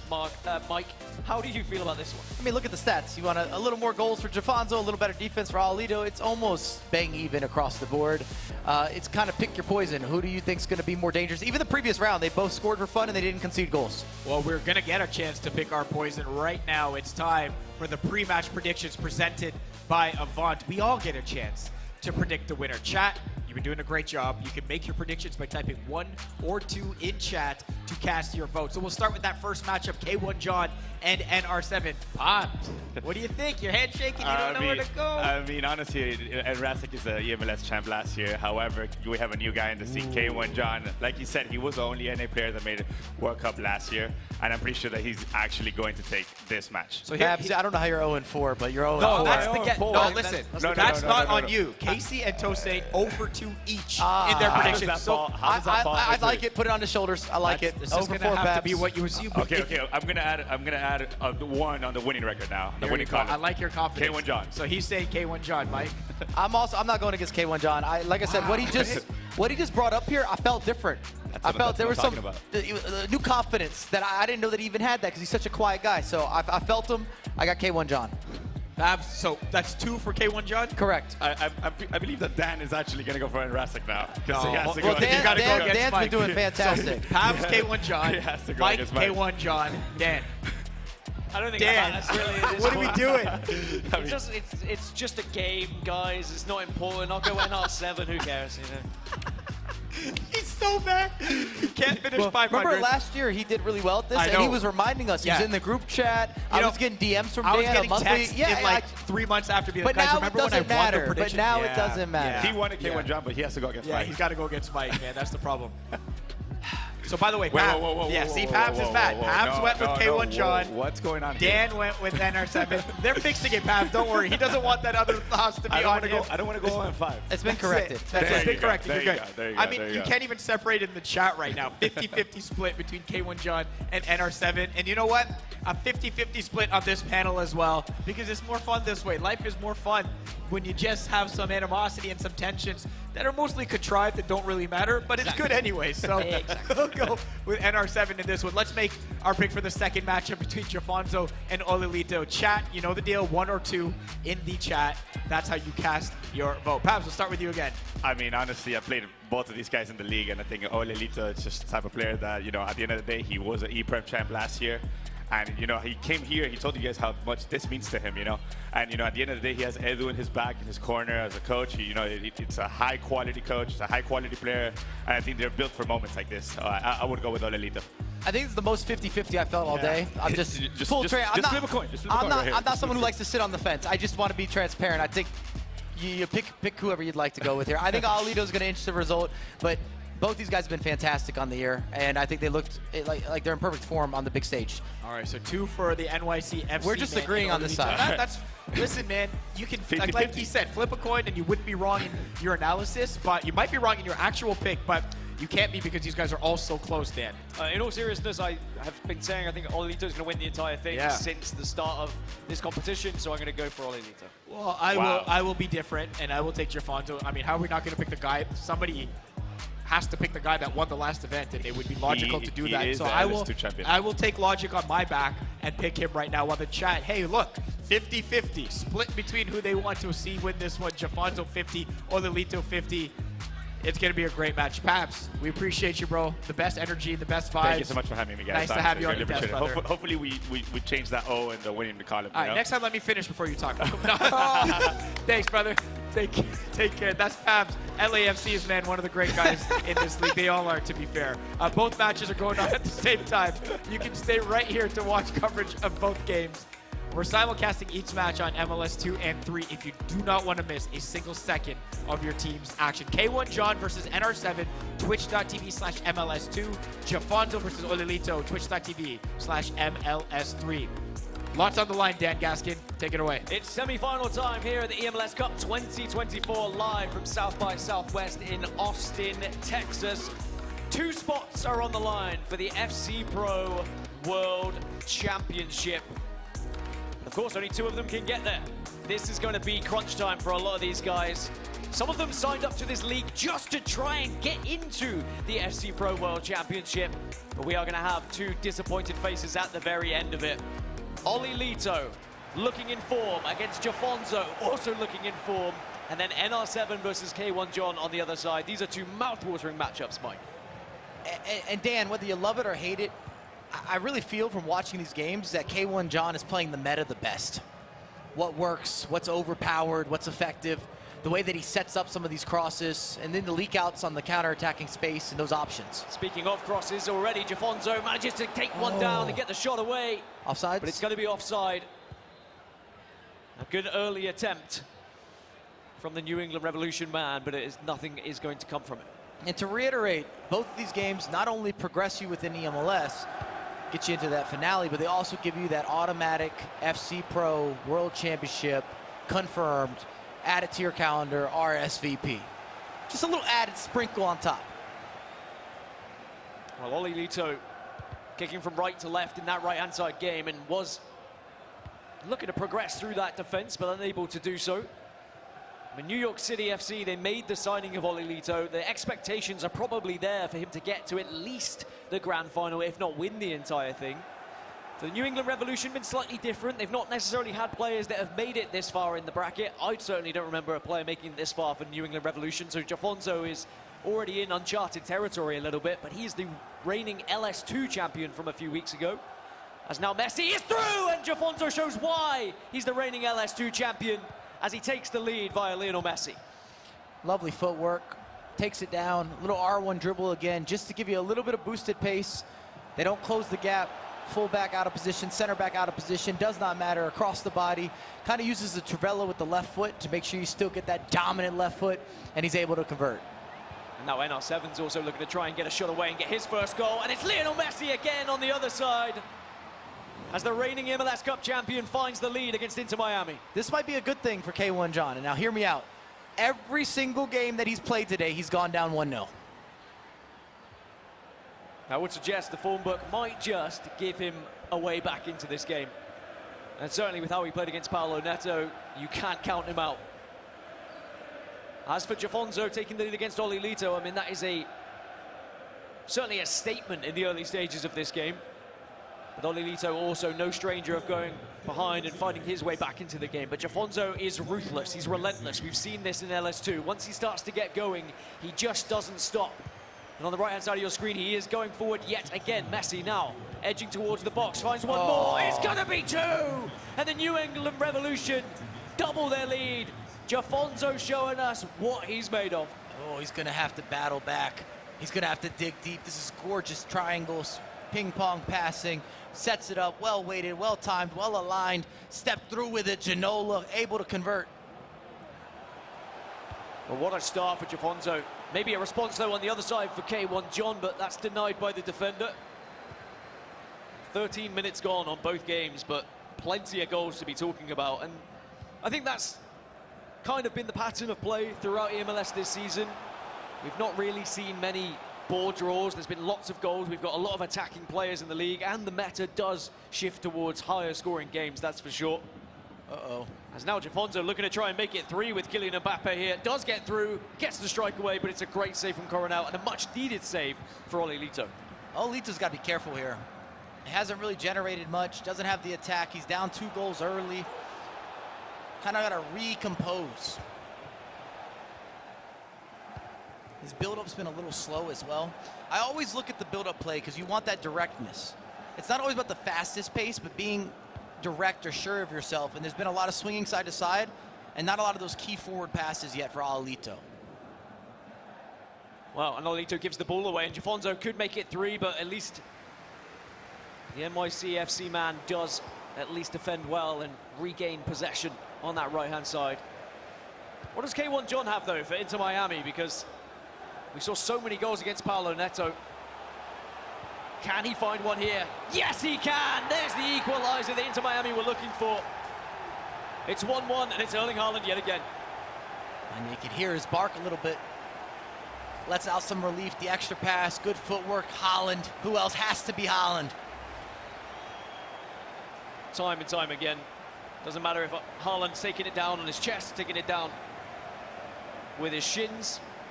He's just got such a good control of the ball and is so present as Jafonzo does the same with Haaland. And I said it doesn't matter where he is on the pitch. He is such a threat, and Jafonzo makes it 3-0 for New England Revolution. And the only good news, and I mean the only good news for Oli Lito, he's got a ton of time. But I didn't like it from the beginning. The formation, the build-up, he's not getting out of the back easily. Everything seems to be a little more of a risky pass. And you see that 0 shots, no opportunities. And probably the worst part, he's losing the ball in the back, which is making it easier for the likes of Jafonzo to start his attacks. Just feels like these games, there's a little bit more pressure on the line.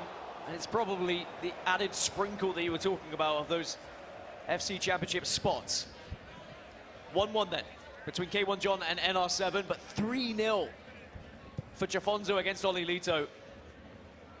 And even though they drew 3-3 in the qualifiers, Olilito and Jafonzo, that is a big deficit to be climbing. Here's Thierry Henry into Haaland, and maybe K1 John can find a second goal here as well. Kylian Mbappe on the turn, just slots it home! And K1 John takes the lead for Inter Miami. And Dan, he earned some of that luck. I know we're coming into March. We got St. Patrick's Day upcoming. But Mbappe over there, that Elastico, that setup, a little hesitation, a bit of a move, groove, stop, pop. You lock up. There might be some collision system in there, but I think he deserves to have something good fortune happen there. Or at least a positive result for going forward. It's a good setup. Well, it's two of the new boys, two of the new additions to eMLS ahead in this one at the moment. Of course, we're guaranteed to have one in the Jafonzo versus Olilito game, but we'll let that sit there as almost Olilito has a chance, however, denied by Jafonzo. And Jafonzo now can kind of play this one however he likes. If he wants to slow the game down, he can. He's got a 3-0 advantage. He says to Olilito, well, you've got to come to me. You've got to attack. Slightly different for Inter Miami, though. K1 John only has that goal lead, and we know that NR7 very good at getting back into games, even if he has gone behind. And I've been really impressed, not only with Jafonzo's ability, but his cadence. He's not emotional. He doesn't move in that manner, even after winning LS2. I feel like he handled it like a pro. Oh, and it's a third as well for K1 John. Takes a 2-goal lead now here for Inter Miami, and he doesn't look like he's a new addition to this league. He looks like he's been playing in this league for absolutely years. So calm, so controlled when it comes to his gameplay. Even when we spoke to him, he was focused. He wanted revenge here against NR7, and he's starting to find it. He wasn't worried about the moment. He wasn't scared of the opposition. It sounded like the matchup he actually would prefer, all things considered. He mentioned revenge 3-4 times here. It's almost as if he had this dialed. It was circled. This is a moment that he wanted to revisit. It's almost like he hadn't forgotten that loss to NR7. Maybe some sleepless nights after LS2. But he's making up for it here in the live finals of the eMLS Cup. There's Jafonzo coming forward to try and make it a fourth at the moment against Olilito. A far more one-sided game than I thought it was going to be. As Haaland brings it down, and he's made it 4. And this is becoming a bit of a stump now for Jafonzo in the New England Revolution. Olilito finds himself 4 down. Not what anyone would have expected. That's a wild goal. You got Haaland double team. It bounces behind him. He's still able to shrug off a center back and a full back. Gets a finish on his left foot.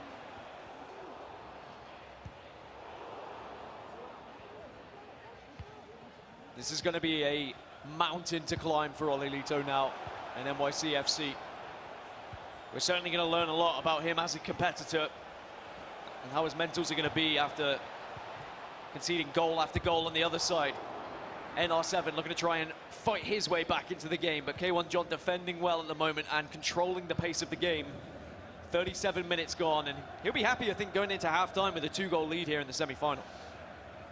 And it still follows trend or theme. Goes down a goal, battles back, gets going, revs up. Well, someone who needs to rev up is Olilito. Olilito's got to get something by halftime, Dan. I think he just needs that goal just to give him that belief again that this isn't done, it's not over, that he can come back into it. Loads of time. I think you mentioned it, like plenty of time, but at the same time, there's loads of time for Jafonzo to score more goals. So Olilito just has to be careful here, but it all starts with, as you mentioned, a goal before halftime, just for that belief. Just so much pressure on these players. I mean, especially when you listen to that interview from K1 John, you know, this is what I was signed for. This is what is expected of me. That's the same for all of these players that are signed for some of these teams. You could say the same for Olilito, for NYCFC.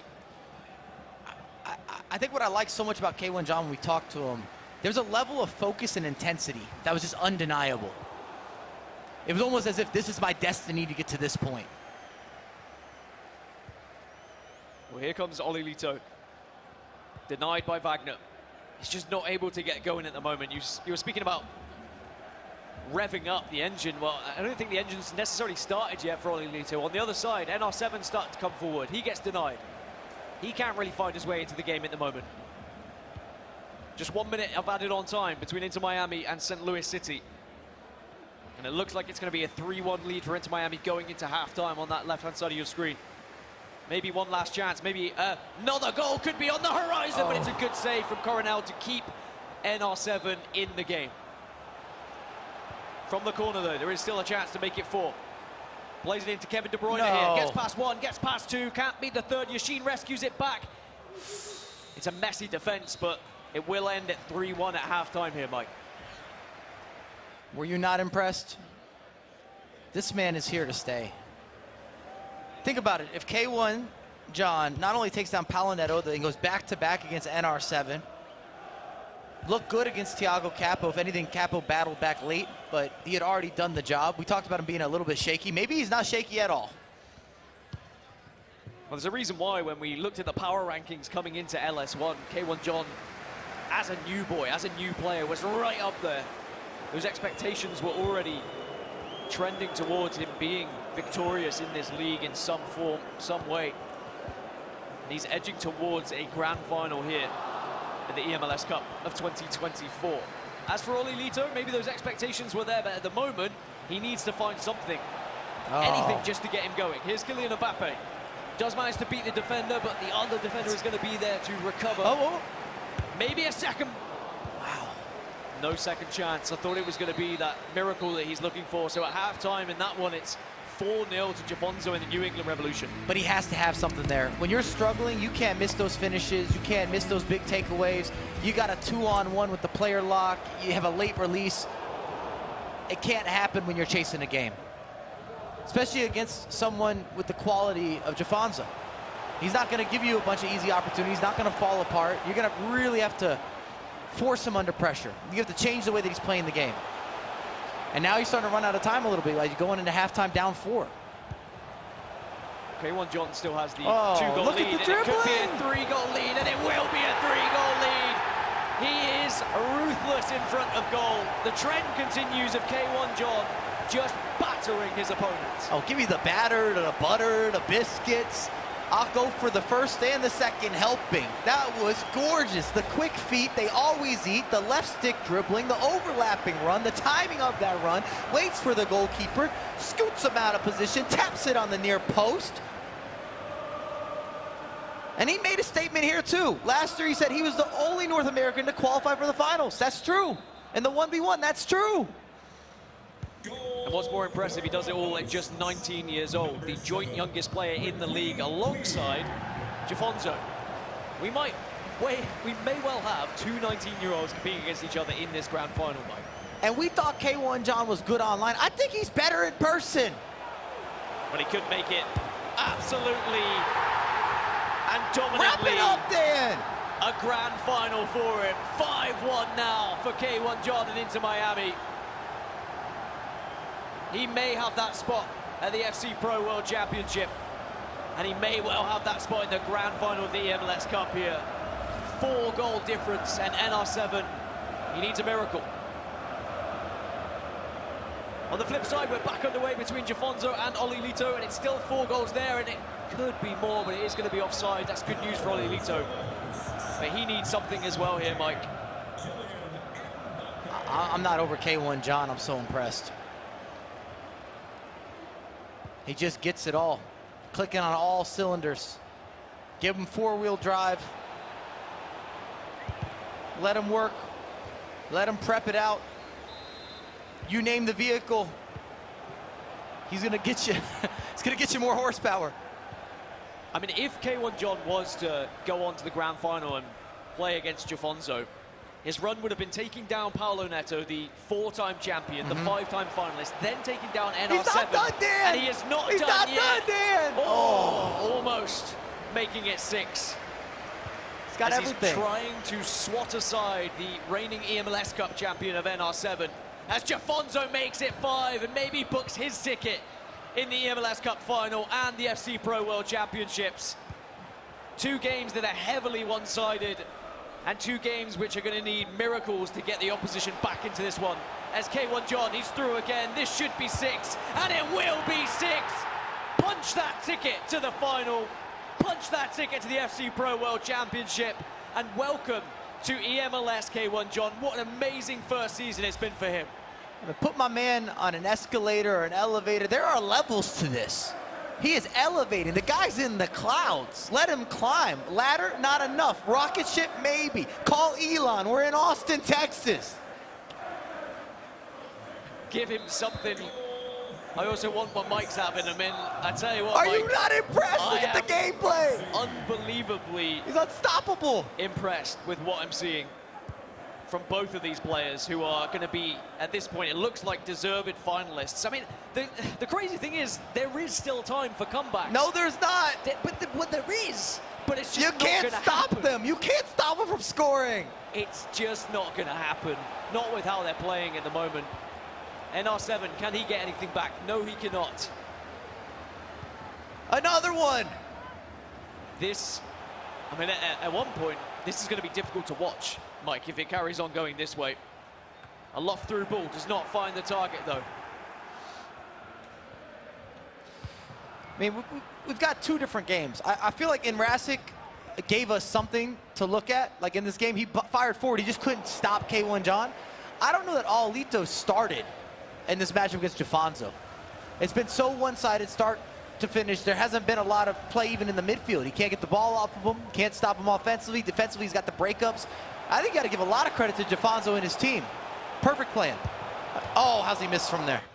Almost 7 for K1 John, but Should you're right. be 7. I think that Jafonzo kind of took away the keys of Olilito, didn't allow him to get started here. And he's been in control this entire game, and still is so.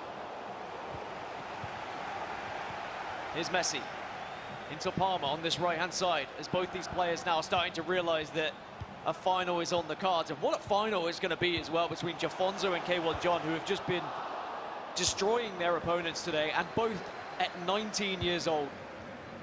And when we know in esports that you trend towards the younger players for more success, but that means that there's a very bright future for these guys as well. And perhaps we're starting to see a new stage being set here for eMLS. A new set of players breaking through and demonstrating what they could do in this league, Mike. It's unbelievable. When you look at it, you say the gap's not close, Dan. That's where I'm at right now. They don't look like similar levels of players. I mean, the scorelines support that, but I'm looking at all the details. From the way they defend, to the player switching, to how they build up, to the tactical adjustments, to the goals being created, to the goals being scored, to the efficiency of how you build up, the offense that you're generating, the different ways of scoring goals. I mean, we're seeing chip shots, long shots, cancellations, knockdowns. You name it, they have it. Is there any miracles left? No. Christmas is gone. It's done. And you can wish on a star. I don't even think a miracle can help you at this point. Can NR7 get a second one? As Ham does manage to get the shot away. I mean, Jafonzo might pitch a shutout, Dan. When are we seeing a clean sheet? Is it our first one of the day? That's a surprise. I mean, we've seen so many goals throughout this season of Olilito. And you know what's crazy is, coming into this game, we were talking about Olilito having the best defensive record in the league, as K1 John looking to try and make it 7, unable to do so. Olilito, the best defender in our league, on average was only conceding 2.7 goals a game. He's just conceded 5 here against Jafonzo, and it could be 6. Mateus dancing around, and I'll be honest, Mike, and I think you'll be honest as well, it doesn't really matter what Jafonzo does at this point, as K1 John will make it 7-1. He's not human, Dan. He's not human. We got to test him. Put him in a lab. What a performance from K1 John. In his debut season here in the eMLS, he's going to be going to the grand final. And revenge must feel so sweet. Oh, so sweet. You could hear it. That was the one thing, you said it, he repeated the word revenge 4 times. I can just imagine sleepless This is nights of him personal. This is mumbling, personal. NR7, I must take him down. And he had a target on his back, and boy, did he take him down. A 6-goal deficit. I'd like to go on record, K1 John, I don't want to go against you in anything again. I don't want you to target me. Please and thank you. I mean, I wouldn't want to match you against him in Weekend League, that's No, for sure. no, absolutely not. If you could do this against one of the best players in the world, then I'm scared what you do against a casual player in Weekend League as Mbappe gets a goal for Olilito and ruins the clean sheet for Jafonzo, but just a little bit too late, sadly, for any sort of comeback. I mean, I've seen crazy things happen in this league, but it would just be too much with the time that is available between these. K1 John has 7 goals, and I think he could have 10. He may still have 10. There is time for it. But NR7 looking to try and get a consolation of his own, and he will do so, 7-2. Just to add to his tally, just to make sure that the stats stay a little bit more fair and true to his name. But one thing that this will mean, Mike, is we are guaranteed to have a new eMLS Cup champion. Neither Jafonzo or K1 John have lifted a eMLS Cup title. We have seen Jafonzo, though, win LS2. He could go back-to-back with titles here and maybe start to think about a streak somewhat of Paulo Neto's. But one thing we can say for certain is that both of these competitors are here to stay in this league. Great signings as well.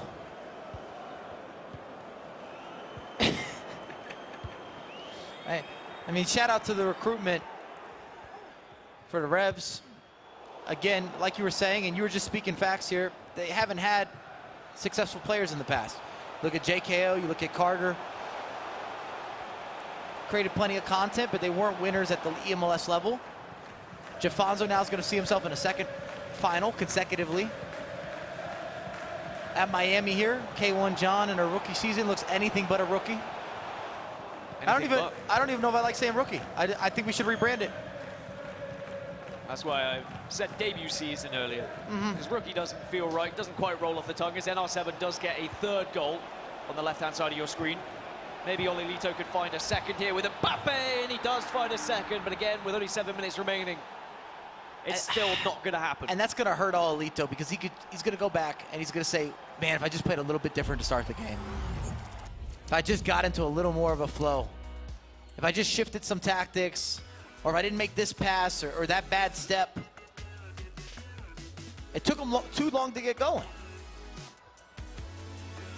So we see what they can do in the domestic league, Mike, and we're going to see who's going to be lifting that trophy. But as we've alluded to, both these players in the lead are going to punch their ticket to the FC Pro World Championship. How do you think they'll do on a global stage? I think they're good to go. I mean, I've watched a lot of gameplay this year, done a lot of analyst work. This looks right. It lines up right. I mean, we've seen Olilito compete at that level. He was in place. And as it stands right now, Jafonzo not having issues. I talked to a lot of the European players that practice and play with Jafonzo. And they were saying that they expected him to come out on top this year in eMLS. I mean, he's starting to live on with that. He's starting to put that into motion. Another ball roll, another goal. Why not? Why not for K1 John? 8 goals now for Inter Miami. And I think that NR7 just wants to get out of this one. Sadly, it's a very different experience here at ACL Live for NR7 this year. It was a trophy lift. It was the eMLS Cup champion. It was all the media that came afterwards. But sadly, you win some and you lose some, and you have to be on the receiving end of it sometimes. And it's going to be tough. And it's going to be his revenge that he's going to look to try and seek out perhaps next year in the eMLS in 2025. I'll tell you what, K1 John is vindictive. We know that. We've learned all about him. You do not want a grudge against this individual. Do not get on his bad side. He's not done. He's not stopping. He's not letting up. He could go backwards. No mercy. I'm not mad about that, by the way. I'm just, observation. I mean, if you're set out for revenge, then you want to make a statement, right? And he has. Exactly what he has done here. Oh! Olilito can't quite get the 3rd goal on that right-hand side.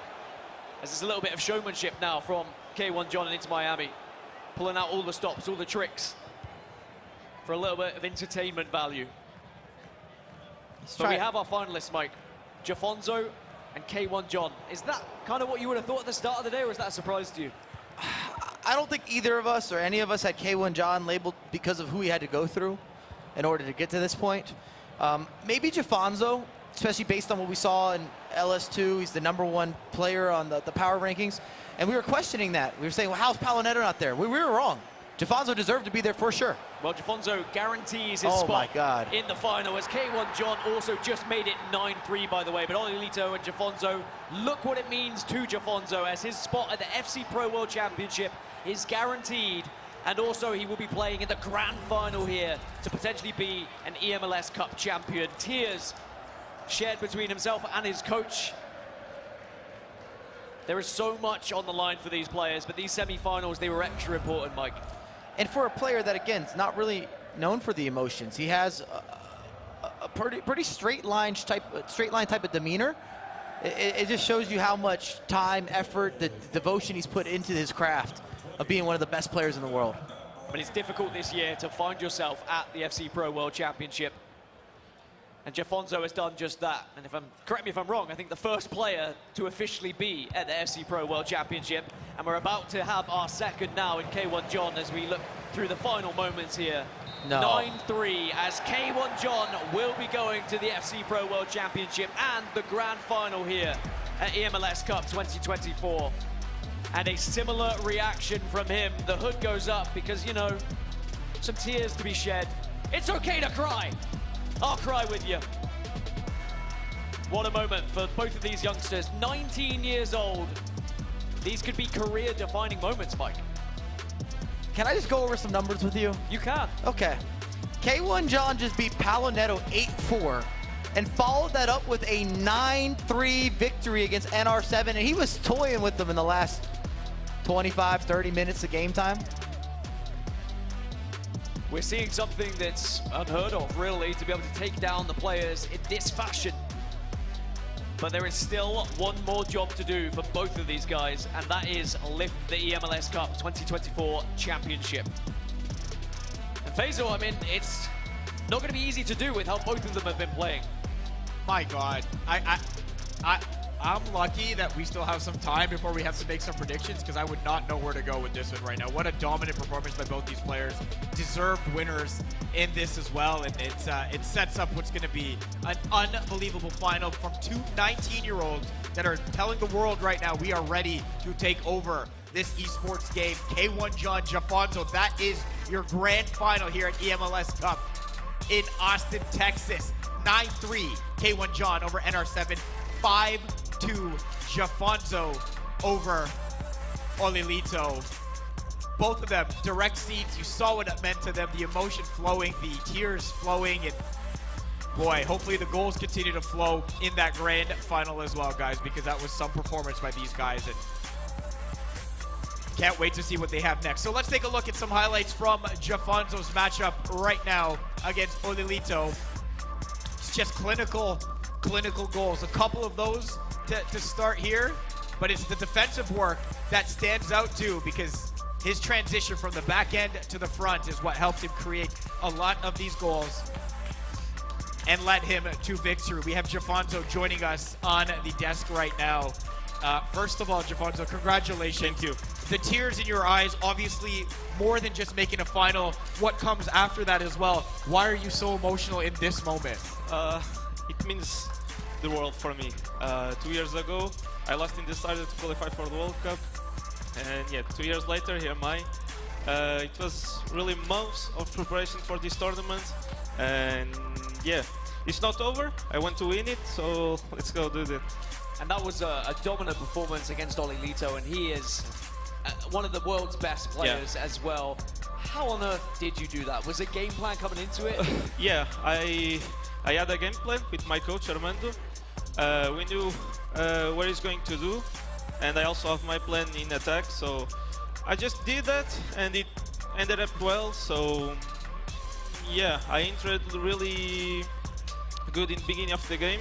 I was winning 5-0, and then was second half was to manage a little bit the game, manage the possession, and yeah, that's it. And you already talked about the final. Is there anything you're going to change, or maybe no. put on display for K1 John? If what I've been doing make me reach the final, I just need to keep focus and do the same thing as I did. we know you've been able to score goals, but your defensive efforts in that game as well. I know you gave up a couple goals at the end, doesn't matter. How vital is it for you when you get possession of the ball at the back to transition quickly to create some of those opportunities? Because it seems like you have a game plan defensively as well.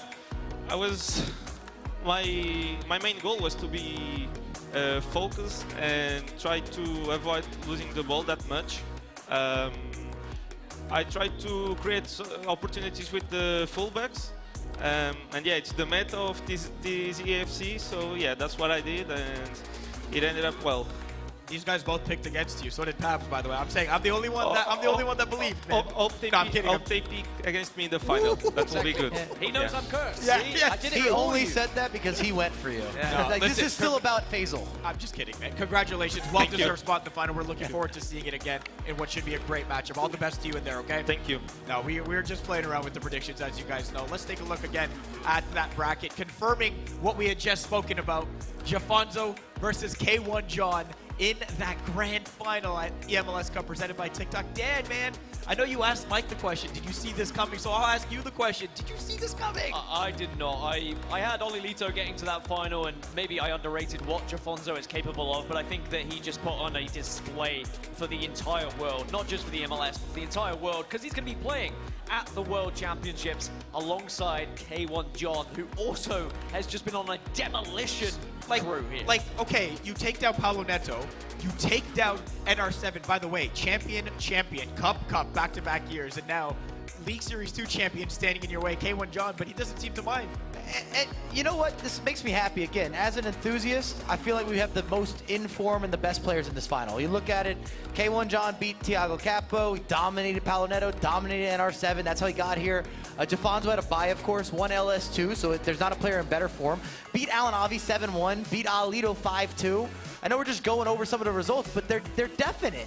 There is no chance involved in that. There's not like, oh, maybe something with this player. No, what are you talking about? Yeah. These are some of the biggest separations and margins I've ever seen throughout the best players that we have to offer. These are the guys. I love the emotion at the end. You know, it's not just about winning this tournament. It's about trying to do something more with it after this as well. And both well-deserved. And we cannot wait to get to our grand final. But we're going to take a quick break. Up next, though, is that final here at eMLS Cup presented by Tik Tok. That's what's on the line. The trophy awaits and the final awaits. Don't go anywhere.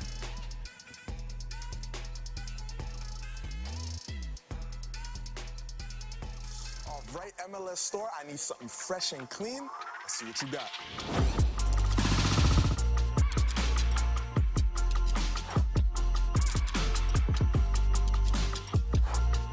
I need that in my size.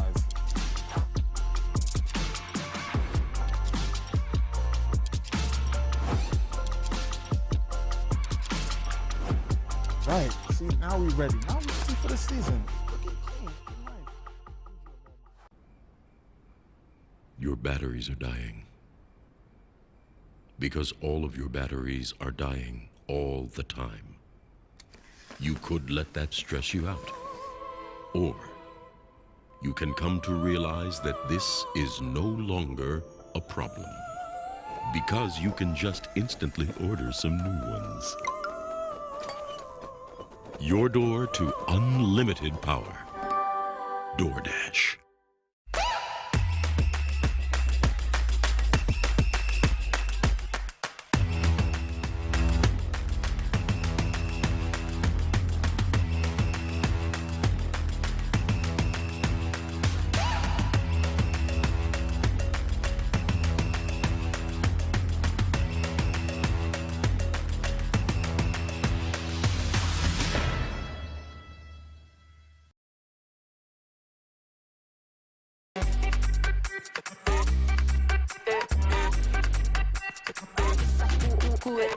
Vamos, dale pues, vamos allá, muévete más loco, como solo tú lo sabes. Así es, con las manos en la cabeza, sacúdete,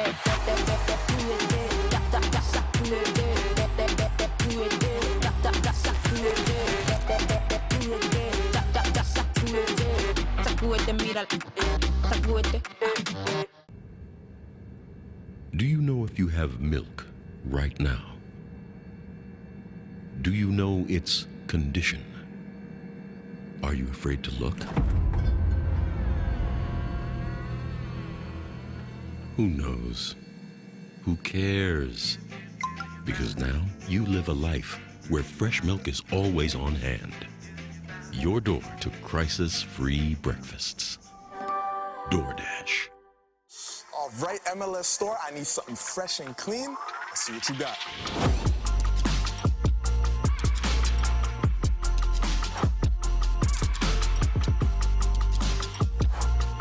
I need that in my size.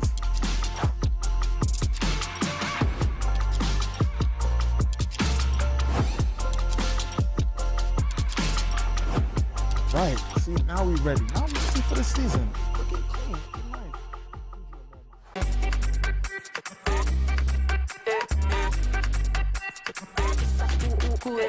Vamos, dale pues, vamos allá, muévete más loco como solo tú lo sabes. Así es, con las manos en la cabeza, sacúdete,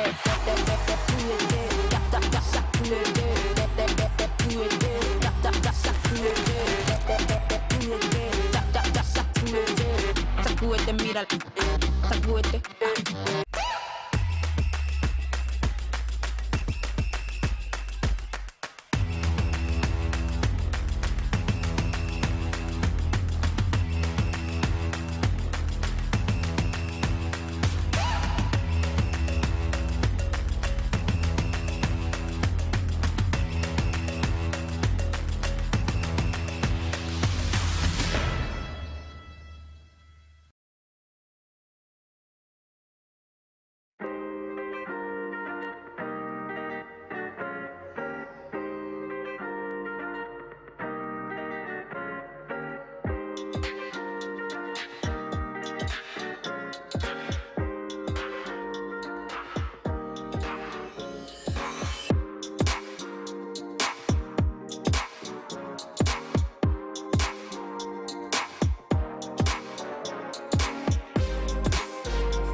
Presented by Tik Tok. The gameplay has been amazing, the emotion unparalleled, and the drama, well, you already know what to expect when you get here.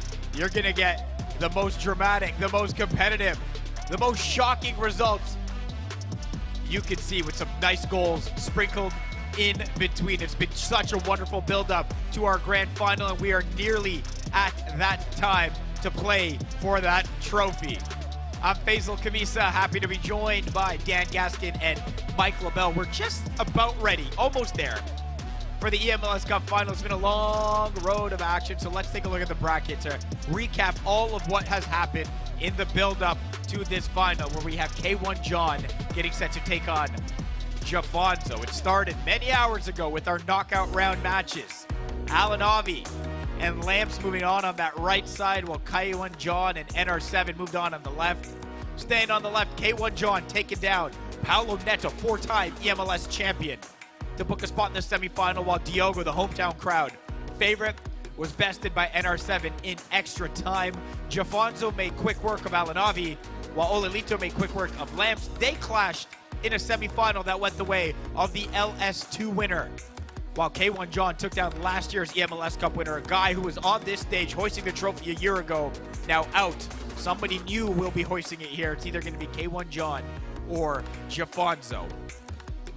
So, it's a fascinating matchup, a fun spectacle here in Austin, and weirdly, almost like a fitting end, Dan, to what's been a great day. So let's meet our players for the 2024 eMLS Cup Final. Up first, we have K1 John from Inter Miami. Dan.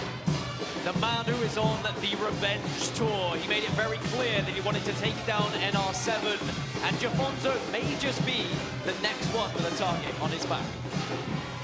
We'll see about that. I hope that he doesn't let off. I can barely hear myself in the arena right now. The band is putting on. As you see, Jafonzo also approaching, maybe on a little bit of a different tour, doesn't know where to go, but Jafonzo looking to go back-to-back. We saw him at LS2.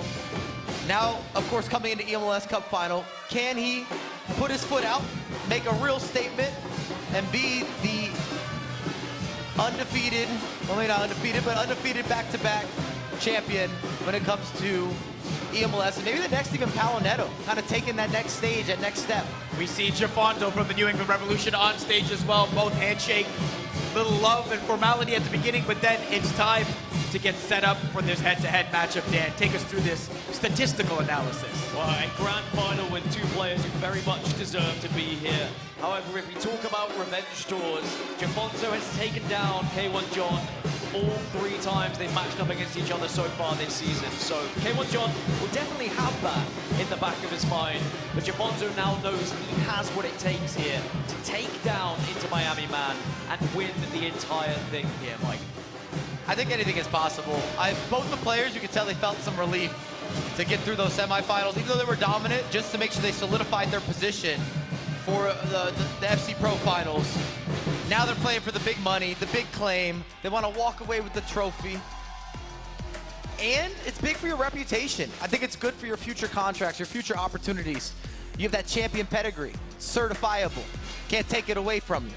Not to make it about me either, but they get an interview with just me if they win, and not either of you guys. So that's pretty big as well, Mike. I know that they've been talking about what the sounds like a punishment scent has to been me. like on that side of the table, and I feel bad for them because of that. You all right? I'm doing well. Yeah, good. You have been doing well. Both of you have as well, taking us through this action. It's been unbelievable. It's been fun. It's been dramatic. It's time. Oh, this makes me really sad. Last one of the season. For the pre-match predictions, presented by Avant. You already know the deal. We all get a chance to make our predictions and try intelligently to predict the winner. Chat, you do as you as well. 1 or 2 in the chat to cast your vote. Mike, I will reciprocate the handshake. I can't lose. You win this one right now. Thank you. Oh, wow, second time I get to shake his hand. How do you feel?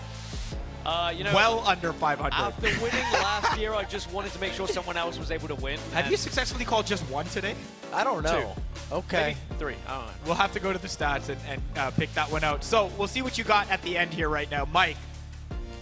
I'm lost in this matchup. I know. Me too, man. Does Jafonzo go back-to-back? Do we see K1 John? Is he still holding a grudge? I wish we got to chat with him. If I knew that he was angry at Jafonzo, then I know where I'd be going, because I felt that energy off the desk. It was crazy. All right, I'm just going to keep it going with K1 John. Why not? Dan is trying to... I don't have a coin, but provided by DoorDash, I'm going to just flip this one. This side is going to be K1 John, the other side for Jafonzo. All right. It fell. Well, that is for K1 John for me. No visual evidence to suggest that as well. I mean, it's more fun, like I said, if I go against you, but I wouldn't even be wrong in trying to think Jafonzo has a chance to win this one. Look, I've been so impressed by K1 John. To take down the gauntlet of players he's taken down has been unbelievable, but both these players are here for a reason. They're both super capable of doing the job. I will go with Jafonzo and try to make it at least a 1 prediction game between Mike and I, and we'll hold that over into next year if they want you to come back. Chat 18 and 14 respectable, and I know that because you're much better than the guy that actually has to call the game, Dan Gaskin. And if I'm wrong and you're right here, chat, we are tied for action here. The chat leaning towards the Inter Miami Man, albeit barely, 54% to 46%. It's got the makings, Dan, of a tight matchup. It should be based on everything we think will happen, but we've been wrong here before. We've said that before as well. I don't think we've necessarily been wrong on some of the results, but the score lines is... I mean, sometimes it pays to be illogical with your predictions, and that's why Mike's doing so well, because in general in life, pretty illogical. Anything to take it away. Fair enough. I would like some goals. I would like some goals, Dan and Mike. I hope you get to call a bunch of them. Take it away with our call of the grand final. Thank you so much, Faisal, for keeping the desk and locking it down all day long. But it is crunch time. It is the grand final here, the eMLS Cup 2020. 24. Two competitors who are debuting this season, but certainly do not look like they are new faces in this league. They look like they've been here for years, as mainstays, as furniture almost. But two competitors who could definitely walk away as the victor. It is so difficult to call which way this is going to go, Mike. We joke about it in predictions, but both of these players are in form right now. I mean, you look at it, I can read off the stats. I'm just so impressed with the results, the consistency, the continuity, how they've grown into the events and the setup of those events between having the mix of MLS players, the budget limitations or restrictions or the squad rules. And then I think they both looked better in person than they looked online. And I think that was a big question mark coming into this. Whether you're a fan of Jafonzo, you're a fan of K1 John, or the both of them, we didn't know if it was going to translate to land, and it has. Well, the stage is set, the trophy is upon it, but someone has to lift it. It's the grand finals here of the eMLS Cup 2024. Inter Miami versus New England Revolution. K1 John versus Jafonzo. It's going to be K1 John kicking from left to right in, of course, the traditional pink strip of Inter Miami, and Jafonzo from right to left for New England. They faced against each other 3 times this season. The first time it was 8-2 to Jafonzo, the second time 6-3 to Jafonzo, and the third 3-2 to Jafonzo. One thing I learned from that though, Mike, is K1 John has been getting closer and closer every single time they play. And if there was a day that he was going to do it, surely it would be today, just based on his form. Well, an early attack maybe for Jafonzo here. Nodded down into Mbappe's path, but easily and quickly distributed away. But then does give the ball away here as Mbappe tries to rescue it. K1 John just needs to be careful. Maybe a few nerves at the back here, but now he can settle down. And I love the inclusion, and we've seen this as a reoccurring theme, and definitely a regular in the lineup when we're talking about Jafonzo, but Cole Palmer as a fullback has delivered the goods. Certainly you need it. You need players who can distribute that ball, cross that ball, whether it's the through balls, whether it's crosses from left to right, whether it's just switching the play. Have to have players capable of doing so. And you have to make sure it feeds into that budget as well, the 13 million budget that these players have to build these squads, and you have to feature 5 MLS players past or present. As Jafonzo has had the majority of possession so far, as here's Palmer that we were speaking of, doesn't go for the cross, instead it's just a pass into Messi. Back to Palmer now as Jafonzo trying to work his way into this box, not looking to lump it just yet. Instead it's more strategic, it's more methodical, but it is denied, and now here comes K1 John and Inter Miami to try and launch that counter-attack, but it doesn't work out for them. Maybe this could be something, but no, it's denied. And I love that almost draft element where you have some squad mixology in terms of personal preference, but how to work within your budget and then prioritizing different positions. We've seen a lot of players try to manipulate those fullbacks because of the crossing. What a ball that is for Lionel Messi. Does he take it on his left? No, he doesn't. He tried to play it across. And Van der Sar down to the ground quickly and keeps it at 0-0 here. If you're reviewing that, if we rerun the opportunity, I think maybe a ball roll and try to attack the near post with the outside of the left foot, a little bit of a Trivela. It might sound funny saying it, but if you played a lot of FC, it lines up, it makes sense. I also don't hate taking it on Messi's right. I know he is a left-footed player, but that doesn't mean he's not capable of scoring. We've seen a few right-footed shots from Messi today. This is a great ball, though, for Jafonzo, but it is going to be pulled back. It's offside. He's not quite going to have that clear-cut chance that he thought he may have, and now K1 John and Inter Miami can now launch an attack of their own. Space on the right-hand side from the fullback. Does cross it into the back post. Nodded down by Haaland into Mbappe, but denied by Van Dijk. It's well defended, and you see the big switches. This has been part of the tactics, part of the approach play today. It will be the same tomorrow, next week, and probably next month. After some of the recent patches, the way that you take advantage of these larger, more physical players just to help you set up your offense, to give you more space to unlock. The way they can knock it down and they can kind of penetrate the back line. Well, maybe attempting a penetrating pass now is Jafonzo. Does find that room on the right-hand side. Now he's going to have to shift to the middle. Does so. It's David Ginola back into Erling Haaland. Can't quite beat Yashin. And again, it's strong defensive work from Yashin. Seems to be such an important factor in the defense of a lot of these teams here today. I've been really impressed with Yashin as well, because we all know to have the likes of Virgil van Dijk. If you can afford him, pick up a version, you know what he's going to offer you, but it always comes down to, well, who's the partner in crime? Yashin has been up for the job. There's a big switch from left to right. was intercepted, and tell you what, look at that for a ball, and that's what you need. You need that kind of distribution. Wagner just about takes it down. And now Jafonzo can look to launch a counter-attack here. Has Mateus in the middle, into Lionel Messi, through to Kylian Mbappe. Doesn't shoot though, and it is going to be just gathered up and collected by K1 John.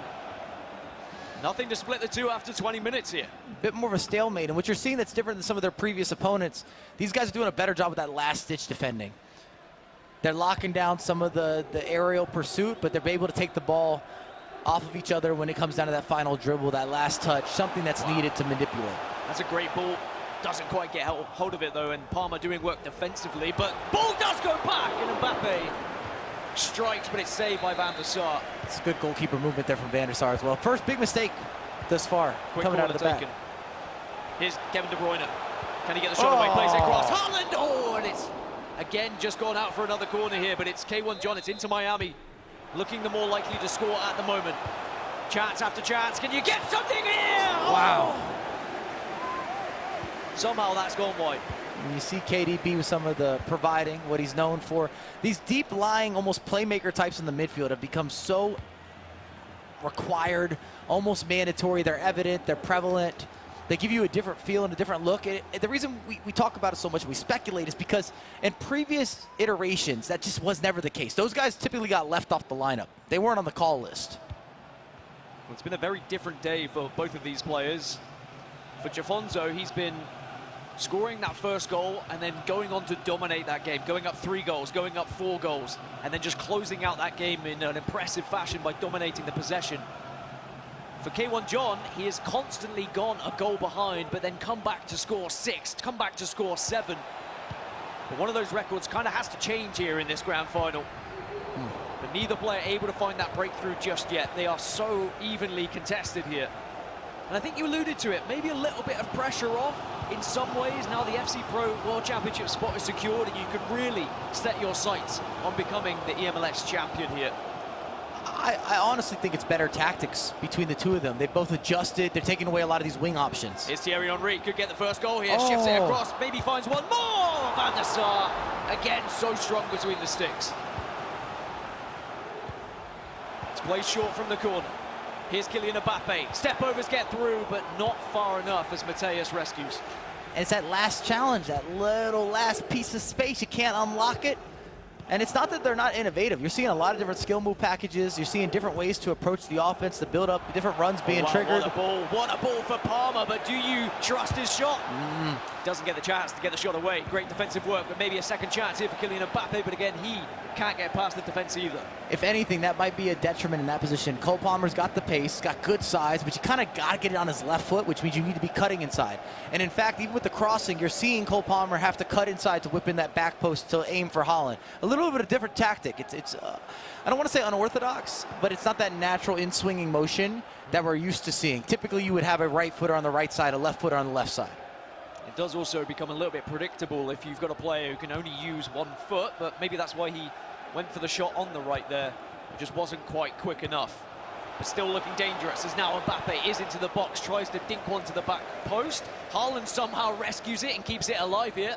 Back to Mateus, thought about teeing one up, but instead keeps it alive by playing to Mbappe. Back out to Palmer, into Mbappe again, but the shot's denied. And Jafonzo just can't get through this brick wall, or can he? As Mbappe now plays it back, and again the brick wall is so strong, and K1 John defending his heart out right now. Kevin De Bruyne with the strongest challenge we've seen. Able to match the power and the directness of Erling Haaland, who's been on display. 5 minutes left of the first half of this grand final, and it's a long raking ball to the right-hand side. It's brought down as well. Kylian Mbappe, can he get the shot away? Goes for the Elastico. Maybe a shout for a penalty, but not quite enough to be pulled back. And now Jafonzo can perhaps find an attack of his own here. And this might be 0-0, but again, if you're an enthusiast around the game, there's so much happening in the details. From some of the defensive player switching, the micromanaging, the movement of simultaneous actions, the switching of the pitch, the recycling, the resurface, the skills, this changing of pace. You slow it down, you speed it up, and vice versa. A lot of different looks. It's been pretty end-to-end, but just no one to get that clear-cut chance, that clear-cut opportunity, but maybe it could be one here for Jafonzo. Look at the tiki-taka, Dan. Messi back to Mbappe, and Ginola getting involved as well, but again, Philipp Lahm is just there. He's present, he denies, and Jafonzo can't quite get through, can't quite find that final pass that he's been searching for here, but maybe this could be the one.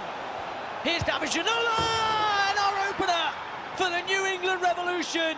It's Jafonzo taking a goal lead in the grand final. And boy, did he have to earn it. He had to battle for it. Big interception, a little bit of a takeaway in the midfield. Couple quick passes. Finally, get through with Ginola, holds off a defender, enough of a turn, generates some piece of space. Goalkeeper reaches, but just not quite. Just before halftime as well. And if we are going to see trends continue today, Jafonzo taking the lead here, is it going to trend towards K1 John going a goal behind and then coming back and battering his opponent? Or is Jafonzo going to do what he has done all day long? Instead of just letting it sit at 1-0, he makes it 2, he makes it 3, he makes it 4. And in the semi-final, he made it 5. As he continues to press his opponent. But 45 minutes gone, 1-0 to New England Revolution against Inter Miami. And Jafonzo has got 1 foot in the door here. And regardless of how the second half goes, I don't think the word batter will be appropriate in terms of a scoreline. Just the way that they're moving, the free flow, there haven't been a lot of chances, and you got to give a lot of credit on the defensive end. Both these guys have moved players, the way they step and they support the triangles that are being formed, the counter-attacking space that they're looking for. If anything, as long as it stays close, you also don't have to overcommit until much later stage. Well, Jafonzo has had a far better defensive record throughout the season. He's actually the second best defensive record that we've seen. Whereas K1 John down in 10th in terms of his defensive record. So it's two very different approaches, because we also know that K1 John is up there when it comes to goals for, but so is Jafonzo. So it's really difficult to separate these two players and teams, and that's why we're seeing it such a close affair as the second half is underway. New England Revolution hold the lead at the moment. And here comes Jafonzo to try and double up said lead. Evander into Mateus. Back to Evander, just working the middle at the moment, hoping that someone can break through and find an extra spot as Mbappe does get past the defender. Oh. And there's almost a calamity at the back, but Coronel holds strong. It was a mistimed shot as well. I don't think it ever had a chance to actually beat Coronel. If anything, maybe being hopeful, hoping for a rebound. You see an early team press on, team press off, an offside trap. There's a lot happening here in terms of the tactical arrangement and everybody trying to outthink each other. It's another long ball to the right-hand side. It's Courtois now on the pitch for K1 John. Maybe just to match up against Erling Haaland, but also to show what he can do in the air as well. We have seen Courtois score today. Can he bring down this ball? No, he can't. Yashin will now play it across. So K1 John still doing well defensively, but has to start showing some attacks of his own here. Has to show that he's going to be a threat to Jafonzo's goal. And here he comes. Courtois, a couple of step overs, going to be a corner. And a little bit of an issue is Courtois as an outlet player, as the provider. He's not ideal. He wants to be a secondary receiver, so it's almost as if you have two Haalands. 6'6" with Courtois, and then the 6'4" option with Haaland for the knockdowns. There's a lot of big players on the wings at the moment. You need the big boys in the middle. You need someone to be able to knock that one down when the ball does come through. We have seen the meta very cross-heavy at times. Here's Courtois, who goes for said cross. Here's Haaland, and almost gets the equalizer for Inter Miami. A quick corner is taken. Messi receives the ball back, plays it into Erling Haaland now, just on the floor rather than using his head, but New England Revolution holds strong. Top tier defending again, doesn't get pulled out of position, waits for it, no bait and switch. Big interception, you start the attack, and the majority of the offense, at least if you ask Jafonzo, he wants to run it through Cole Palmer. He'll wait for that switch. It's coming forward again, is Jafonzo. And there's the switch you were talking about. Palmer, plenty of space to work with. Shifts it onto his left foot, but just plays this one into the middle. Does have Mateus alongside him, but once more, K1 John still wise to it. Still can see it coming. Still seems to know how Jafonzo's going to play. And now he can try and launch an attack. Here's Haaland. Does get contested, though, and Haaland can't get into the space he was looking for. I think he anticipated some sort of player switch there. He had the pass. Haaland could have given it right back to him in the middle of the pitch. Options open up. Was a good interception, though, from K1 John, but Haaland leaps and bounds above everyone else, quite literally. and wins the ball back now for Jafonzo. Messi just turning on himself, just waiting for a little bit of support, waiting for those fullbacks to make the same runs. Instead, though, finds Mbappe through the middle, and maybe Haaland can strike, but again, it's a good save. The goalkeepers have been so important in this matchup. Here's a corner, tries to find Haaland, oh, it's gone in! It's just about gone over the line. It was so close for Lahm to be able to stop it, but it's over the head. It's a bicycle kick from Haaland to make it 2-0 to New England. And he catches K1 John sleeping there, whips it in, full extension. We would have liked to see it hit the back of the net.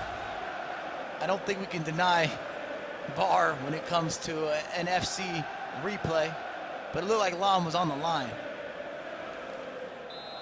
The whole ball crossed from what I could see. But as you say, it's programmed to be that way for FC Pro, so 2-0 now for Jafonzo, and he's just managed to win the ball back again. And is this going to be the turn of the tide? Where Jafonzo just starts to move away a little bit, break away from what has been a very closely contested game. Has that cushion to work with. A little bit of wiggle room as now does find Mbappe, and he's going to wiggle with him. Can he get the ball across? Goes for the shot in the end, and K1 John just quickly scoops it away to make sure he gets it out of danger zone. K1 John's got a lot of time, so it just comes down to if he can get something on the board. You can't rush. We've both played a lot of FC.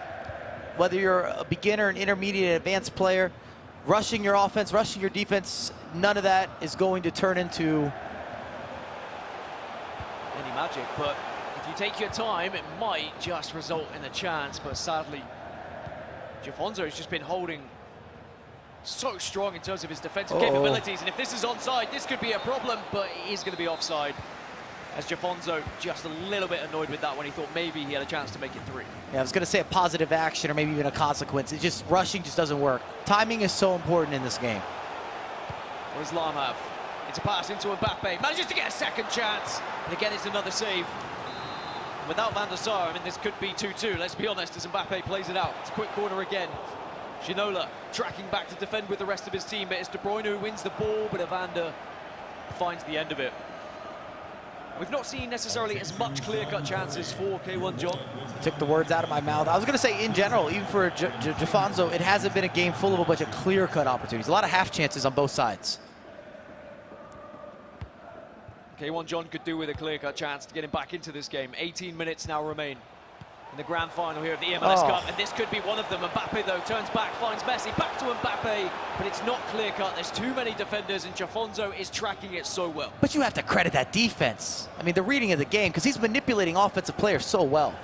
And again, I talk about it, it's the ins and the outs. You're looking at high levels of creation. Players are being inventive. You're giving you even maybe some pioneering with some of the storytelling. Messi, he's managed to recover that ball. Mbappe, one more, it's on, it's 3! And it's gone over the line again. It was so close to being cleared. Similarly to the second goal, but that might have done it. The New England Revolution find themselves 3 goals ahead here. And just look at it on the side of K1 John. Headphones are off. Looking a little dejected now is the Inter Miami man. I don't think he's got enough time to work it out, especially with the way that Jafonzo's been defending. You can't take away K1 John's squad. They play for the badge. All-out effort. I mean, the difference is mere millimeters to what could still be a 1-0 game. 2 shots that were almost cleared off the line, but just had crossed. And sadly for K1 John, it's the realization of now only, 15 minutes, maybe even less in game to try and come back into it. The fact that the headphones are off, I think, tells me a lot. Yeah, I mean, he's got to be frustrated because he's made a lot of chances, but again, they haven't been that clean, that crispy, that 1v1, that sure thing. They've always been inside the box. You needed the extra touch or the knockdown, or it was a bit more of a 50-50 in some of the 1v1s or even the crosses or the headers. And nothing's hit the back of the net. And again, you got to credit Jafonzo. I mean, we can revert back. K1 John's previous game, he scored 9 goals against Racing. Before that, 8 goals against the likes of Palinetto. Right now, he's got a goose egg. Nothing on the board. We look at the trend of Jafonzo and how he's been playing today. It's what he's been doing to his opponents. Taking a 2 or 3 goal lead and then just controlling that game, not allowing them back in. Wow. And this could be the final nail in the coffin. Erling Haaland tries to turn, does not beat the man. And it's still just about a small lifeline here for K1 John if he can score from this attack. Ginola does manage to shrug off Wagner. Has the support, Messi's alongside him, gets to Messi, into Mbappe, but no shot gets away. Van Dijk, as strong as he's ever been, manages to hold possession here for Jafonzo. And it's the recovery, the lack of mistake, generally speaking, getting out of the back. The reading of the game, the interceptions, the steps, the timing, the offside traps. Jafonzo's had everything in this game defensively. Well, Messi wins the ball back, but Mateus doing his defensive work to ensure that Jafonzo can hold on to this one and keep possession. Most importantly, keep the ball away, but at the same time, he could put that final nail in the coffin that I was talking about. Mbappe, he shimmies past him.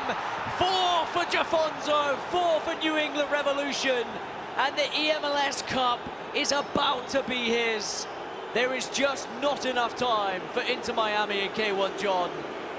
And if he could wrap this up with a clean sheet as well, Mike, it would really be a statement. And the irony, the entirety of the day, the only clean sheet that we would have in any of the matchups happens in the finals. The ball roll there opens up space so well.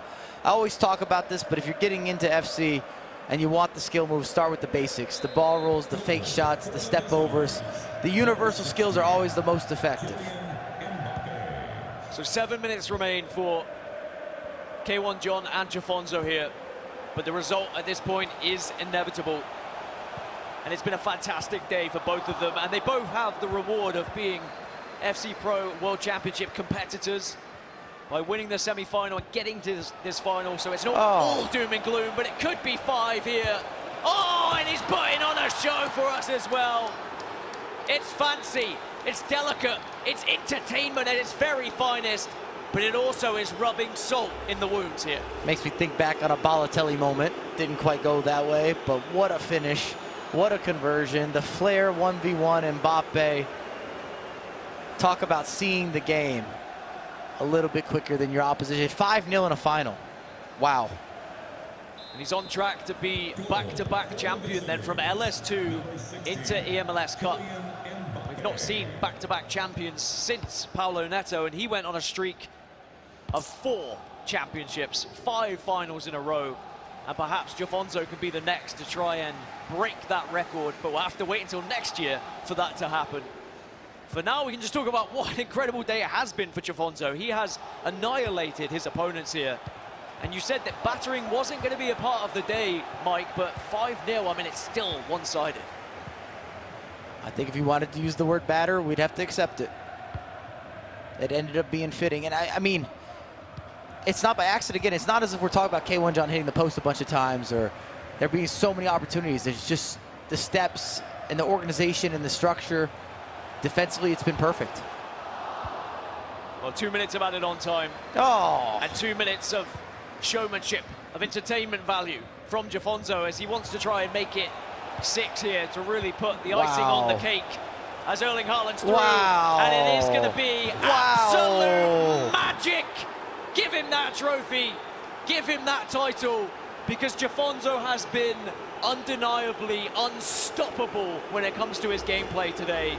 Carrying on from where he left off in LS2, an unbelievable player here today. I mean, the touch and go, the build-up, how he gets out of the back, a couple step-overs, extra pass, gives it to Haaland. You see the 4-star skills, of course, with the upgraded Haaland. Takes it with the heel to ball roll around the goalkeeper, slight hesitation, taps it home. 6-0, was there any doubt? My goodness. Well, and as the final whistle blows, a new champion is crowned. Your eMLS 2024 champion, Jafonzo of the New England Revolution.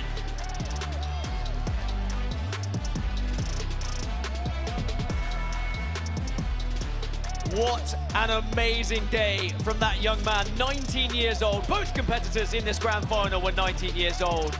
But are we going to see another historic run as he goes back-to-back from LS2 into eMLS Cup? And quite rightly now we'll go over to shake the hand of his opponent. 2 very deserving finalists, Mike, but in the end there was one very clear winner. No denying it, no doubt about it. I said it early on, well maybe not early on, but I said when we got to the finals that these are the two guys that deserve to be here. And I think we have to walk away with the same feeling about Jafonzo being the eMLS Cup champion. I mean, 6-0, kept a clean sheet, scored for fun, gave you a little bit of that showmanship, a lot of smiles, we saw tears, we saw drama. The day was a bit of a roller coaster and there was a ton of goals being scored. And you can see the bracket there and how his day went, and it's the only clean sheet of the day, which is what's even more impressive, to do it in the grand final. Taking down Alan Arby 7-1, goes on to beat Ollie Lito, the European 5-2, and then the grand final a 6-0, demolishing in the end for Jafonzo, and the New England Revolution will be the eMLS Cup champions of 2024. I mean, I guess we should have somewhat expected it after his LS2 performance here, Mike. And I'll tell you what, the power rankings got it right. Yeah? The power rankings got it right. Congratulations to Jafonzo. I've been impressed across the board. I'm happy that the reps picked him up. And both of these gentlemen are qualified now for FC Pro. The FC Pro World Championship is what's going to be next for Jafonzo. But let's head over to Faisal, who is standing by with the 2024 eMLS Cup champion for our victory moment presented by Tik Tok. All right, thank you very much, guys. Give it up, your champion, Jafonzo.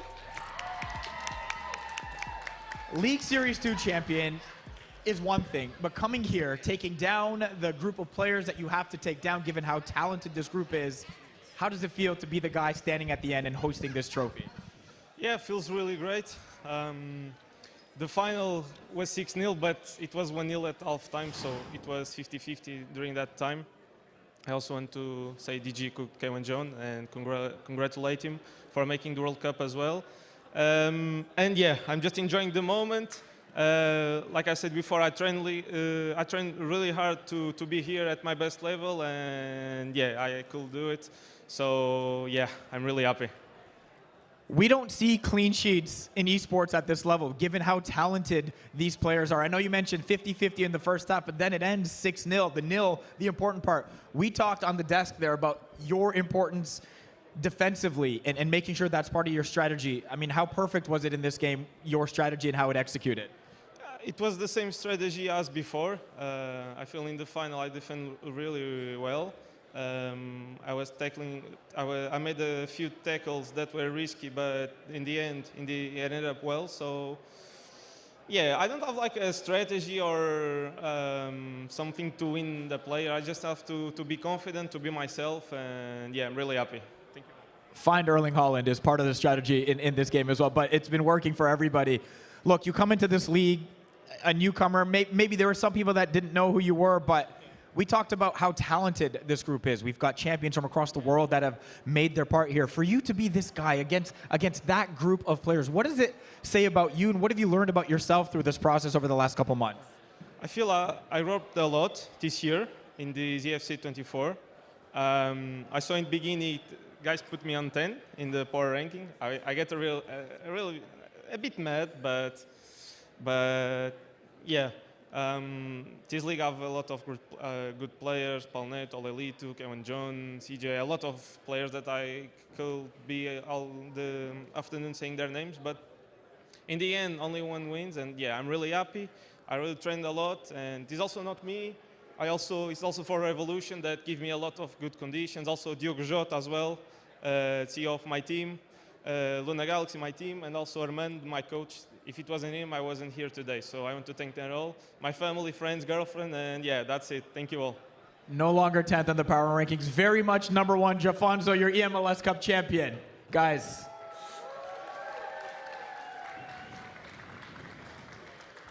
Well, thank you so much, Faisal. A great interview, and of course, Jafonzo, humble as ever in victory. Let's look at some of the highlights, though, Mike. I mean, in the end, it was a goal fest, unexpected after that first half. I thought that was going to be a lot closer, all things considered, especially after the first half where they really battled for the opener.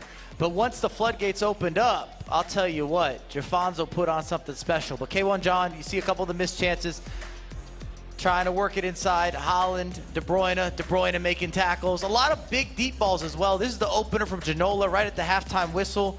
Gave Jafonzo a little bit of that extra confidence, and then he carried that momentum. You see the knockdown.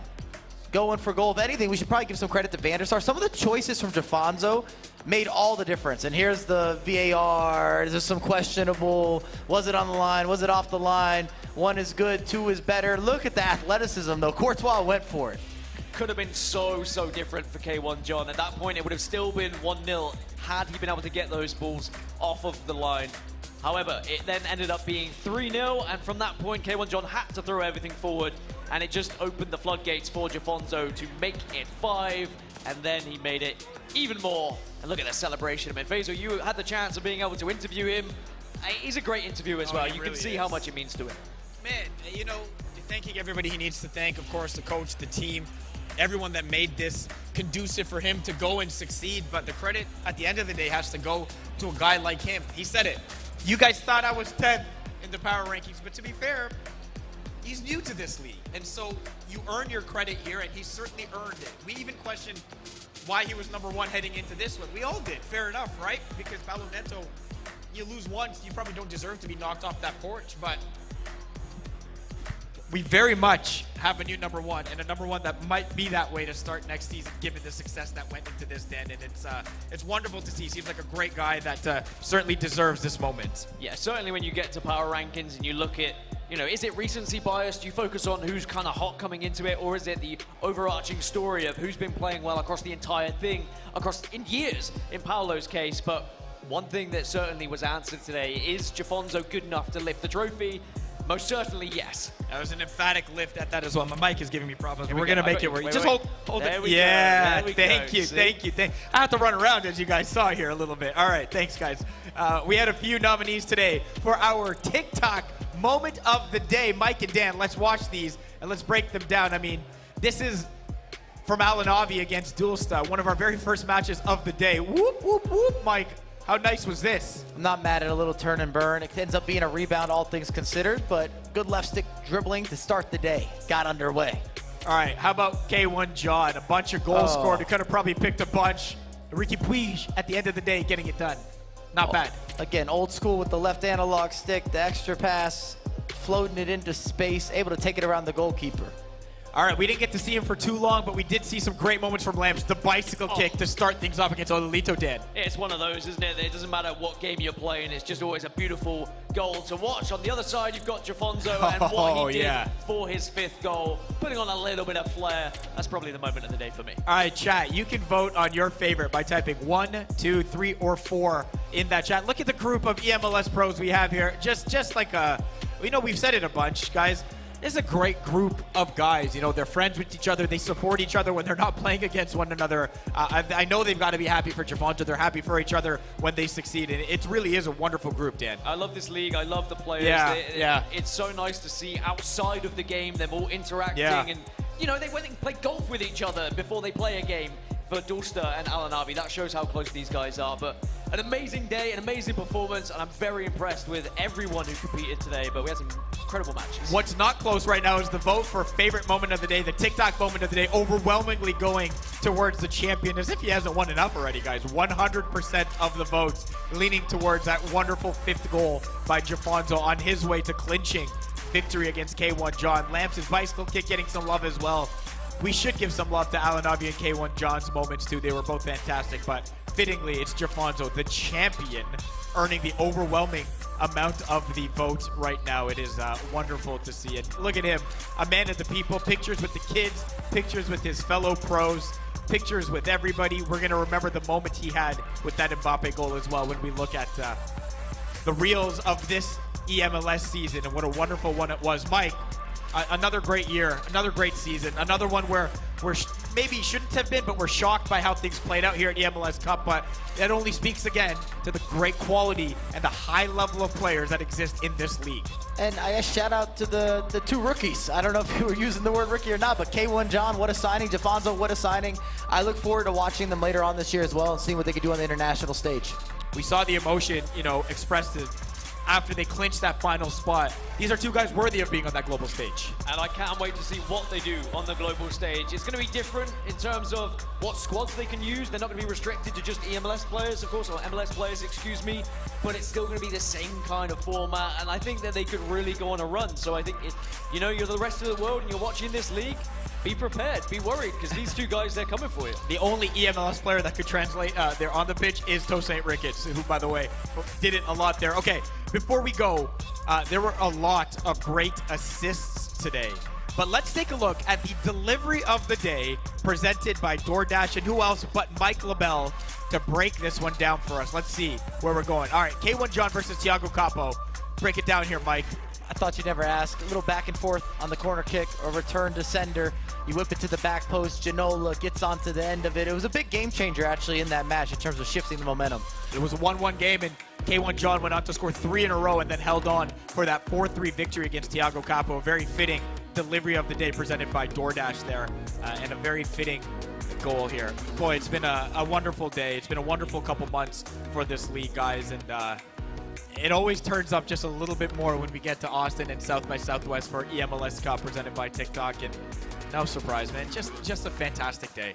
Yeah, it's always the best. It's so fun to be able to commentate over these games and see these players and what it means to them as well. And especially when you see the reactions just in the semi-finals there of these 19-year-old kids, you know, tears in their eyes, being able to play at the World Championships, which is what all these players dream of when they start competing in this game. And then to be an eMLS Cup champion, I mean, we have now had so many different champions. You go down in the history books, and now the attempt is to try and retain that title. It's not easy to do. No, it's not. I mean, as any of the last few champions, if it's easy to retain all of it through the course of the year, it's just not. You guys did a wonderful job too, Dan and Mike, two of the very best in the game, doing exactly what they are meant to do.